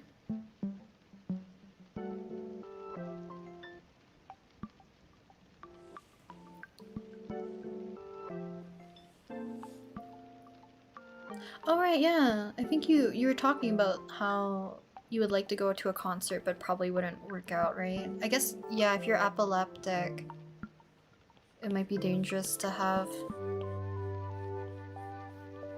the chance of like strobing lights from a concert venue and performances. Brazilian legends are really cool. I recommend looking for more. Maybe I'll look into it. I know a lot of people like, or not people, a lot of different countries have very cool kind of like legends and folklore and myths and all that. I think I want to read more like fantasy. Right now I'm reading like I think it's just a fiction book that was recommended.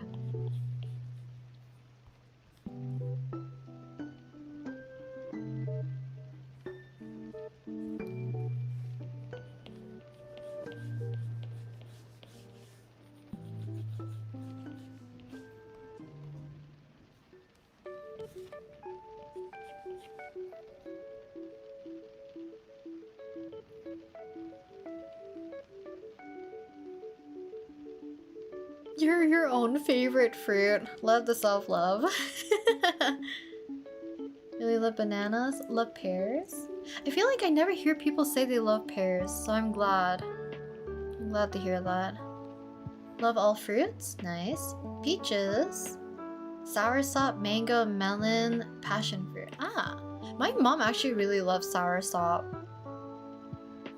I think it was like, I don't remember, I think it was like a few years ago. I never knew that fruit existed. It looks so foreign to me, but it's definitely one of her favorites.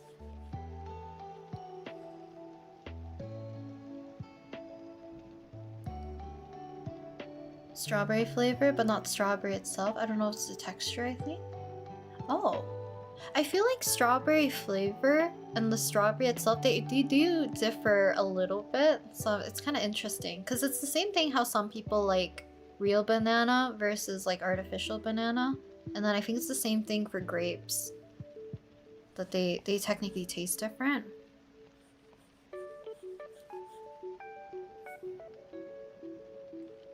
Favorite fruits, watermelon, strawberries, oranges. Very nice. I feel like those fit really well together too. Oranges, I do like the flavor and the fruit. That's fair.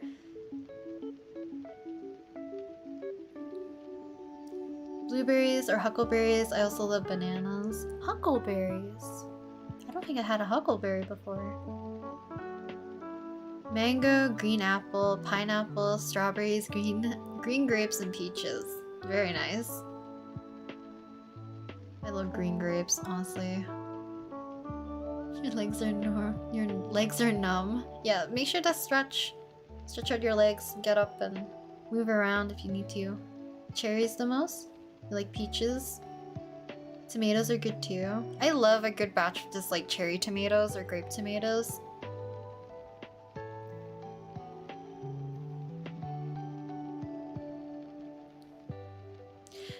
Yeah, the curse of pins and needles upon you. I always hate the feeling of like, yeah, you're cutting off the circulation so bad, but like sitting cross-legged, so comfy.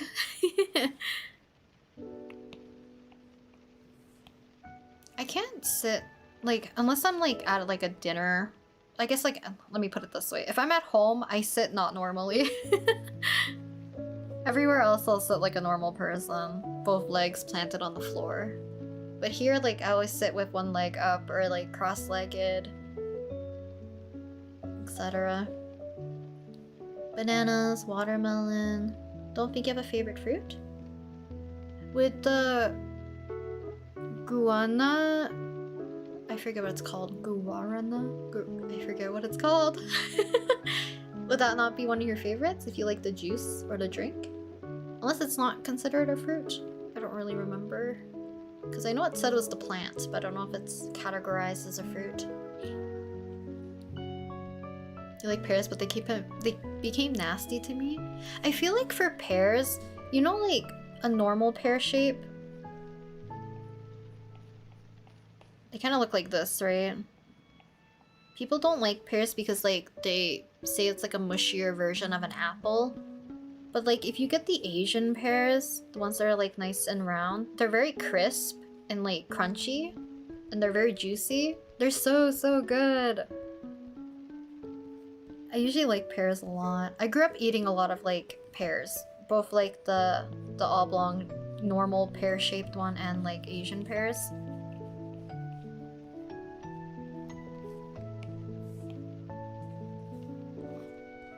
A guava? My mom likes guava a lot. Oh, figs. But mostly as jams. I guess like... I don't know if it's popular, but like the Fig Newton bars. I know a lot of people who like those like growing up. I feel like I didn't really like them until I was like more of a teenager.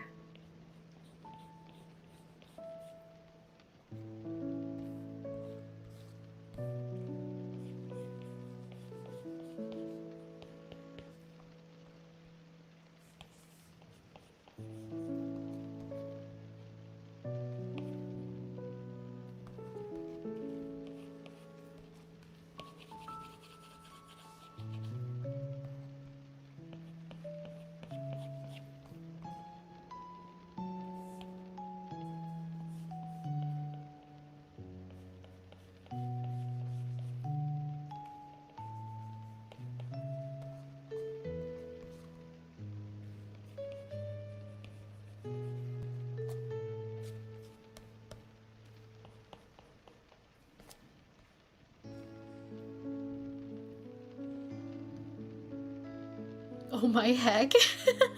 Rhea, hello. Welcome, welcome.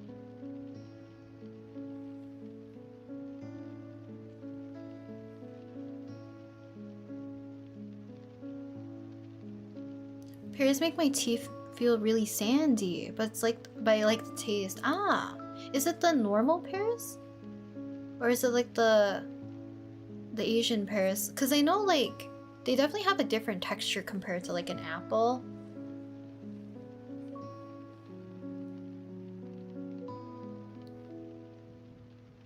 I think like, compared to apples, technically pears would be like less common for people too, right?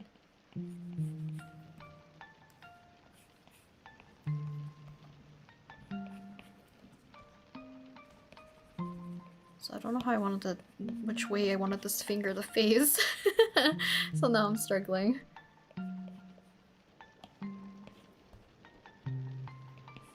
Well, let me fix this hair first and we'll work our way down a little bit.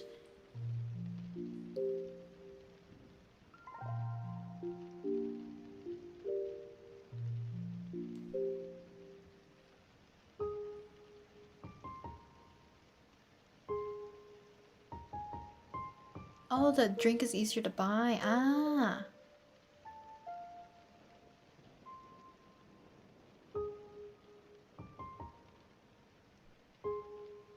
The fruits, especially strawberries, mango, oranges, and grapes. Nice.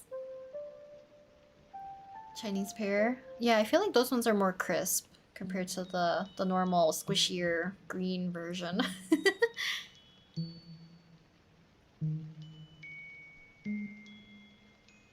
Mangoes and dragon fruit my parents hand to me. Those are both very good though.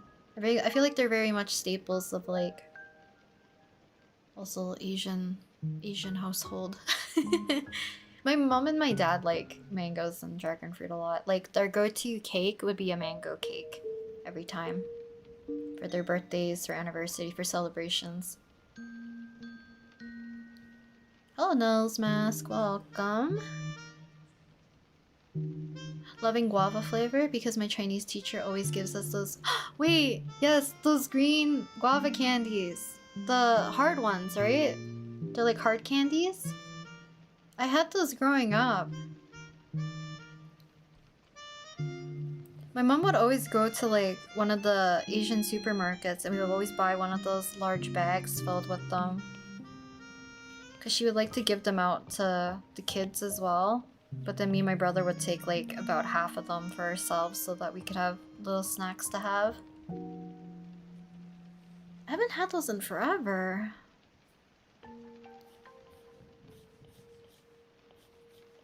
I think those, Lucky Candy, and the White Rabbit Candy were like the staples of my childhood. In terms of like candy snacks. Other than like, you know, like other things that had like more biscuits and chocolate, etc. I feel like we've talked about candy as well.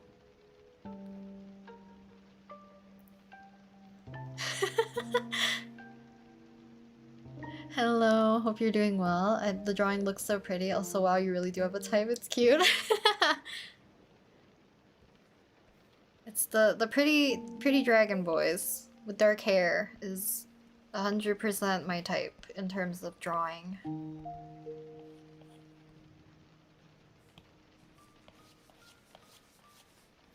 I think last year when I was doing like art fight attacks, I drew a lot of characters that had fangs, like sharp teeth, for whatever reason. This time I deliberately chose to look for some dragon characters. I had like a few saved. They're not like all dark-haired ones, but they have like the dragon aesthetic. This one is because it's a mutual of mine. An art mute.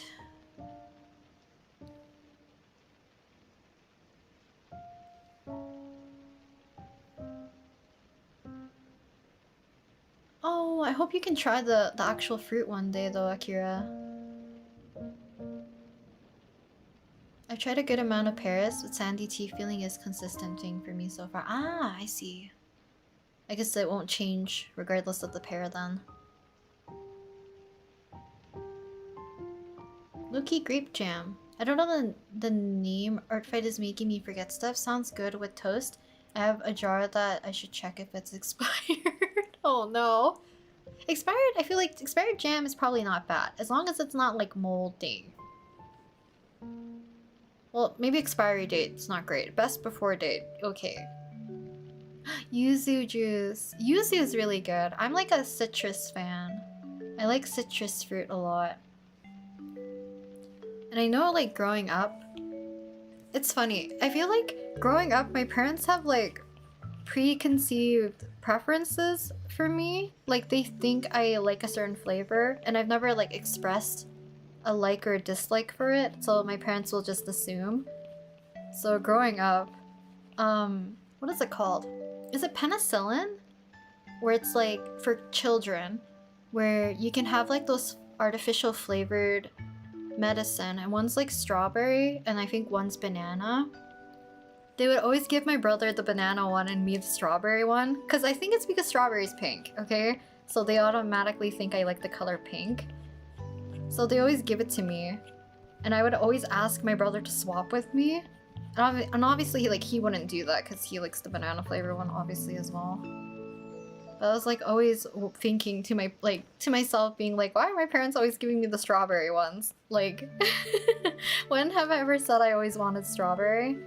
And then kind of like going fast forward kind of like to high school and middle school, we would always go to the same boba shop when we drove into the city. I guess this would be middle school, not high school, because I would have already moved to the city. But my middle school days and like elementary days. Actually, no, I moved to middle school, so it'll be elementary still.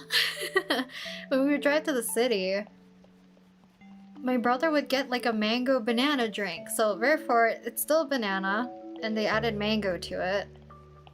But they would get me, like, I forget if it's like strawberry and watermelon, or it's strawberry and banana. But basically, it's like another pink drink.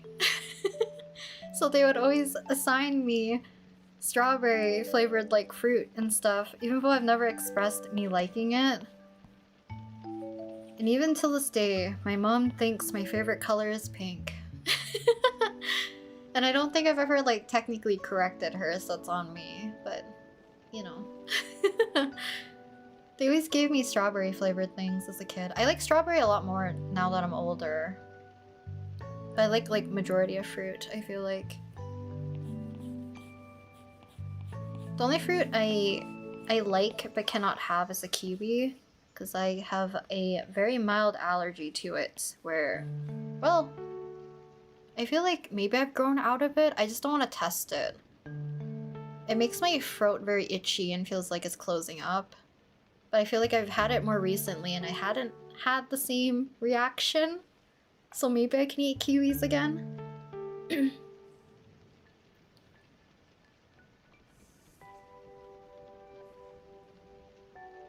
Oh, you should definitely try the different colored dragon fruits. They do taste a bit different. I know, I love kiwis! I ate kiwis so much as a kid. And like, I think around 5th and 6th grade, I had an instance where I had like really a lot of like itchiness. towards the kiwi, and then later on I had kiwis I think the following summer. And my brother and me were watching like Nickelodeon cartoons or whatever, and I'll be laying on the couch just silently watching TV, trying to continuously swallow because I didn't know what was wrong with the fact that I feel like my throat was closing. And I couldn't say anything because I was just like laying there, so my brother didn't know that I was like low-key having a an allergic reaction.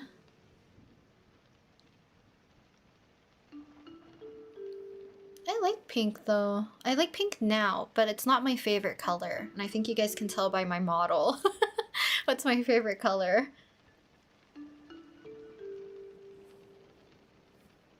I see you in blue and teal. Oh my god, I hope your mom notices. I think it's because my mom low-key likes pink. And she thinks like me and her are very similar. Because we like similar foods and typically like preferences on many things.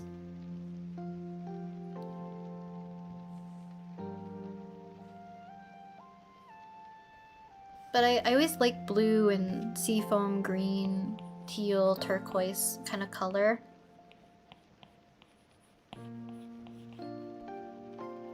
I always find it funny that my mom, like, she bought me a wallet when I was like, maybe, I forget which birthday it was, but she bought me like a pretty expensive wallet because she's like, you know, you're an adult now.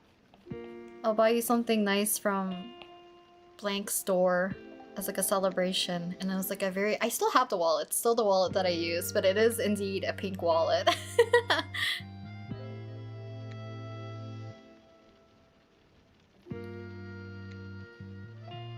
It's definitely an allergic reaction, but it might not be from the fruit itself. It could be from chemicals or pesticides. Oh, really? I didn't know that, because I'm that way with popcorn. Oh. Interesting. Because I've always been careful after the incident with the kiwi and my throat closing, because I hated that feeling. It felt like I was legit, like, you know, can't breathe. But recently I've had like incidents where my parents or like I'm not as careful about it, because usually I think like kiwis are not super duper common in certain things, so I wouldn't expect to say that I'm allergic to kiwis. So I've had it like in a fruit salad by accident, and I've had it on top of cake and within cake, and I feel like I've eaten it without technically any issue, but it's also like a very small amount, so I can't tell if I'm still allergic or not. And I also thought it was just weird. But my friend also has the same allergy, but she also has like a peanut allergy as well. My mom thinks I like pastels specifically, but purple is indeed my favorite color. Pastels is such a big range, but that's very cute. My mom was the same way too. I always thought I liked pink, but I really love purple. Ah, I guess that might be harder to have a color that's like somewhat similar. So maybe they're just getting it mixed up, I guess.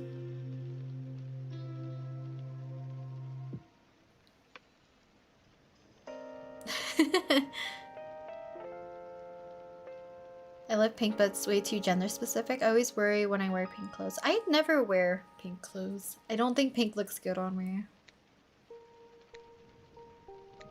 Pink clothes, I feel like it's hard. But I do agree, it sometimes feels a little gender specific.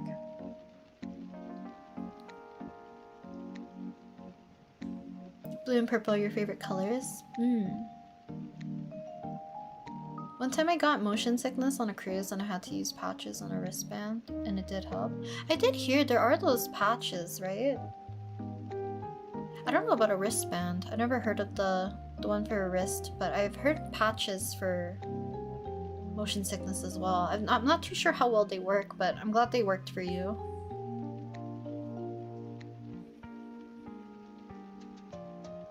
Kiwi's kind of spicy. Oof.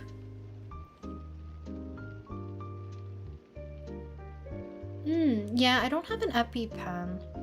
You can take Benadryl, that sometimes helps relieve the allergic reaction. I do have, I think it's Reactine. I know I should have Benadryl just in general, just in case, because like my friends, or singular friend. One friend I know has like pretty severe allergy reactions. The other one, I think she has... No, she's allergic to a medication, I think. My other friend. So it's typically not common. And then I always think that I might be allergic to cats. I can't tell.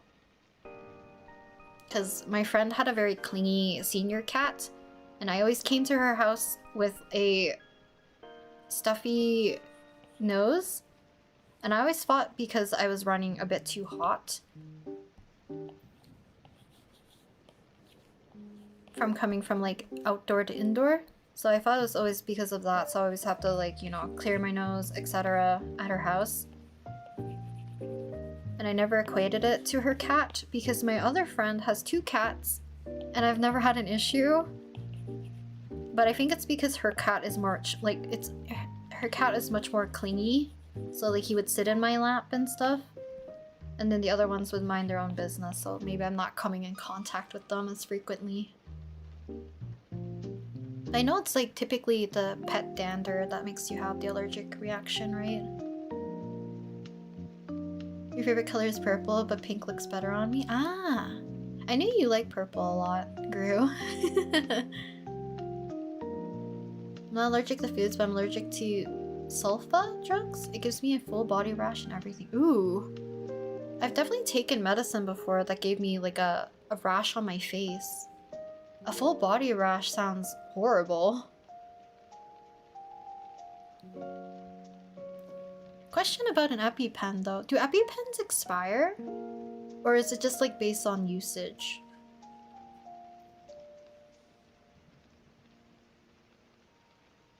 My grandma isn't allergic to popcorn, but yellowish butter is super bad for her. We always have to call 911. Oh. So from the butter specifically? That's interesting and kind of dangerous. I somehow always gravitate towards getting pink things, navy blue clothes, and wine red accessories, but my heart always sings for a deep purple. Ah. That's interesting. I guess like, yeah, clothing, accessories, and like certain preferences, maybe your favorite color would change for each item. Because I think pink things are very cute, you know? But I usually don't buy pink items. And then my wardrobe is very much like neutrals, navy blue, grays, black, white, beige, sand, etc. I wear a lot of more like darker colors if it isn't for like lighter beiges and sand. And white, I guess.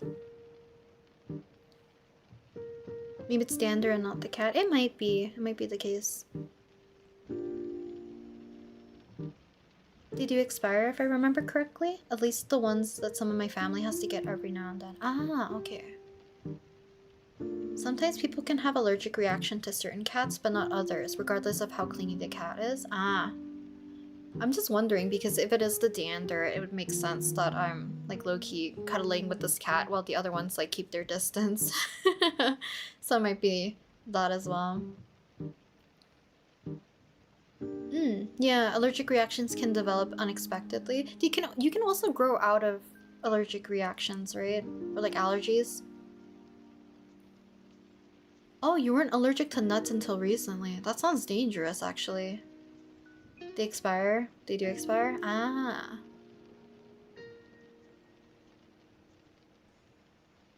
I don't have allergies, but I have a problem with selective eating. My brain simply selects foods that I absolutely cannot eat. Oh, interesting.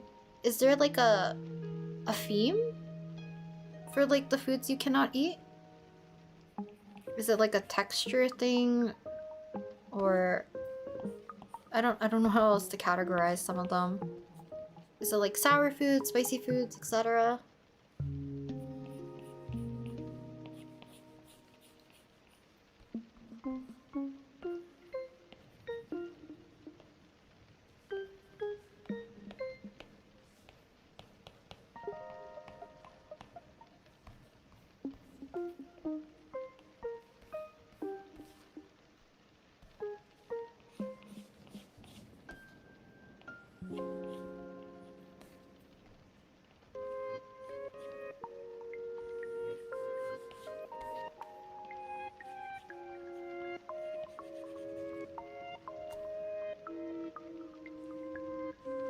Oh yeah, there is a condition called AFRID? AFRID? It's like selective eating or like food aversion, right? I've heard of people talking about that, where they have to slowly introduce like foods because they have like severe food aversions to different types. Or not even different types, that's like certain foods in general, I guess. Like they have very limited food that they will eat, I guess. Hello, Gaocon, welcome. Second I thought it was just my playlist running again, but it's just the BGM. Thanks again for the rec, no worries. I play this one so often. I'm so sorry. I might be ending stream pretty soon. Maybe I'll go on for a little longer. 17. I don't have allergies, but I can't be around poison ivy. I don't... Can anyone be poison ivy resistant? Because I feel like you'd be itchy no matter what, right? Don't think you have allergies, but I'm really sensitive to the sun. I think some people can have technically a sun allergy, right? I think. Oh, you're allergic to gluten. I feel like that one's always a hard one. Oh, gluten options are getting better nowadays, hopefully. Depending on where you live, I guess.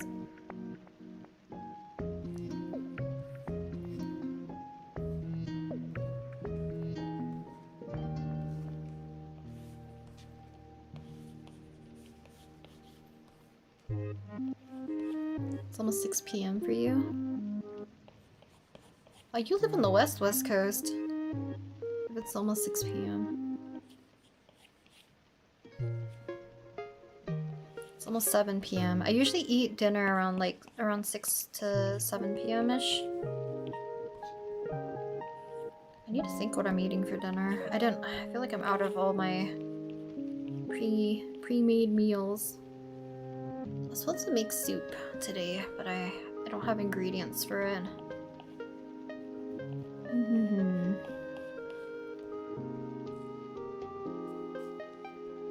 I'll figure out something to eat. I might just have tuna. Tuna, rice. I don't have an egg though. I need to replenish on ingredients.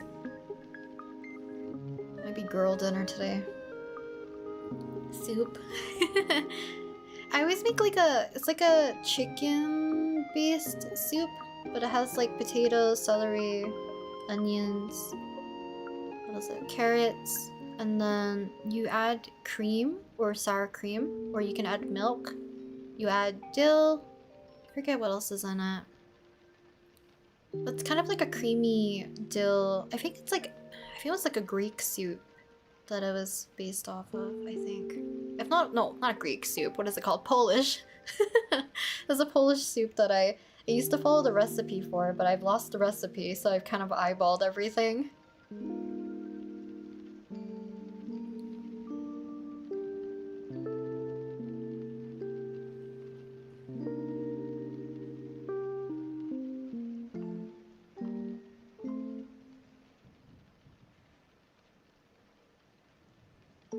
I can't tell if I'm ARFID or I'm extremely picky, but I just had the blandest, safest bowl of instant noodles. That's fine. Sometimes plain food is perfectly fine. I'm also like happy just eating...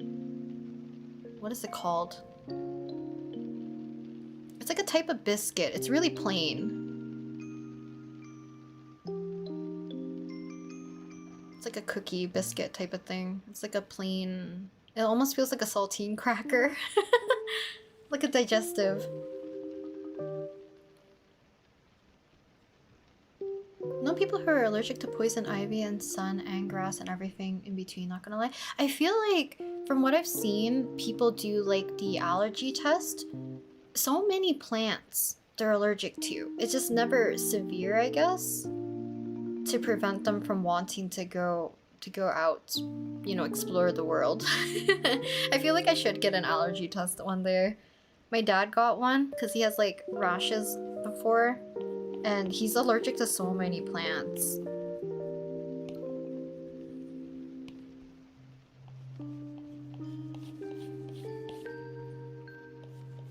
And I feel like, I don't know if it is an allergy or I'm just more susceptible to the reaction.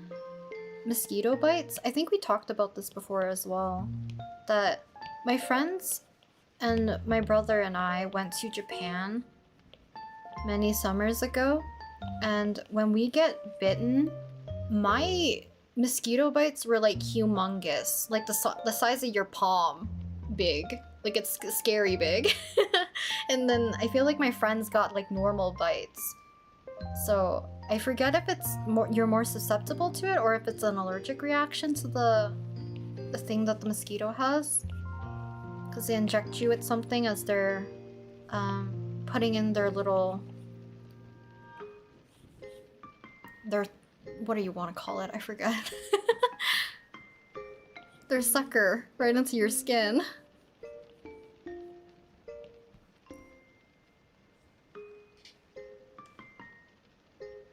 Wait, Rhea. That's truly is ignorance is bliss. You're just living out there, potentially with the risk. But if you haven't experienced anything quite yet, you might be okay.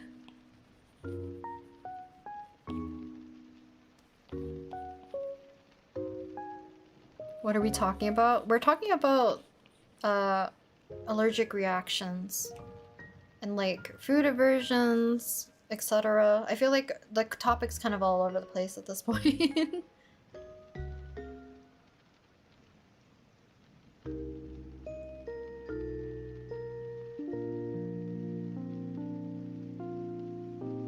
Oh, you don't like celery? I don't like raw celery. I like it if it's cooked. Cooked into things. Because it basically tastes like nothing. I cannot do like, if you're to do like ants on a log, etc. or eating raw celery, I can't. I think it's the smell of celery. It's too strong for me to eat it as like a neutral taste, I guess. I heard suckers and got confused. I was talking about mosquito bites. For some reason, I can't remember what it's called. Their little thing to suck out blood.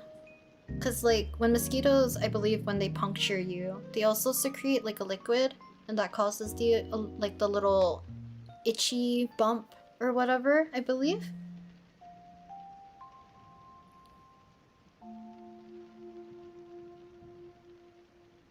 Because I don't think my mosquito bites are normal. But luckily, I don't go out as much, and because I live in the city, the mosquitoes aren't like terrible. So I haven't gotten mosquito bites in a while. They're giving me like the giant, humongous versions of them.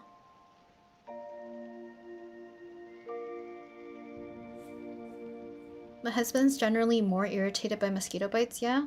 It can also get worse if you're in a different country because you're not used to those mosquitoes. That might be the case, actually, local druid.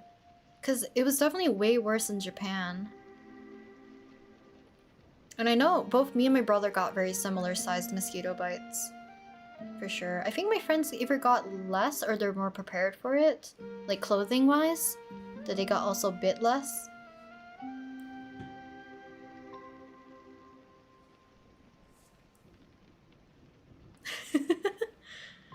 Code Geass.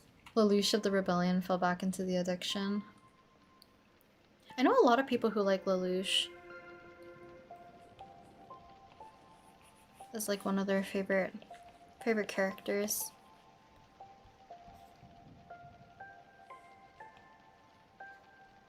Living in the countryside, the candles to ward mosquito off is crucial? I didn't know there's candles to ward off mosquitoes.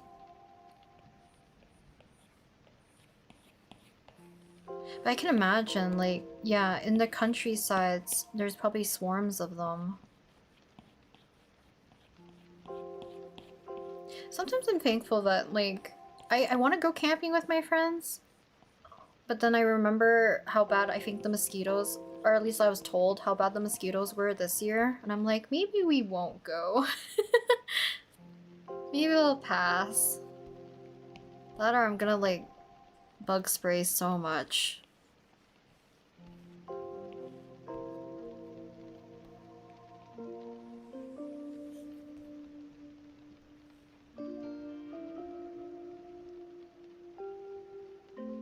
Citronella candles? Oh, is that what they're called?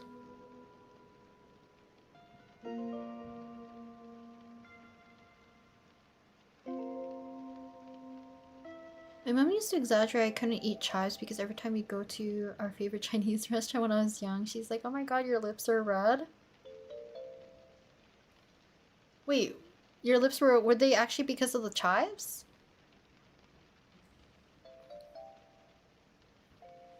Because that would probably scare me as a kid. Citronella, very useful. Wait, I'm gonna look this up. They have a specific smell. Oh.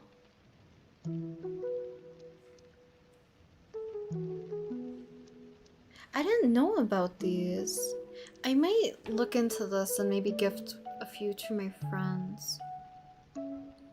Because my friend is like a very outdoorsy person. And they have like a very cute patio. So maybe. I didn't know that was a thing. Because I know certain like smells and odors and all that can like ward off specific types of insects and bugs. But I didn't know there was one specifically for like people would use for mosquitoes.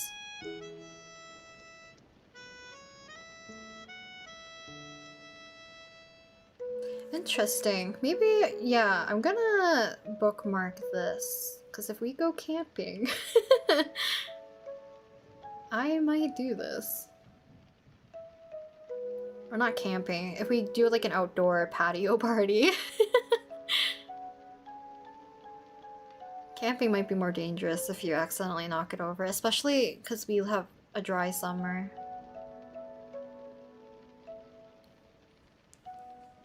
They smell like lemons. They might have been a little swollen, but I enjoy eating the food, so it's fine. The pain is worth it. Ah.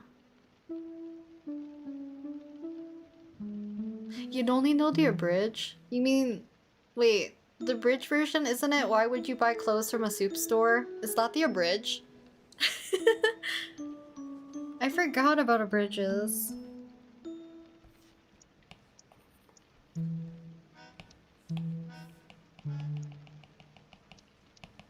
Apple pencil? Hello?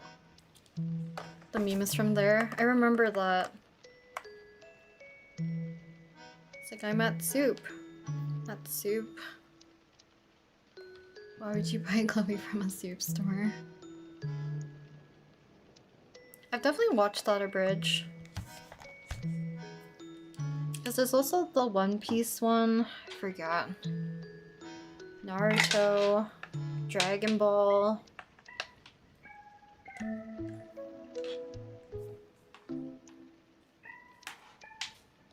Much better than smelling mosquito repellent. I'd probably still use mosquito repellent, but then have extra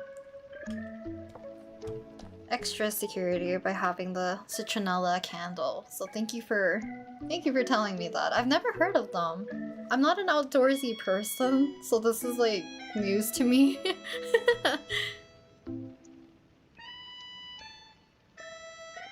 Yeah, so why are you buying clothes in a soup store?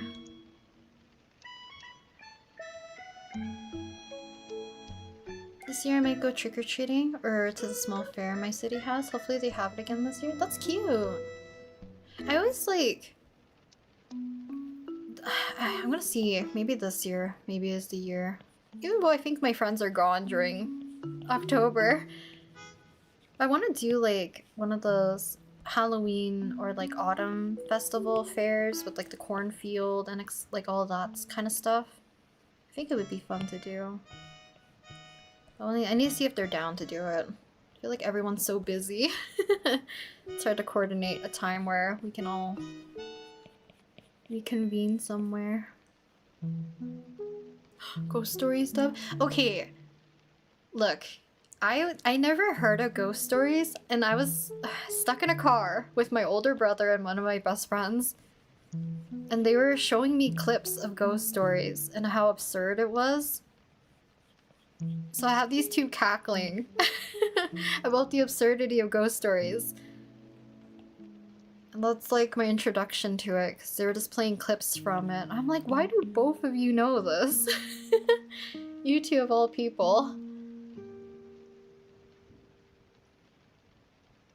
Do you plan on doing October this year? I'm gonna think about it. I'm really thinking for Inktober, I'm gonna do it traditionally.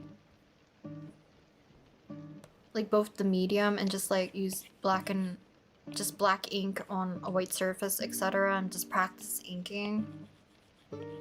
I think the digital one, it didn't like break my brain, but I feel like it gave me too many choices despite picking like a very specific aesthetic early. But I feel like, yeah, I need to find what I want to do for each of the subjects, but I think I'm gonna do black ink traditionally for Inktober. You can wear citronella as a mosquito repellent as well. Oh, okay. Probably does smell better then, if that's the case, than mosquito repellent. For your bridge, 50% off is a classic. These are like, oh lord. During my youth. I was watching all the abridges at the time. Which one? There's like another one, I forget. Is it Yu-Gi-Oh? I think it is, because I remember him yelling at like Mokuba. But I remember like the Dragon Ball one probably the most for the abridges. OC-tober. OC-tober is very fun. Ghost Stories is the one, they have very out-of-pocket things in that dub.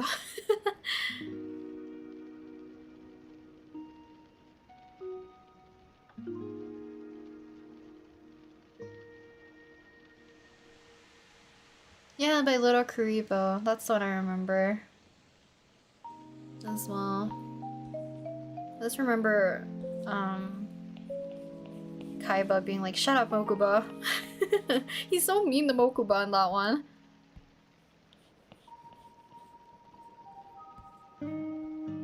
Man, abridges are like that era of YouTube, I guess. I forget the One Piece one. There was something I would always quote from the One Piece one. It's like the Freddy Krueger scene with the Lamb Man or whatever.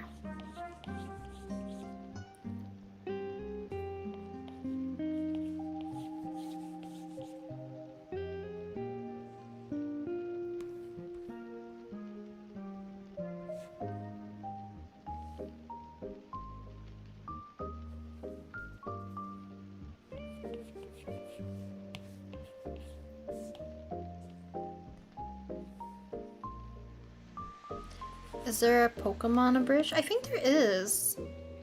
I'm pretty sure there is.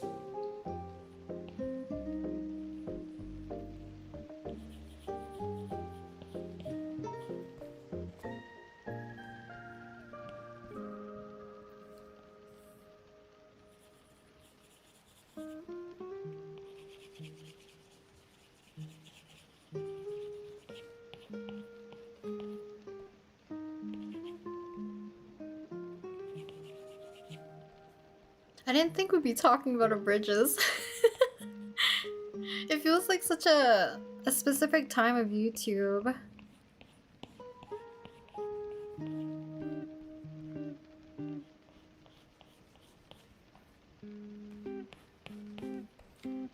It gave me a lot of my, what is it called? Earworms? I don't know what you want to call it. Like specific phrases I would not like stop saying because me and my brother watched the same ones. So we would quote it quite a bit. But that was like back in, I think, my uni days. There's also like the Sword Art Online one. Like Asuna with her... no, that's the one I think me and my brother quoted the most, is Sword Art Online. Because I've never watched the anime.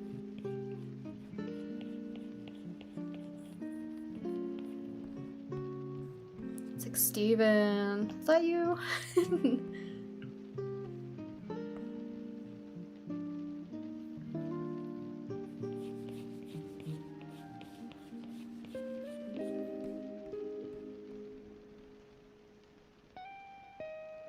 The very first fanfic I've ever read was Yu-Gi-Oh! Yusei Fudo fic. My older sister wanted to show me on a tiny shared phone. Whoa! Oh, Yusei. Oh yeah, AOT! Oh my lord, I forgot about the AOT one.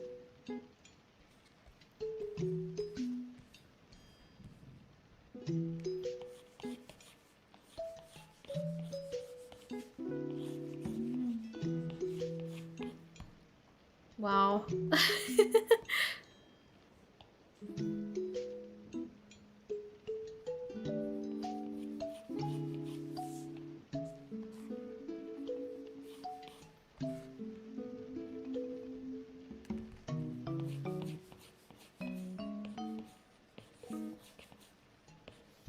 Saturday is August 1st, right?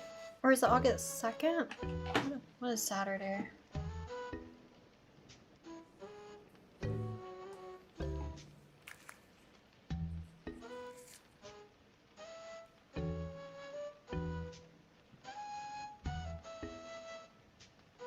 It's the 1st.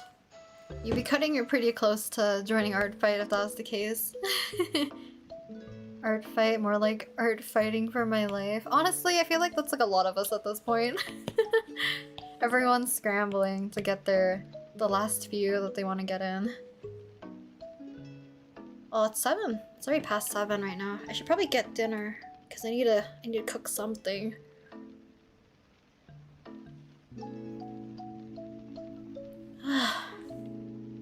Almost like big stretch, but thanks for joining, guys. Today's stream. I don't know. I don't know if I thought it was gonna get further along, but I also was like sucked into talking about allergies and fruit and our bridges.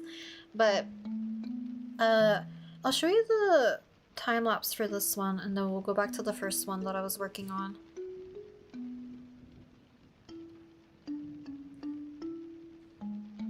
So this one for my mutual art friend, Starlit Tea Studio. And then I'll probably finish this one later today. Today's Monday. I was at the edit, so we'll see. And then we did this one. The rendering for.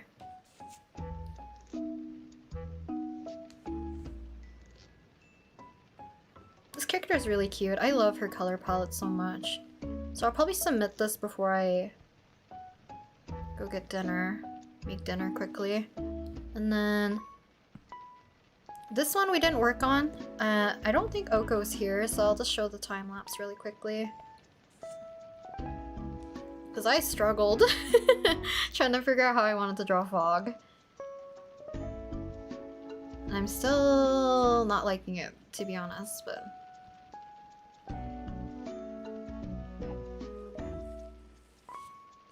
that's where he's up right now. So I probably will fix him up later. Yeah, thanks for streaming, guys. I don't know if I'll stream on Wednesday or Thursday as probably one of the final Artfight streams. If not, maybe Friday, since that will be one of the final days I might be able to do Artfight. And then beginning of August, we'll do Artfight recap, where I'll show all the attacks that I've received from this year, alongside with going through all the attacks that I did for other people. And then after that, we'll be on to normal stream, not schedule, but I will do various things for stream rather than just purely doing Artfight attacks. But yes, I think that's it for today. I'll see you guys next time. Bye bye.